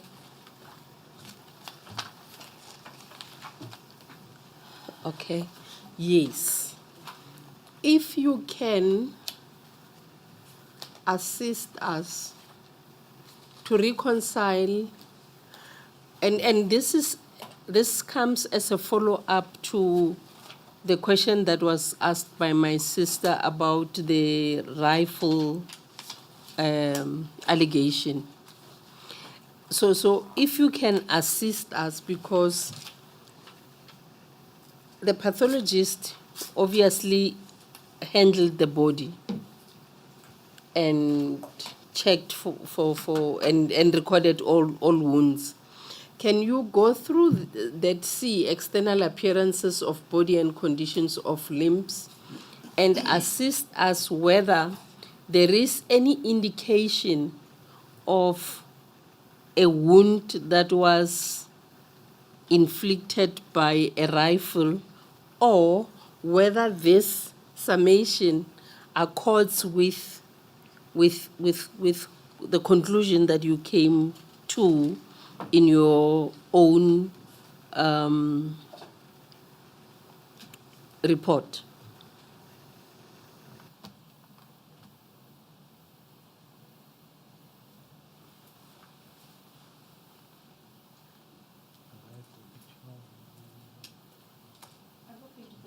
I'm not sure, maybe this should be read into the record, because it might be that I'm asking a question in a vacuum. Yes, that is correct. Thank you.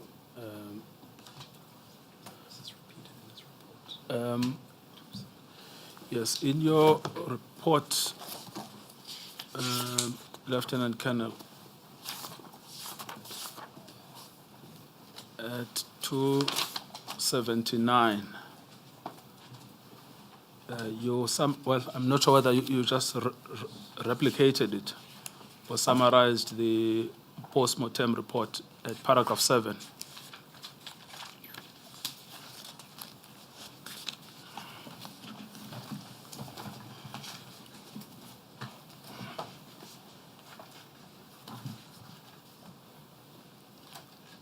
A279.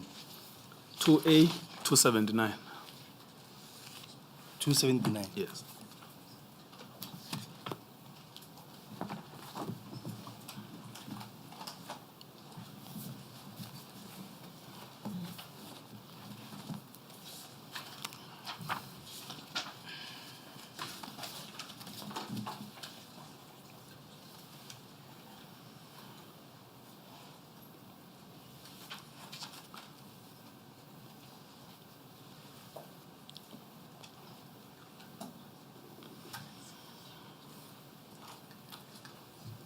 Chair, on paragraph 7 on 2A279, it's where I replicated the post-mortem report as it appears on the screen, how the doctor mentioned or described the wounds.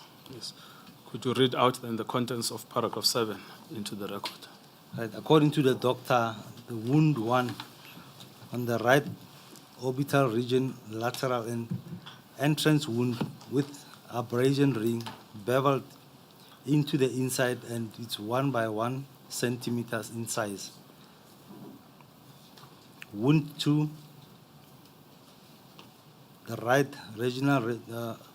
parental region entrance wound, and 1 by 1 in size. Wound 3, the left neck region, just posterior to the left ear. Exit wound and exit wound of wound exit wound of wound 2. So wound 3 communicate with wound 2.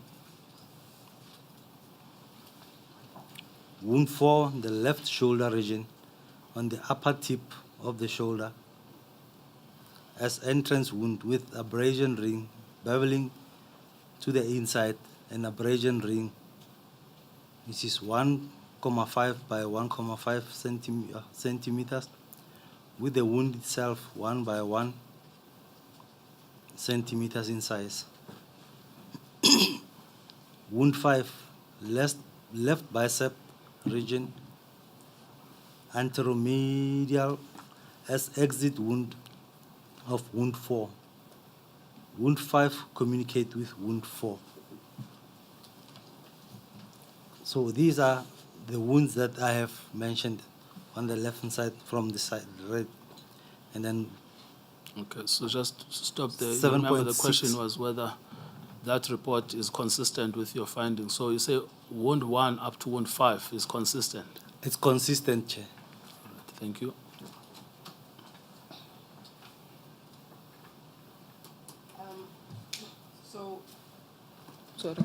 So, and can we say wound 6 and 7 are from a rifle?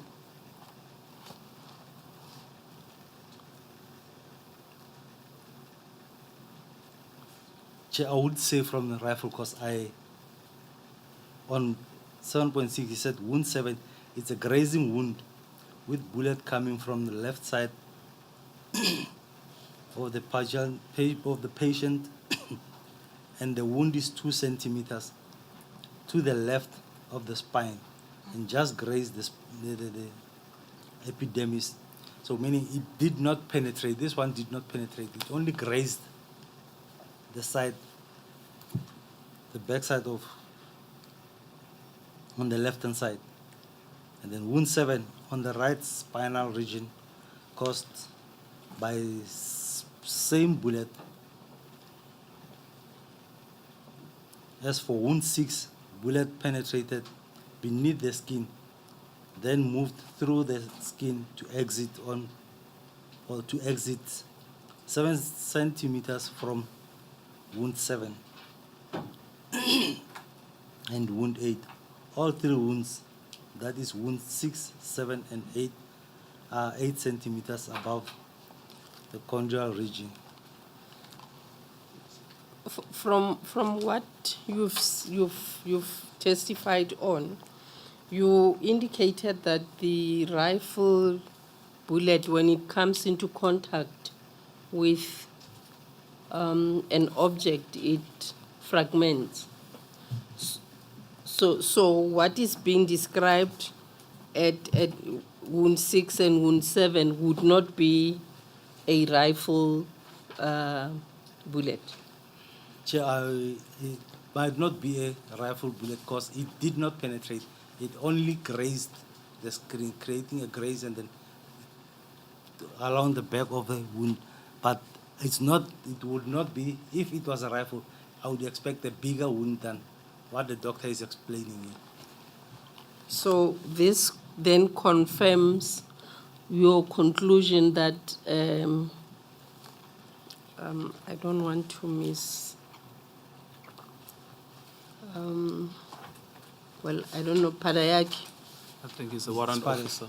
Sorry? I think he's a warrant officer. Warrant Padayaki. Officer Padayaki misrepresented the facts when he said he fired a rifle. He used his rifle to fire.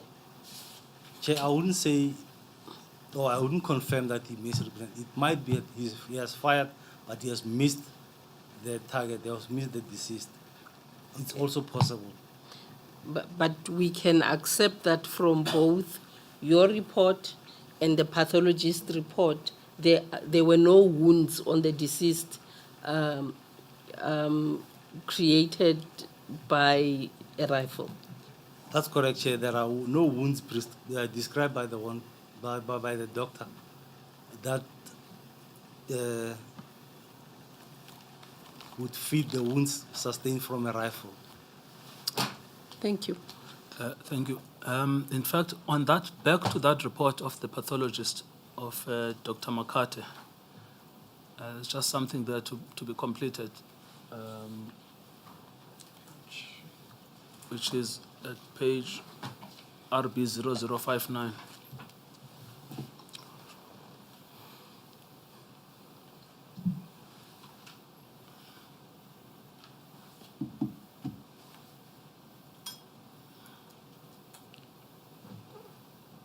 Counsel?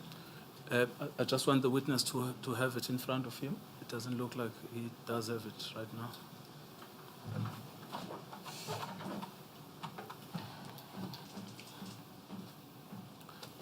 Yes, now under E.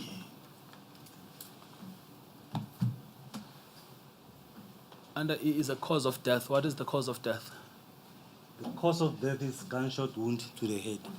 Yes, and is that consistent with your report? That's consistent with my findings, Chair. Yes. Thank you. Can we please move on to escort, which is at page 269 of your report and 2A92 of the big bundle. So look at page 92. No,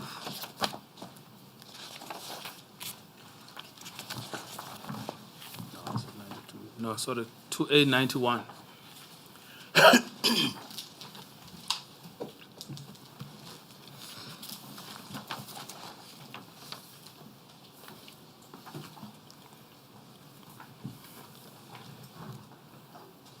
Do you have it? I have it, Chair. You confirm that that is your report that goes from 91 to 100. That is correct, Chair. Thank you. So this is the case of escort. I think it's Mr. Gladwell Tokozani Njapa. Yes. Oh, sorry. Oh, no. Sorry.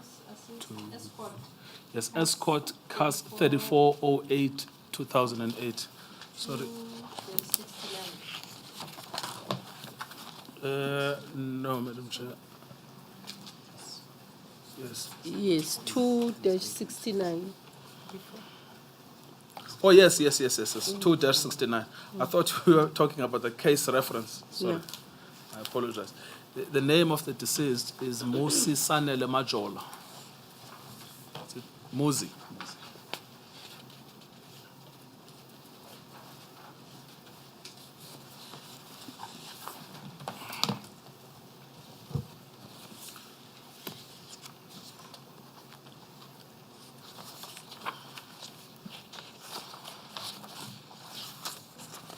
Do you have it? I have the report with me. Yes. Could you give us a summation of what happened here? Chair, in this case, the deceased was arrested by Keitomena members, and they were traveling with him towards KZN. And when they got to escort the Ultra City garage, they alleged that he requested to go to the bathroom. They stopped there, they took him to the bathroom. After taking him to the bathroom, they released the handcuff. In the process of releasing the handcuff, he attacked Naidu, I think Sergeant Naidu. And in the process, I think it's Eric Nell. he attacked Naidu and then started to disarm Naidu, and then Eric Nel shot you. Yes, the participants here were the usual crowd. Nel, Mostert, Naidu, Pandey. Are those familiar names? That is correct, Chair. Those are Ketomena members. Thank you. So you examine the docket at paragraph 267, and what are its contents?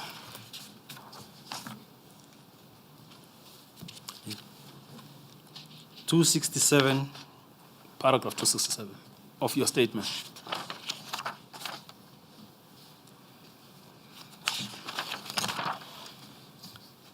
in paragraph 267,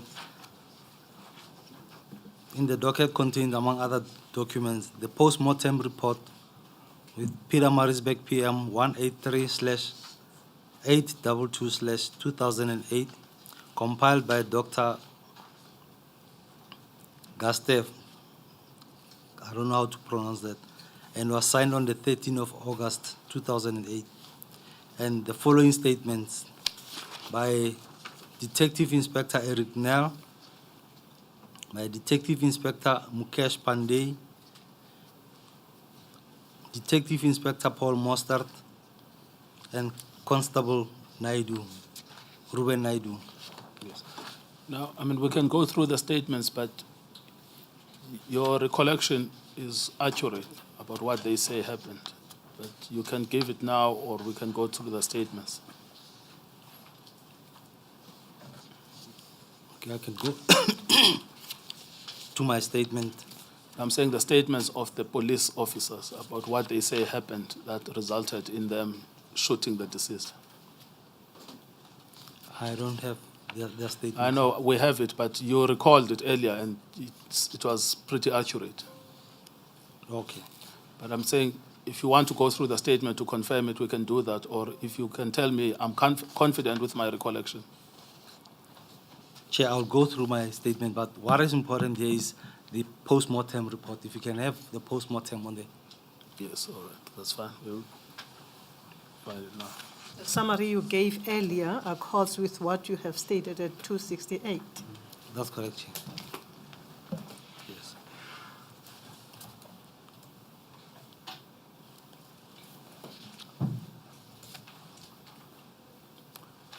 You want, before you do the medical analysis, you want to do the post-mortem report.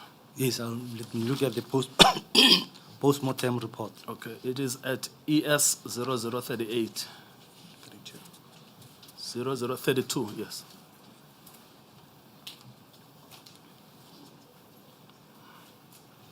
So that's the document on the screen behind you.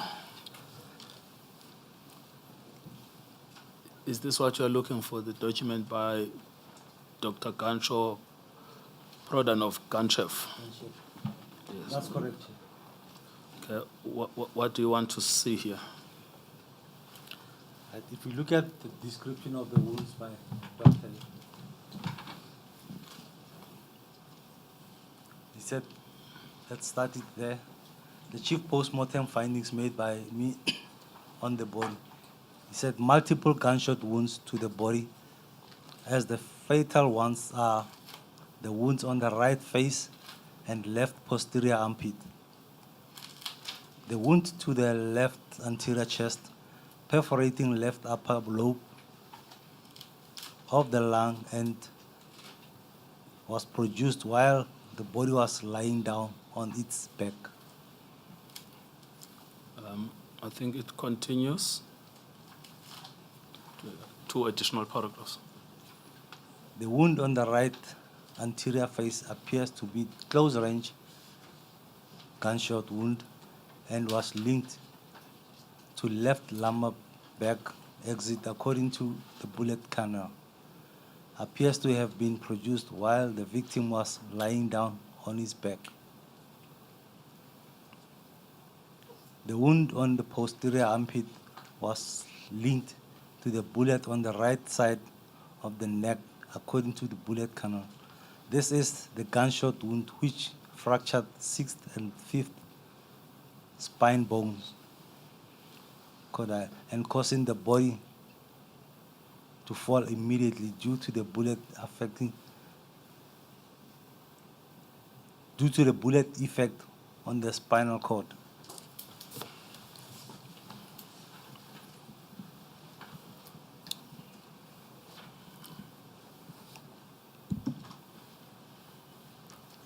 Right, Chair, the reason why I wanted to start with the post-mortem, we don't have enough pictures of the body from the crime scene.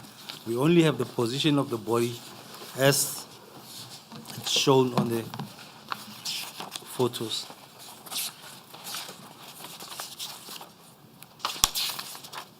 Well, I mean, we have how many?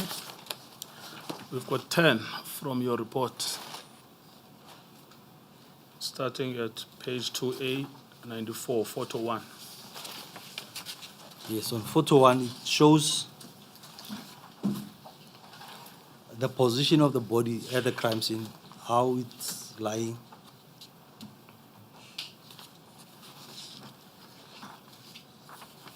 And position 1 and 2 showing the position. And position photo 3 and photo 4 showing the position of the body after it was moved or it was turned.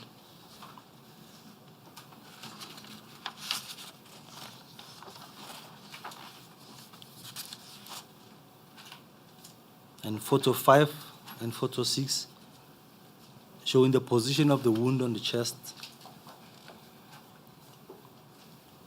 and on the right side of the face.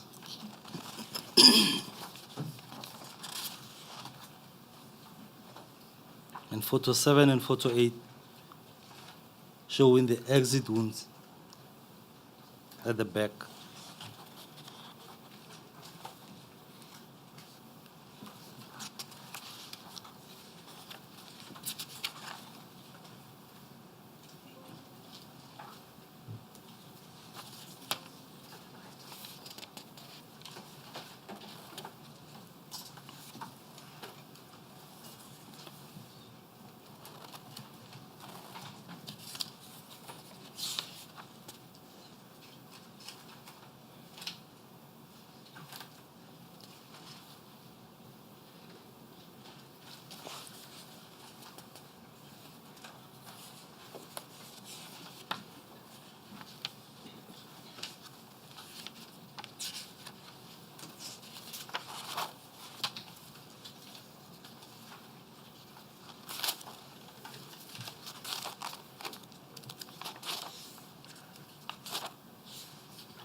Right, Chair, if we look at the wound sustained as described by the doctor, the wound on the right face, he mentioned that it has the blackening and tattooing.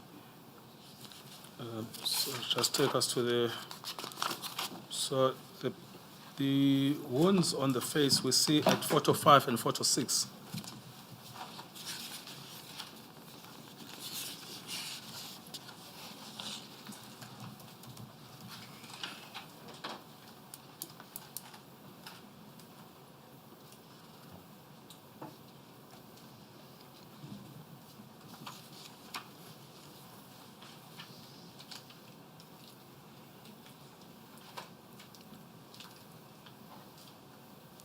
So according to the postmortem, the doctor said it's surrounded by blackening and multiple tattooing measuring 70 by 60 millimeters,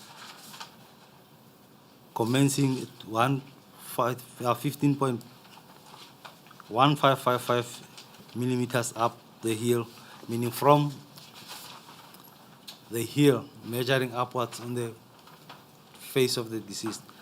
It would be 1.55 or meters or 1. If we make, because we measure it in millimeters, normally we measure it in meters or centimeters. So in this, it will be 1.55 millimeters up the heel and 70 meters from the midline.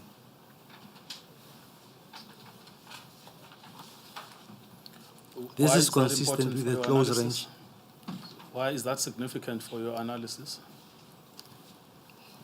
Chair, there are other doctors when they examine the body, when they conduct the postmortem, they will measure the position of the wound from the heel to where the wound is, and so that they can show if we say the entrance wound is a bit lower than the exit wound, or the exit wound is a bit lower. So they'll give you the measurements from the heel to that wound.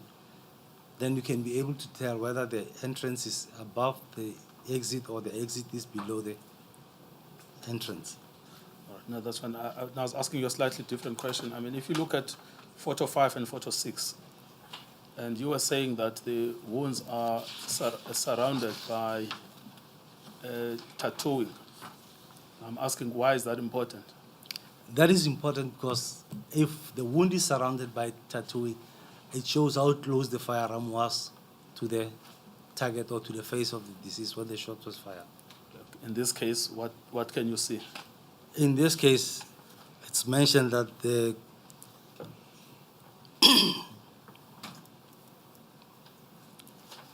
wound was surrounded by blackening and multiple tattooing measuring 70 by 60 millimeters. So I would say the firearm was, I would say, less than 30 centimeters from Less than the 30 face of centimeters. less than 30 centimeters from the face of the deceased. 30 centimeters is the size of a ruler. Yes.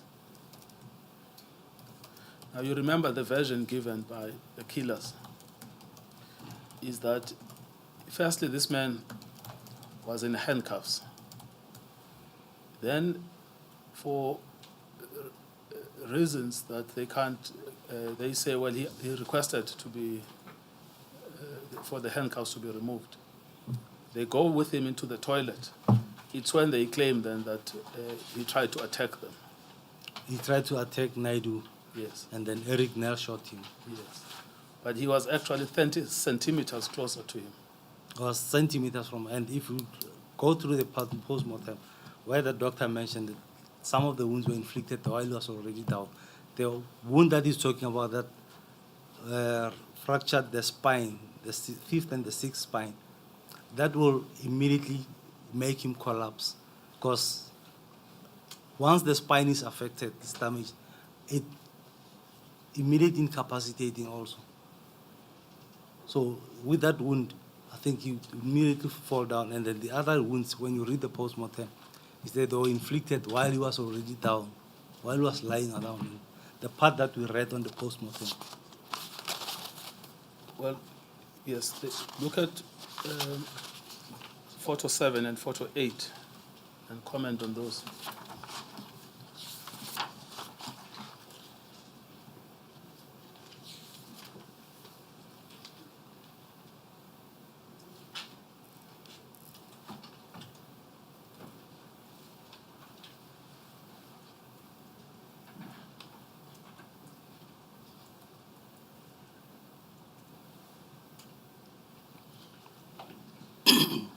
On photo 7 and photo 8, he's already down. He's lying on his stomach. And on my findings, after my observation of the post-mortem report and the crime scene photos, I could not determine the possible position of the deceased nor the shooter. There was no photos of possible bullet holes anywhere in the room that could have perforated the deceased body and assist in determining the possible position of the deceased nor the shooter. The doctor mentioned the presence of blackening and multiple tattooing around the wound on the right face as wound 1. These are the characteristics of a very close range to the face of the deceased. The bloodstain pattern on the floor identified as a drip trail. This pattern is determined as splatter resulting from the bleeding or blood dripping from the individual or otherwise a blooded object. The deceased could possibly have been moving while bleeding, hence the drip. Due to the lack of sufficient information, I could not determine or give an opinion on how the incident occurred or reconstruct the incident. Yes. I was asking you about photos 7 and 8 because you say the medical report shows that he was shot while lying down. I'm asking whether or not these photographs help us on that or not. Chair, I think this is the position that he was. I cannot say whether he was in this position, but according to the doctor's report, post-mortem report, he said the wounds were inflicted while he was lying. It's most likely that he was in this position when the wounds were inflicted, because the doctor is talking about the entrance wound, where he mentioned that it appears that it was inflicted while he was lying. Yes. And the wounds in photo 8, are those exit wounds, entry wounds? Wound 4 and 5. I'll have to check on the.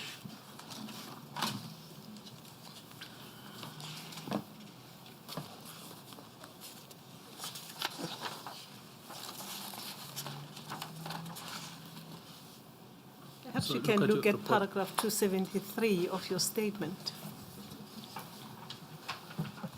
273.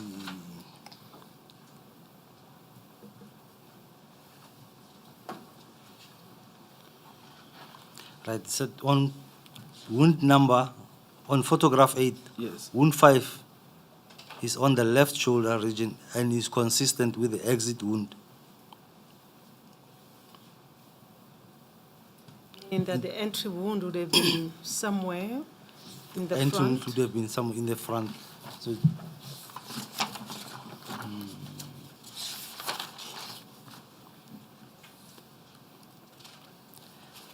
the entrance wound would be most likely wound 2. And in the post-mortem report that we read, doctor spoke about the blackening or the blackening and tattooing around this wound also. So this wound could have been inflicted while he was down. So if you look at the two positions, the position on photo 5,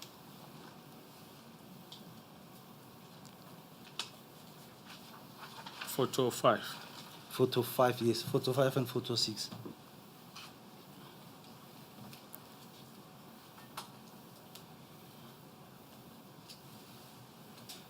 I think wound 2 is clearer there on photo 6. Yes, wound 2 is clear on photo 6.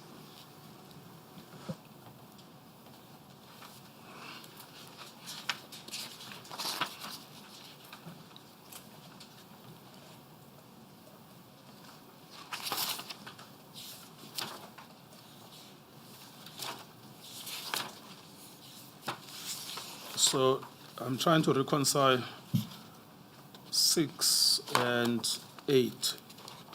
So 4 and 5, according to paragraph 272 and 273 of your statement, are exit wounds, correct? 4 and 5, yes, at the back. Yes. Now I'm trying to reconcile their entrance wounds. So we know one of them is wound number 2.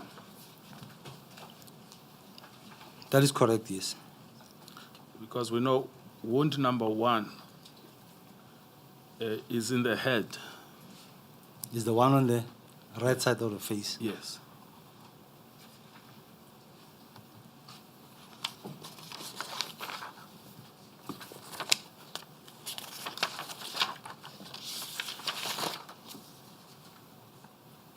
So if there are 2 exit wounds, I suppose doesn't follow that just because it entered the face, it will exit in the face from what you've said. I've also learned now it can enter the face and exit somewhere else. Right, if you look at the wounds sustained, this wound, according to the doctor, these 2 wounds, wound number 1 and 2, were inflicted while he was already down. Yes. And the other wound that the doctor is talking about is the one that penetrated and then hit the spine. I So see. it could be that it's the one that has hit the spine to immobilize him so that he can fall down.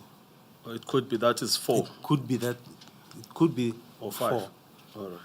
I see. Okay. And where would that have entered? In the back of the neck? It will be the one in the back of the neck because it's going down. It's in the back of the neck and it's going downwards. So it hit the spine at the back and then it could have exited somewhere. I see. Okay. Now, After paragraph 273, you deal with close range indicators in your statement. Just deal with that. On 274, Yes. the post-mortem report records that the presence of blackening and multiple tattooing around the wound on the right side of the face. That is wound 1. Now, tattooing and blackening occurs when a firearm is discharged at a close range. In such instances, unbent and partially bent propellant paraparticles and gases expelled from the muzzle strikes the skin and create a dark stippled mark. The closer the muzzle to the closer the muzzle of the firearm to the target, the more concentrated and defined this pattern becomes. Yes. And then 276. On 276, I am of the opinion that the size and the density of the tattoo described by the doctor are consistent with a very close discharge to the face of the deceased. Yes, I mean, just on that point, this is puzzling to me. As you've got 4 policemen on their own description. They've surrounded this accused, but they shoot him within a range, according to you, of 30 centimeters. But he is attacking them at the same time. Is this reconcilable? Chair, it's not, and what we're looking at now is they shot him and then he fell down. These 2 other wounds were inflicted while he was already down and at a close range. Thank you. And then you have... Sorry, would Yes. we be correct to say this is an execution? Yes. Thank you, Madam Palomi. Chair, I would say it's possible that could have been an execution because he's down and then the firearm is close to him and a shot is fired. Yes, I mean, there are other external facts. The man was handcuffed. Then they took him to a toilet. They removed the handcuff, and then they shoot him. I mean, isn't that a typical execution? Chair, I would say it's possibly could be execution. As I said, the way he was shot at, he was already down, he was lying down on the floor. In fact, as my learned friend points out to me, if you look at photo 4,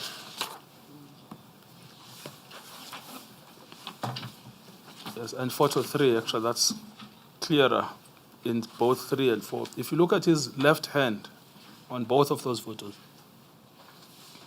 he still has the handcuffs on the one hand. That's correct. The handcuff was still on the left hand. On the yes. So it's again visible on photo 2 where you can see it right in front of the face. And photo 2. On photo 2. Yes, of course, yes, there it is. Yes. Well, that is one of the things that are unclear here, because if you look at photo 2, just the position of the firearm in relation to the body of the deceased, and you look at photo 3, and the position of the firearm in relation to the position of the deceased, it's really unclear what they were trying to achieve here, because plainly they've moved the body around. That's correct, Chair. That's why I'm saying the body, the 2 different, in 2 photos, photo 1 and 2 and photo 3 and 4 are in 2 different positions. On the first photos, it's facing down, it's lying on his stomach, and on the other 2, it's now lying on the back. Yes. But because on photo 2, his hand, and this is his right hand, is closer to the firearm, and then on photo 3, it's his left hand that is now positioned closer to the firearm. Chair, this could be, I think on photo,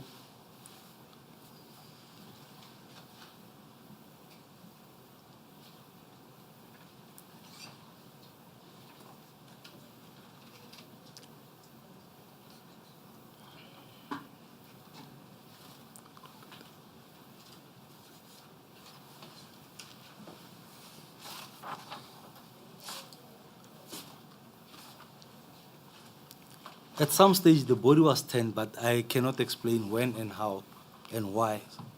Yes, that's the point I'm making, is that there's just total inexplicables here, particularly the way it was turned in relation to the firearm.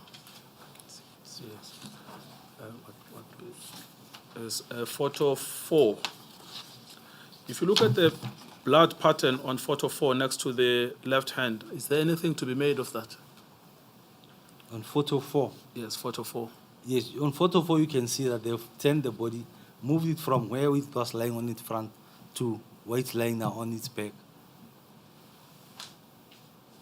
Yes. But what is one thing that I was looking at that was that according to the doctor, the wounds in the front, the one that is here, is an entrance, and then the exit this at the back, the close range where the doctor alleges that he was lying on his back when this wound was inflicted. But if you look at the first 2 photos, he's lying on his stomach. Yes, photo 7 and 8. So when was the body position changed? Yes. Well, I mean, I can ask you this question. You've done all of this exercise. You know the way, you called it the modus operandi. But after a person has been killed, what usually happens with Ketomano? I would say in most cases, they'll tamper with the scene. Yes. Now, what I also couldn't really wrap my head around it in this particular scene. This is a public toilet. It's a shell garage. I mean, the level of brazenness. Do you have any comments on this? You have to be so brazen and so confident that you can put someone in a garage toilet and kill them. Chair, it's a difficult one to answer. I don't know what were these guys thinking. I don't know their intention. Why did they do? Yes, but it would be consistent with someone who is confident. This is the point about being organized, being armed, and knowing that you're protected by the law. That's correct, Chair. I would agree with it. Yes. I beg your pardon, being protected by the law? Or protected by Major General person? Yes, thank you, Madam Chair.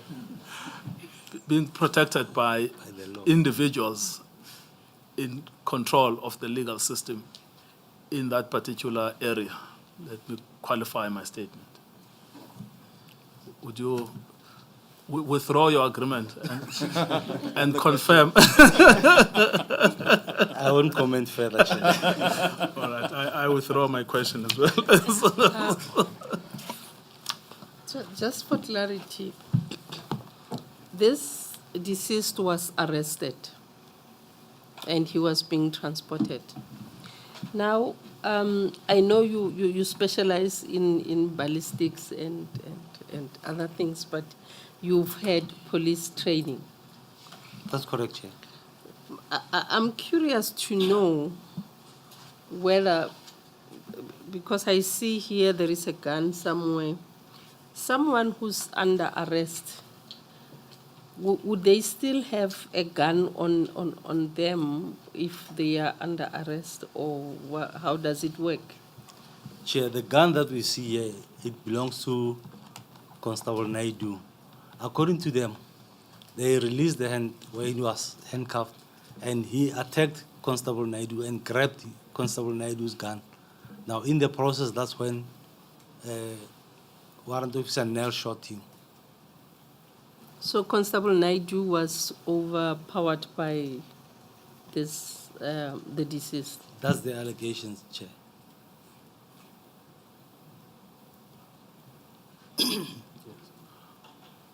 But I suppose the question still remains, this person is under the full control of the state because he's handcuffed. That's good.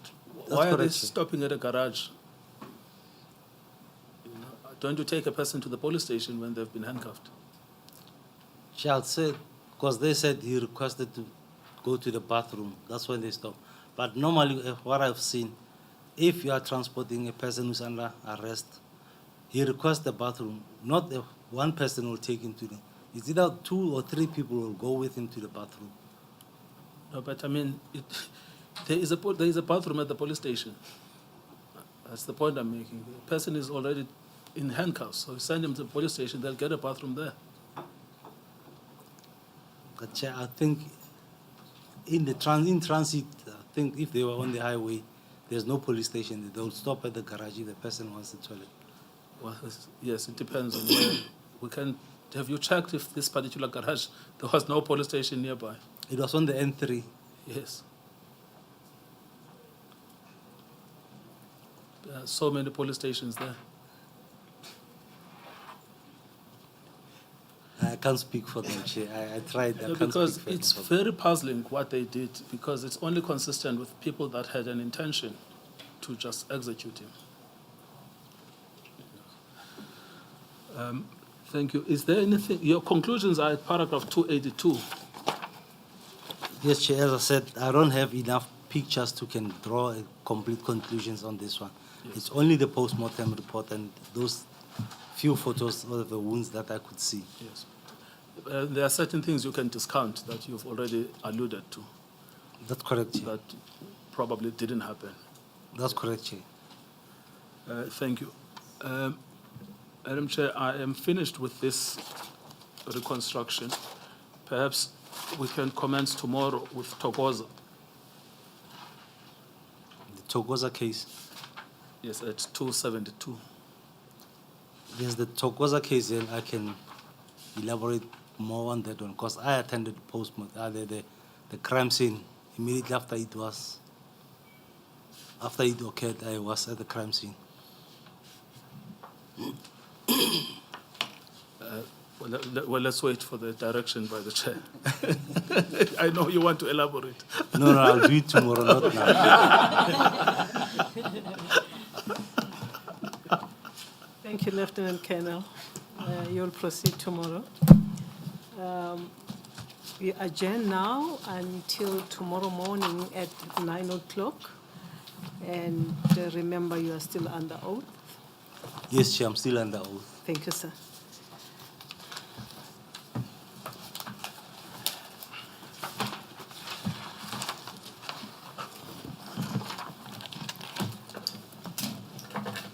Housekeeping matter again. Councils, we are informed that someone from Harris Molebatsi attorneys is attending tomorrow. I would assume, we assume, actually, the three of us, that you'll have an opportunity to have a discussion about the time frames when they are here and hopefully reach an agreement. Obviously, he will come with you to chambers, as we normally do. But we'll appreciate if the attorneys can talk with each other and see if you can reach an agreement. Thank you, Madam Chair.